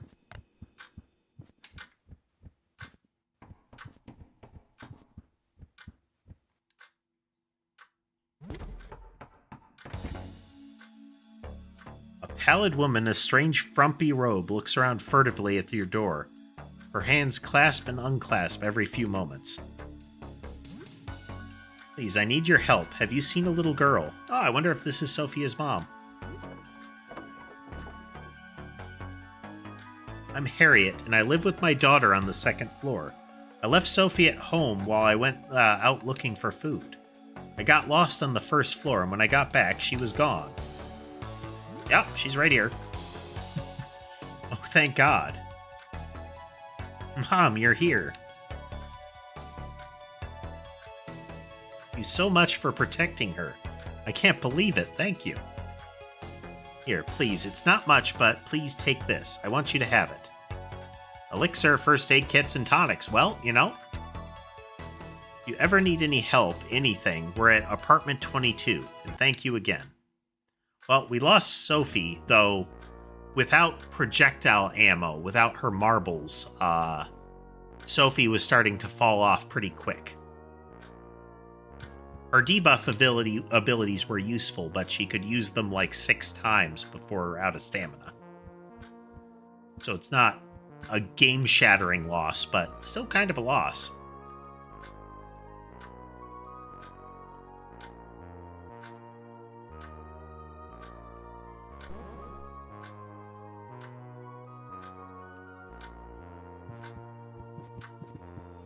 How we doing? Yeah, only got half an hour before it counts as like full night, I think.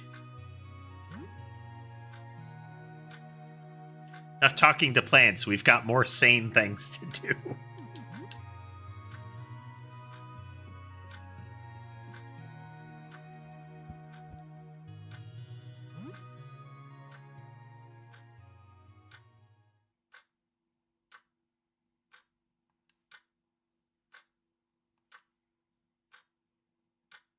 We're now smelly.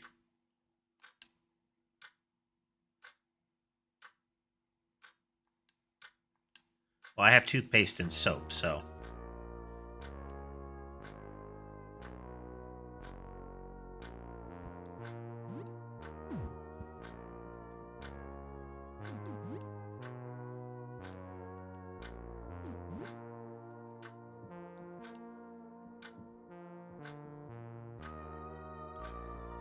I do not play those games, Roz.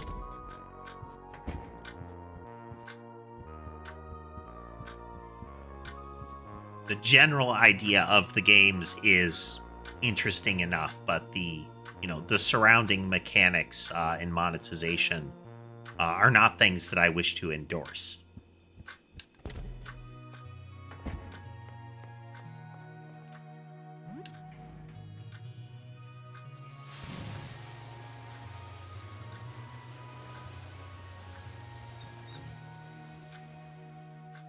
An intrusive thought while you shower. You remember the time you fed the baby rat to the wall. You just need to let that go, dude. I really tried not to. Is there anything else you could have done? That poor thing. The alternative appeared to be give it your arm.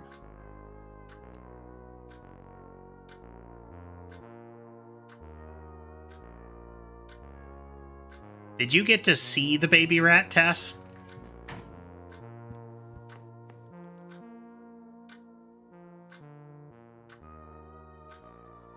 Look at yourself in the mirror and think about your neighbors. Those tooth people. Father Clint, he was the only one that you ever really spoke to.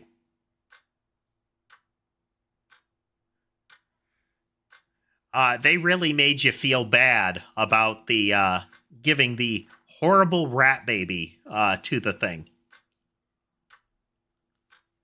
It had multiple jaws, man. But they're doing a good job of making everything feel... this has a good survival horror vibe to it so far. Like, I'm normally not thrilled with scarcity games, but it feels like there are choices being made. Always seemed like an okay guy. He didn't give you much of a choice, did he? Why did you go into the house? Why did you go inside and kill Madison, the mother? You didn't have to go in.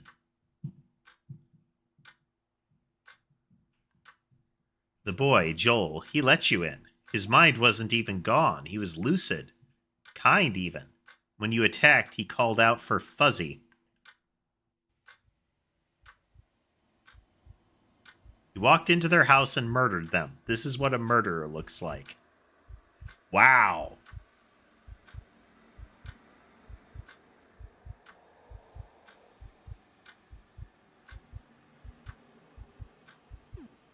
Wow. There is potentially some angle to this game.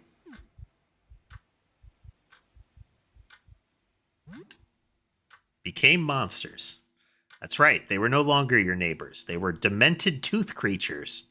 There was no way of helping them but to kill them. In the end, they would have murdered you.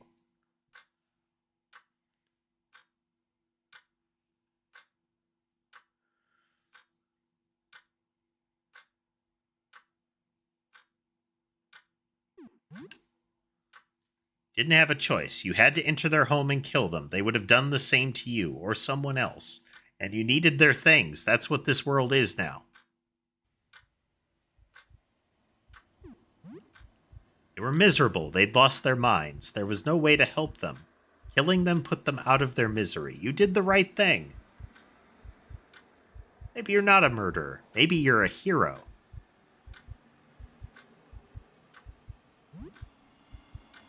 The change in his face over this, for being a sprite art game, this is something I call out periodically, you can do a lot with all kinds of art styles and mediums, whether it be 3D, 2D, like fixed, like monochrome texture, very detailed textures. You can do a lot, and this is not super high res. On a 1080 monitor, the default size of this is like the middle third. This is blown up noticeably. But you get, on all of the sprites, they add a lot of detail, a lot of motion. These monsters need to be put down for the sake of everyone. You should do it again if you get the chance. Why are you doing this? Cut it out. You shake your head and snap back to reality. Strangely, you feel great. You brush your teeth? Yes. Wow. That was a bit of a mental roller coaster, wasn't it?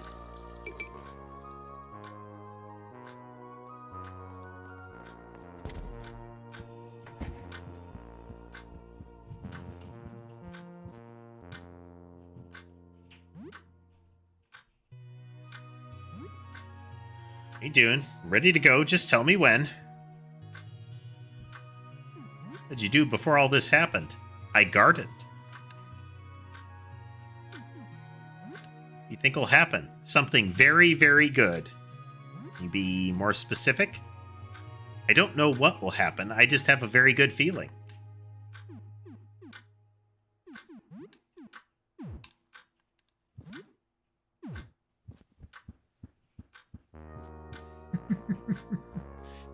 Just generally positive vibes.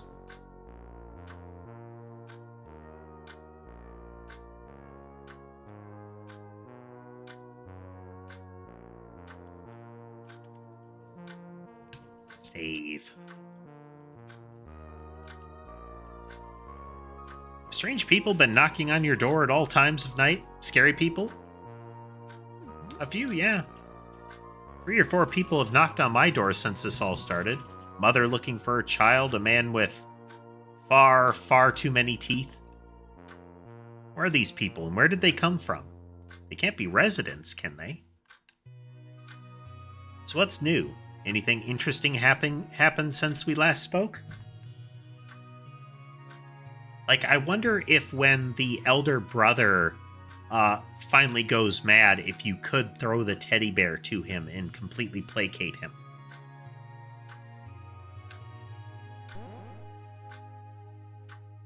Like, could you avoid fighting the mother, since I believe that just goes to the kitchen. I think you can get the maybe, I don't recall if you can get the toy soldier without fighting her.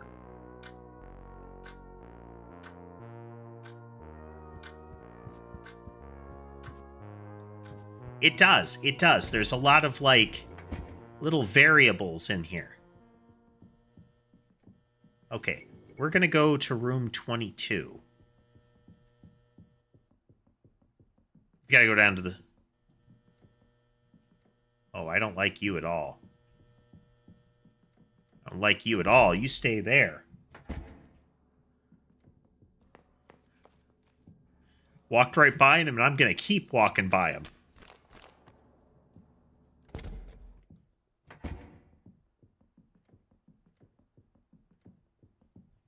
First, we'll check in on Lyle.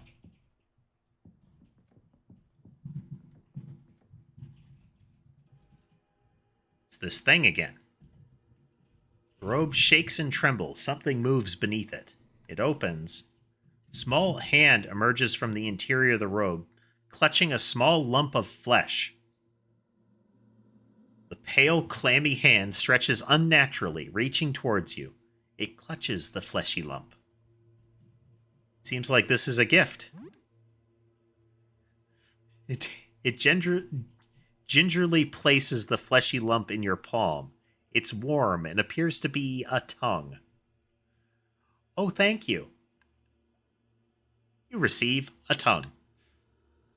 It seems happy that you accepted it. The long, emaciated arm retracts into the robe. Thank you. It appears to be happy about this. Glides back into the dark until not even its eerie red eyes are visible. We're friends. You're back. I developed your photo. Here. Don't look at it. I was fine. I looked at the thing before. There isn't much else it can do to me. I'm gonna pester him about that.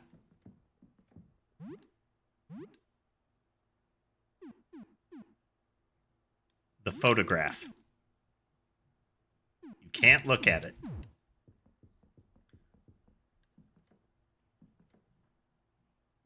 What you doing, bud?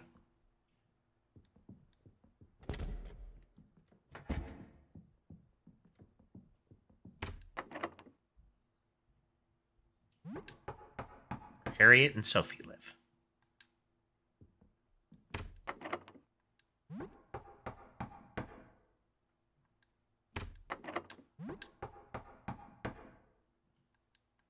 Maybe if we come back at a different time.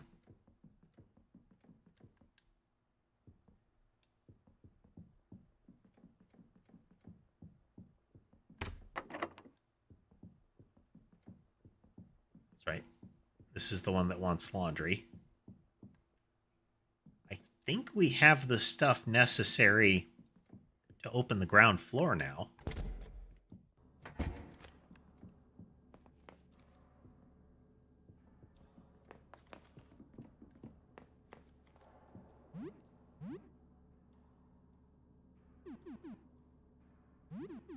The tongue is a key item.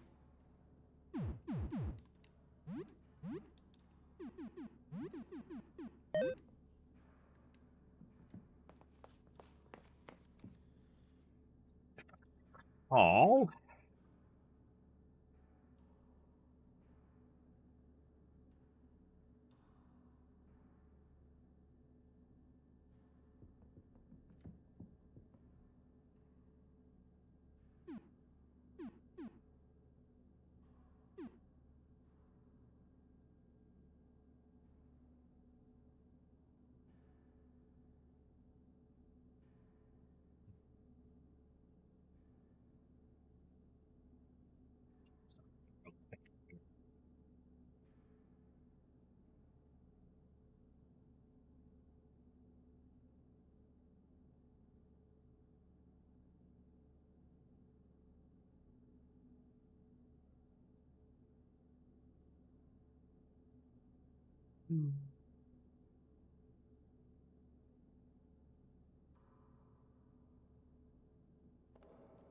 Okay.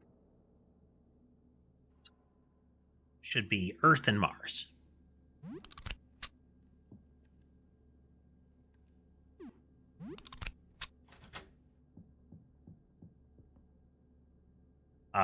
One moon and 2 moons makes 3, which is the number on the door. We're no longer smelly.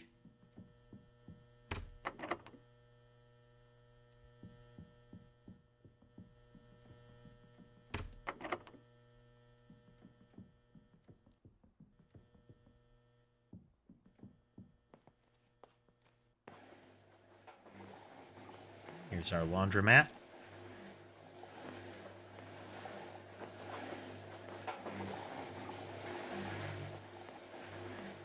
I don't like the moving washer.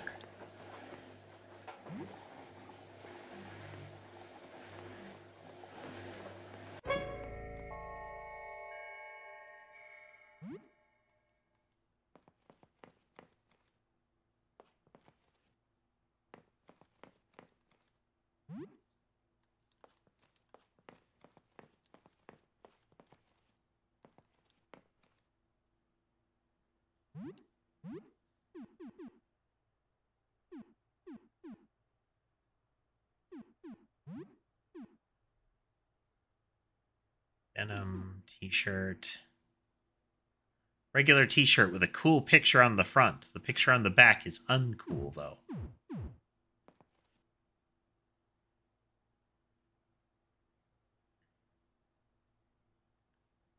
It's like a giant worm.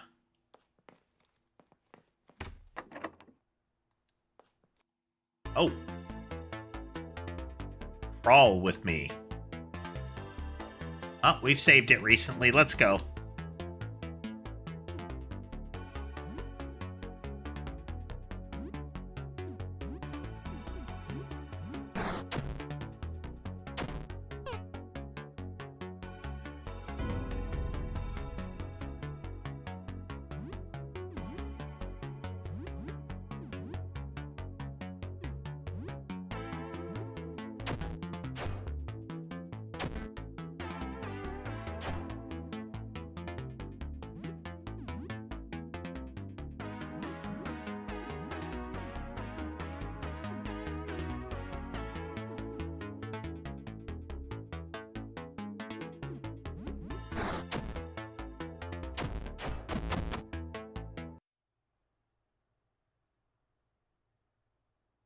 On the laundry. Bleeding, burns, and S. Okay, we're still good.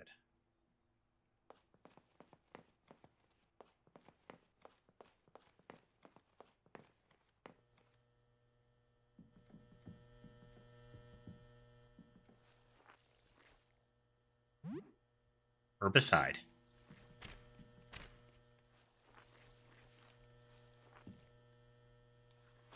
Restrooms.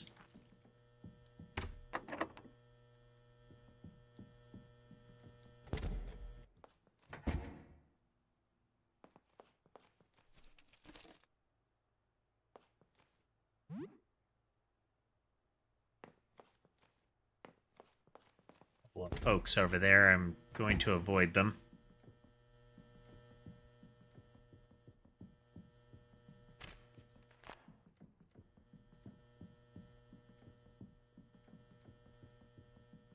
Heading back to drop off that laundry.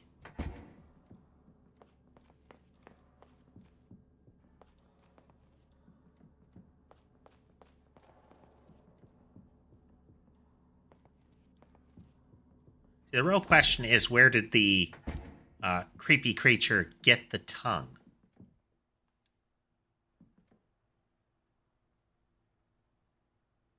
Oh. Hey there. Please help me. They're out of control. I don't know what to do. And help yourself. Make yourself comfortable. Stay away. They'll eat you.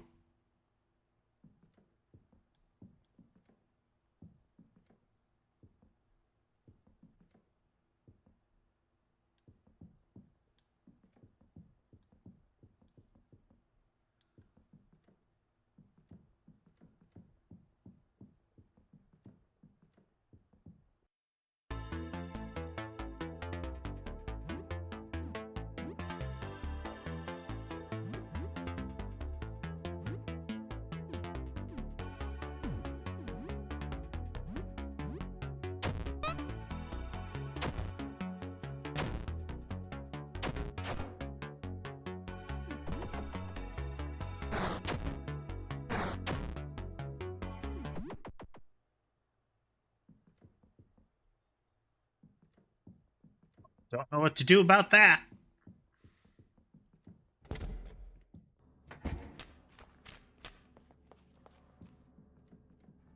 They are once more in terrible shape. I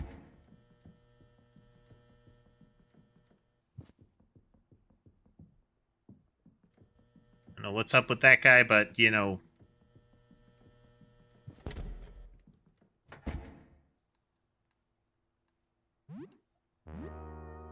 really just don't have...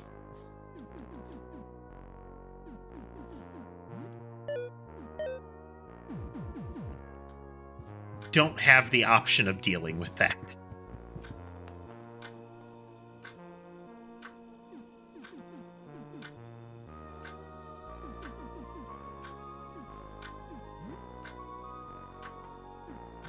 Pork and eggs. Be like bacon and eggs, yeah.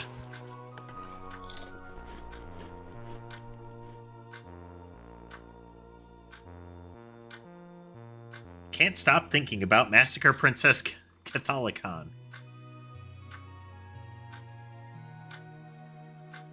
Last, why did he have to die?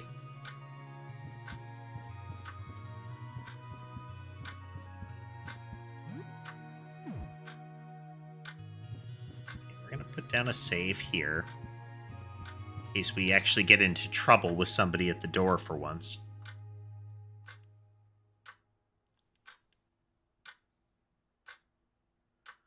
Conduct, this is a kind of eldritch and body horror survival RPG.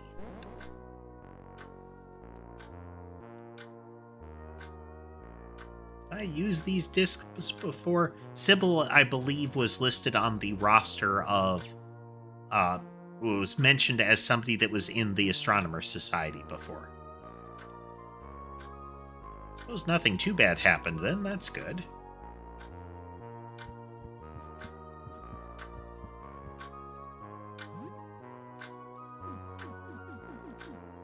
Essentially, we have to. Apparently, we have to last 15 days to come out of this. Like to get past the event, and each day a little bit more happens.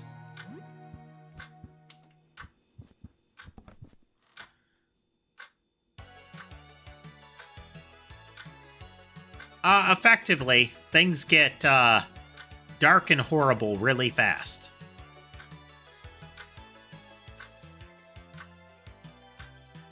Rush and Himiko sit in a tavern planning their next course of action.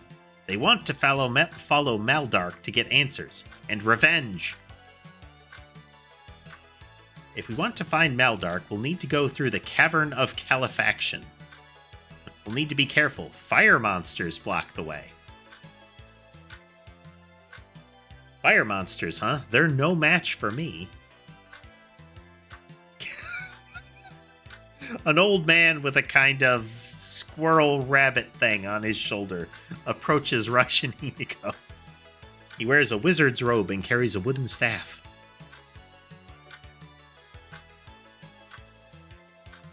I couldn't help but overhear that you're going after Maldark. Mind if Rabu and I join you? We have an old score to settle. I'm Zalatar. Mascot creature. New name for Zalatar? Blessings of the mana tree be upon you.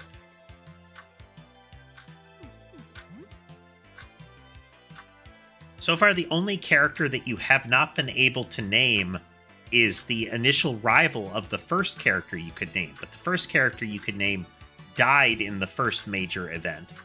And then the second character you could name also died. The third has so far survived.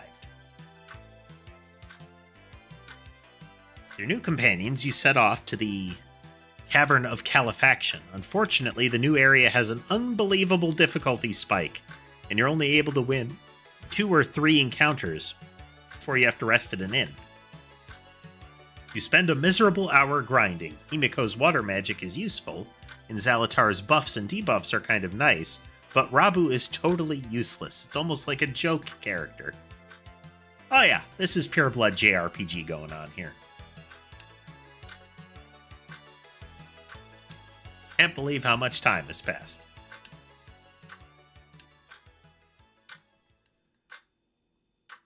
Alright, who's at the door this time?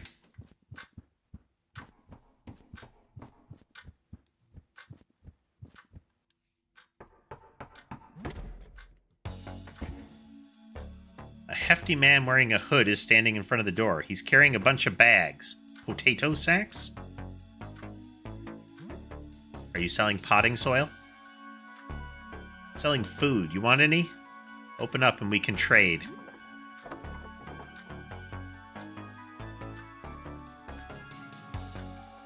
He doesn't know much about what's happening, but he's been keeping away from windows.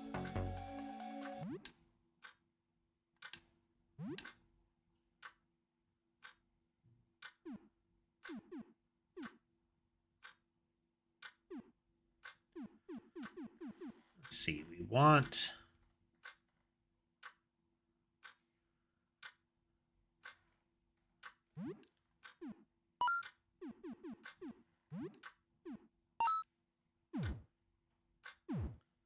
Both of those should be decent meal generators. We are low on cash. And HP, and items.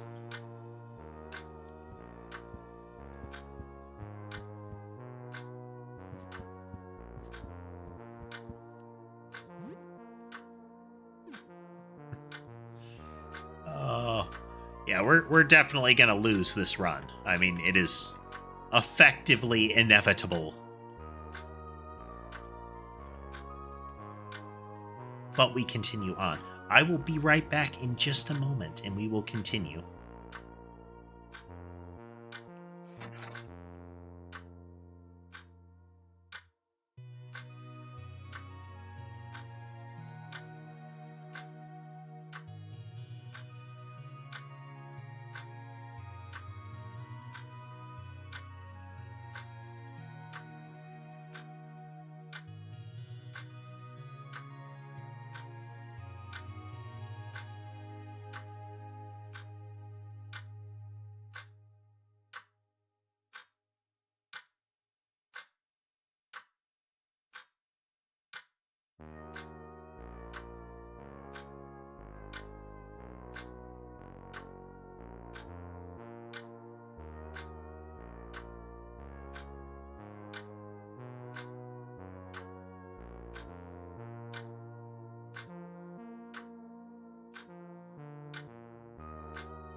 Okay.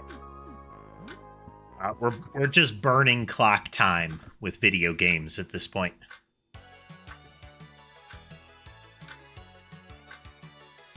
After a brief grinding session, you're finally strong enough to attempt the Cavern of Califaction. As expected, it is incredibly difficult, even after gaining several levels, and the layout is really confusing. The earth shakes, red stalactites fall from the cavern roof. A flaming red form erupts from a fissure and charges towards you. No, it's the flame golem. I'd hoped we could avoid this. Tough battle ensues. You fight a giant flame thing that can use an area fire attack that nearly wipes you out. Himiko's water magic saves the day, but Rabu is as useless as always. When the flame golem dies, a red crystal falls from its chest. Zalatar leans over to pick it up, but... Not so fast, father. Inevitable. Maldark. So you've retrieved another of the crystals for me. You're quite the useful pawns, you know. I'll show you who's a pawn, Meteor. No, Rush, you mustn't. Run now. I'll stop, Maldark. We have business to discuss. Are you sure, Zalatar? I am sure. Party runs off through the cave exit, leaving Zalatar alone with Maldark. Maldark approaches the old man, a smug grin on his face. Always one to play the hero, aren't you, father? Your heroics won't save the day this time. Why are you doing this, Tetsu? I didn't raise you to kill. Tetsu? How long has it been since someone called me that? Enough with the pleasantries. Hand me the fire crystal or join Mother in hell. Wow. Never! Stab. Watch a cutscene of the two battling. Zalatar is able to hold his own with magic, but alas, it's not enough. Maldark cuts him down with his giant sword and takes the crystal from his body. Maldark confidently struts away from his fallen father, glimmering red energy coursing through his body. The screen fades to black. Believe in yourself. You actually lose morale for playing this game. It's consistent.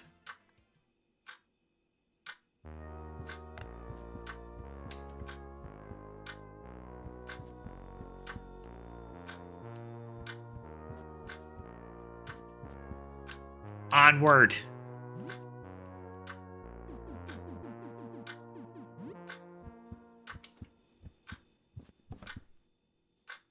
We spent a lot of currency and was threatened by a fedora-wearing, katana-wielding weeb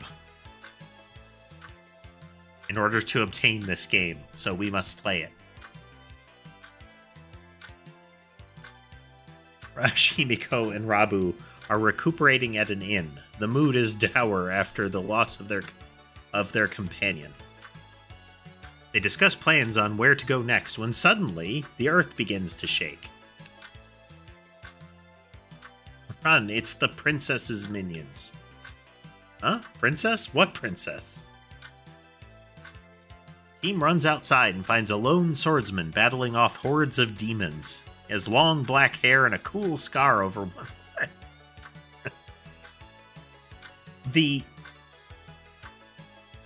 The descriptions of a lot of things are amusing in and of themselves, but they're also plausible in that they're being described by the character.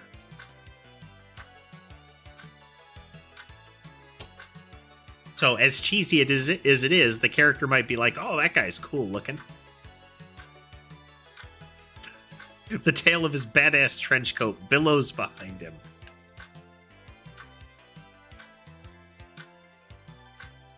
Does anybody else feel like they were led to believe an entirely different appearance for the lone swordsman?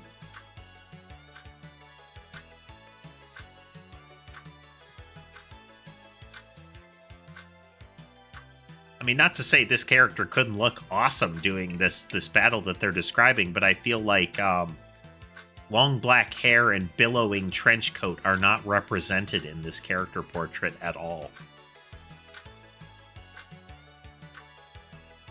Like, I'm seeing like open-robed kimono, open-shouldered kimono kind of thing.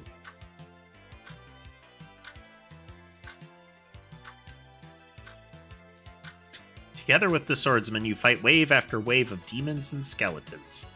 After a grueling battle, the village is saved.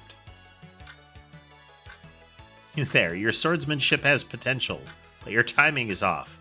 I'm Musashi, a traveling ronin from the east. It seems the princess torments even this land. Ow. What a name for Musashi. And thus curse him to death. The princess? Who's that? An evil demoness who nearly destroyed the world 999 years ago. She was sealed away in the Tower of Hyrcania, but her minions keep appearing throughout the land. Hyrcania? Huh, that's where we're going. We should team up. The Tower of Hyrcania is north of there. We can get there by... A massive sword decapitates Musashi, sending his head flying across the screen. Maldark strides towards you, clutching the magical crystals. He bends over Musashi's body and takes a brown crystal from his pouch.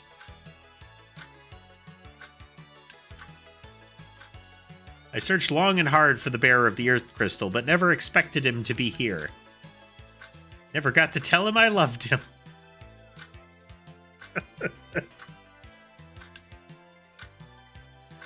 Bastard, Maldark. I'll get you this time.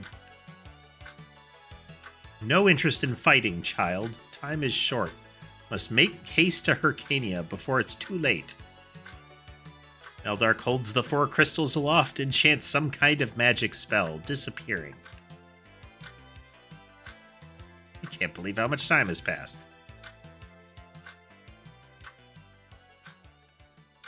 Who's at the door this time?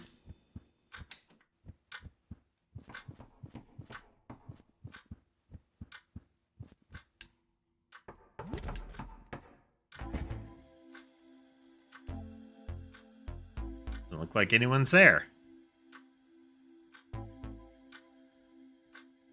No. Yeah, let's open the door.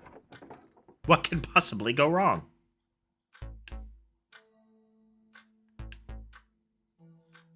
There's nobody there, but there's something on the floor. A jug of not Clorox. That's not suspicious at all.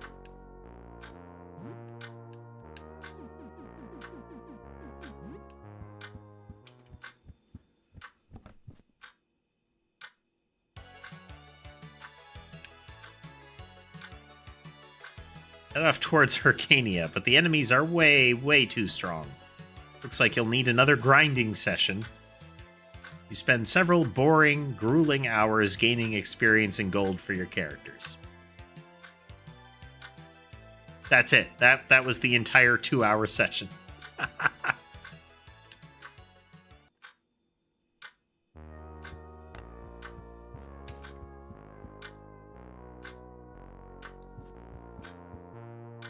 Again.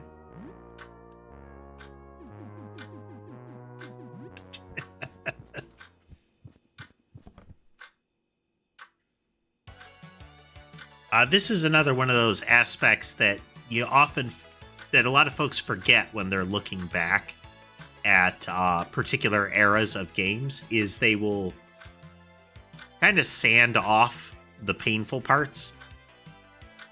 Like assuming the speed run or shortcut strats have not are not significant enough for a given game.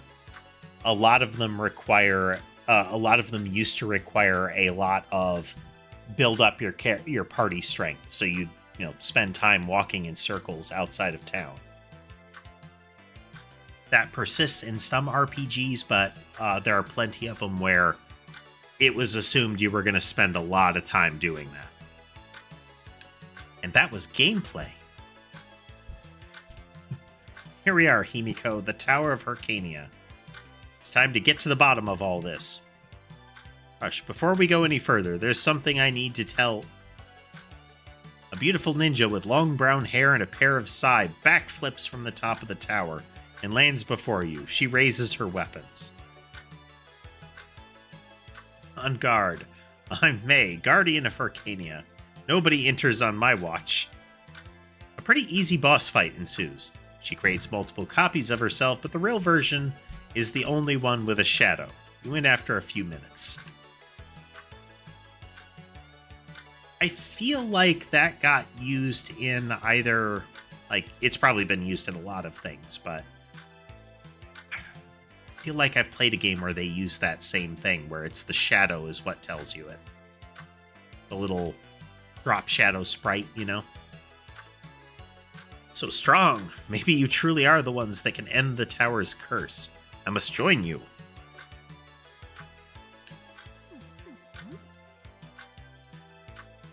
Mai and the group, you begin your ascent of the tower. It's an insufferable teleporter puzzle that takes a lot of trial and error. After at least an hour, you finally make it to the top. The 4 elemental crystals, I can finally... Maldark. You again? Why did you follow me? There's not much time left. The seal will be broken.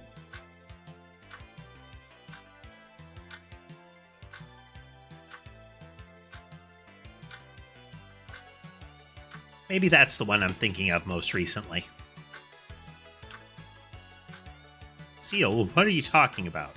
I don't care about that, I just want revenge. You battle Maldark again, but you're more on equal footing thanks to your grinding. The 4 crystals are enemies, and each time you destroy one, Maldark gets weaker. You finally shatter all 4 to win, and thus ensure that the evil monster can escape. If you've destroyed the elemental crystals. The tower quakes and pieces of masonry fall from the ceiling. May calls you over to a balcony. Quick, get on my airship. There's no time. You run to a conveniently positioned airship on the balcony, but you're not fast enough. Maldark swings his sword and unceremoniously jibs May into 1,000 pieces. Himiko continues to be the only renameable character that has lived this long. My meteor strike wasn't fast enough. Very much the style of anime where the characters have a single signature move that they call out the name of all the time, and its efficacy is wildly uncertain. Airship takes off just as the tower collapses, presumably bringing Maldark with it. The sky darkens ominously and the screen fades to black.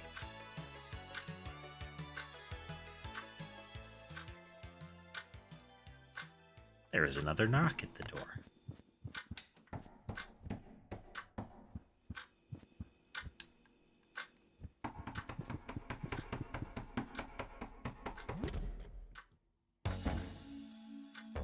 Very haggard young man. He's clutching a nasty wound on his chest and keeps looking at it worriedly. Need medical help. Do you have any supplies? William, I got into a bit of trouble. Tells you a story about how a creature with way too many teeth bit him yesterday, and he's afraid it's getting infected. It's getting real infected, friend. He hopes you have something for this.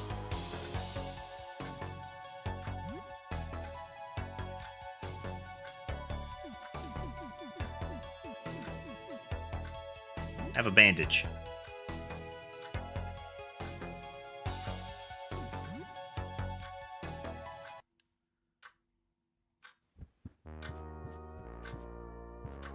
You're on your own. If you got tooth monster bit, you're done. You're done. It is late enough that I'm going to try to go to 22 again.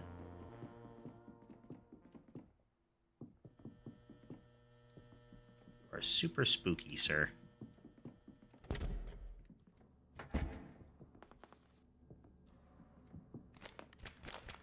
I would give him a poke for science, but I really don't have the resources to be spending on a wild guess.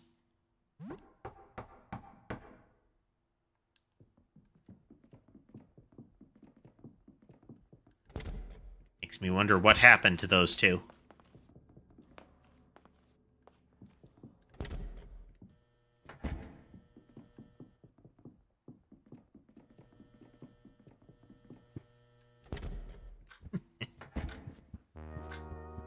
Our current goal is to finish up the murder princess, or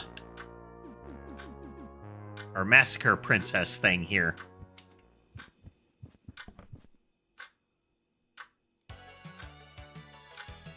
You pilot your fancy airship around the world map, checking out all the cool new places you unlocked. Discover Golden Valley, a casino filled with minigames. Similar to, but legally distinct from. You spend some time playing minigames until you've won some overpowered equipment. The best game is the Rabu Racer, and the worst is definitely the skateboarding halfpipe. You ride a Ferris wheel with Himiko. At the very top, she turns to you. Wrong character portrait. There's something I've been meaning to tell you for a while. Suddenly, the Ferris wheel starts shaking. Rush grabs Himiko and quintuple backflips to the bottom, safely landing on both feet. It's Maldark. Quintuple. Cool, do you know what you've done? By destroying the elemental crystals, you've freed the Massacre Princess Catholicon. What?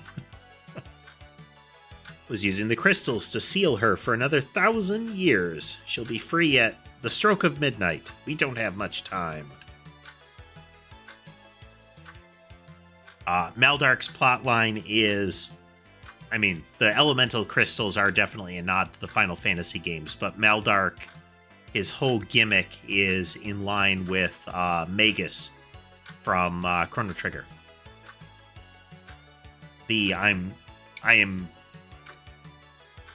I seem to be a villain, and I'm doing things that are in opposition to the heroes. But my end goal is actually a really positive thing. I'm just going about it badly.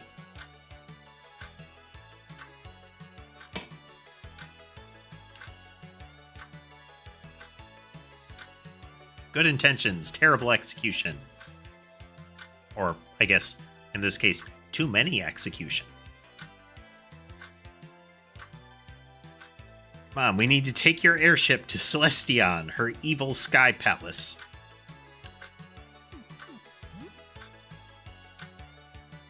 There's no time to spare.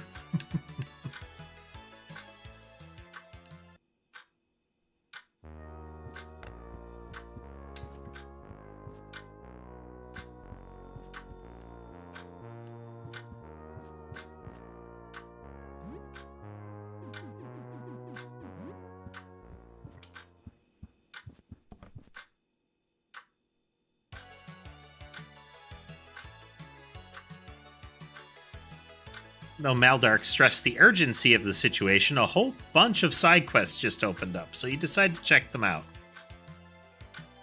You spend time doing menial tasks for peasants. In one quest, you have to help an old lady get her Rabu from a tree. In another, your party races go-karts. All in all, it's an okay time.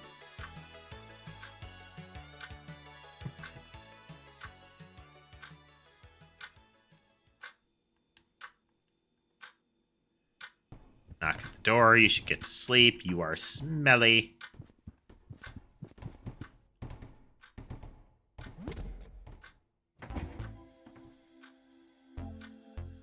Group of leather-clad punks is standing outside your door. One is carrying another on their back. Need a place to crash. My buddy is exhausted. Can you let us in? Let's go.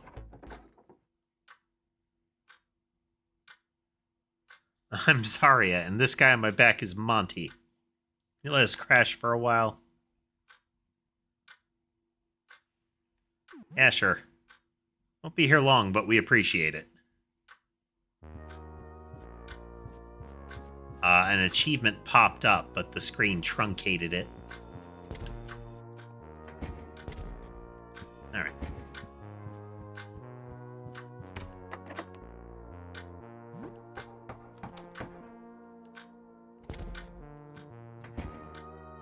Thanks for letting us use your room. We're going to make it a little cozier.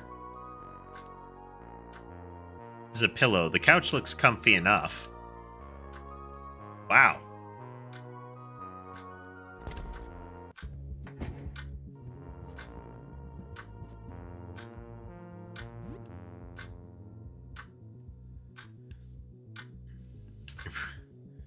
Breath is awful. You feel grimy. You feel disgusting.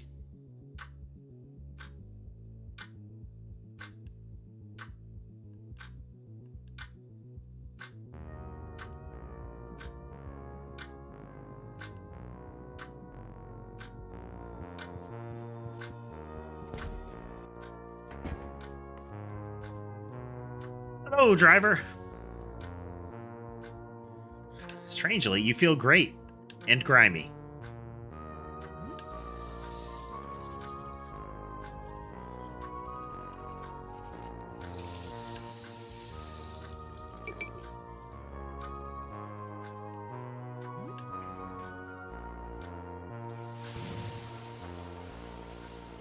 Think back on that photo you developed. What could be on it? Is it really an image of it?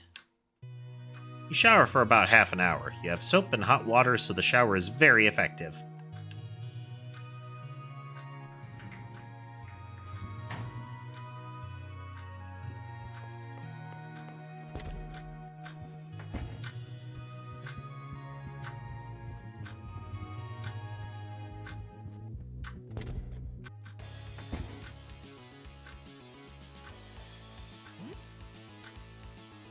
Hey, plant, still growing?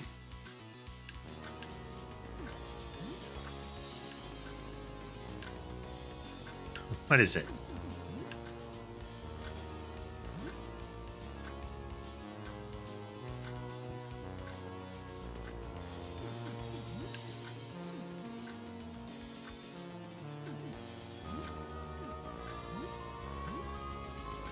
All right. When Zarya joins, Montgomery joins. Montgomery is a punk and Zarya is a goth.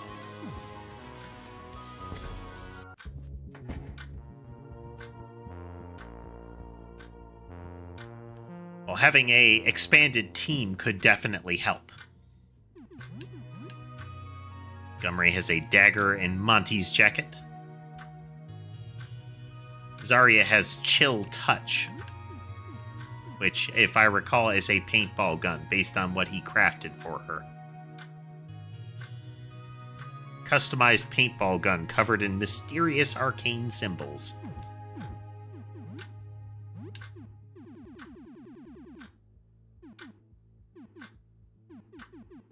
Paintball. Tiny capsules filled with something foul. Monty makes these.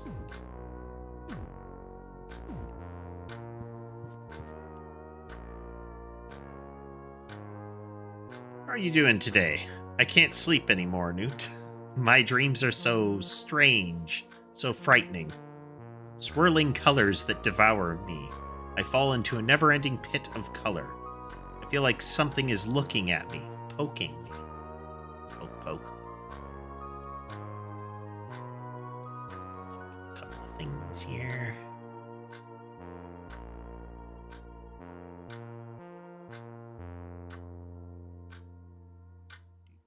There. There are men there, too. I can't tell who they are, but they look so familiar.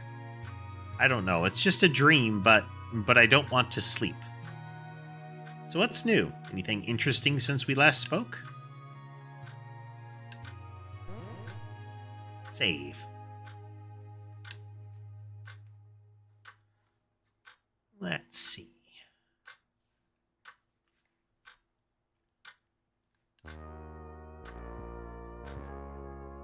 Okay, folks.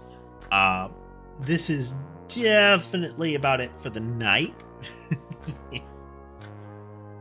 We've been running pretty well. There's still definitely a lot of this game to go.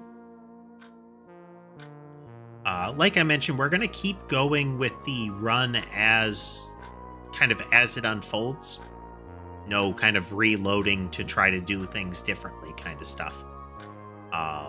We'll save that for subsequent playthroughs if that's what we do. If we actually do subsequent playthroughs, might run those on the easier difficulty to give us a little more leeway to explore.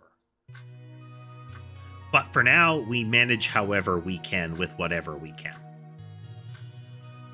Get that true survival experience, you know? But what'd you folks think so far? I think for what it is, I'm seeing a lot of craftsmanship, you know?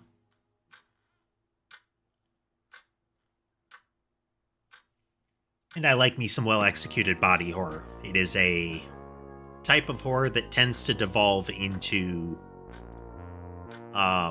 toilet humor, let's say.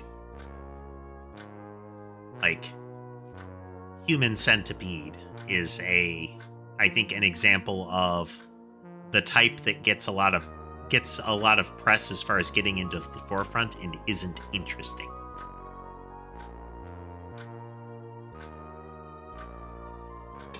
But in this case, we get interesting stuff like you get the kind of overt scare and gore factor of some of this stuff, but you also have the ramifications of the transformations, both in a direct mental sense and also in the impact of the transformation. So like the teeth folks, how when the teeth and the mouth spread up into the head, it eventually seemed to drive them insane, if for no other reason than it consumed their brain.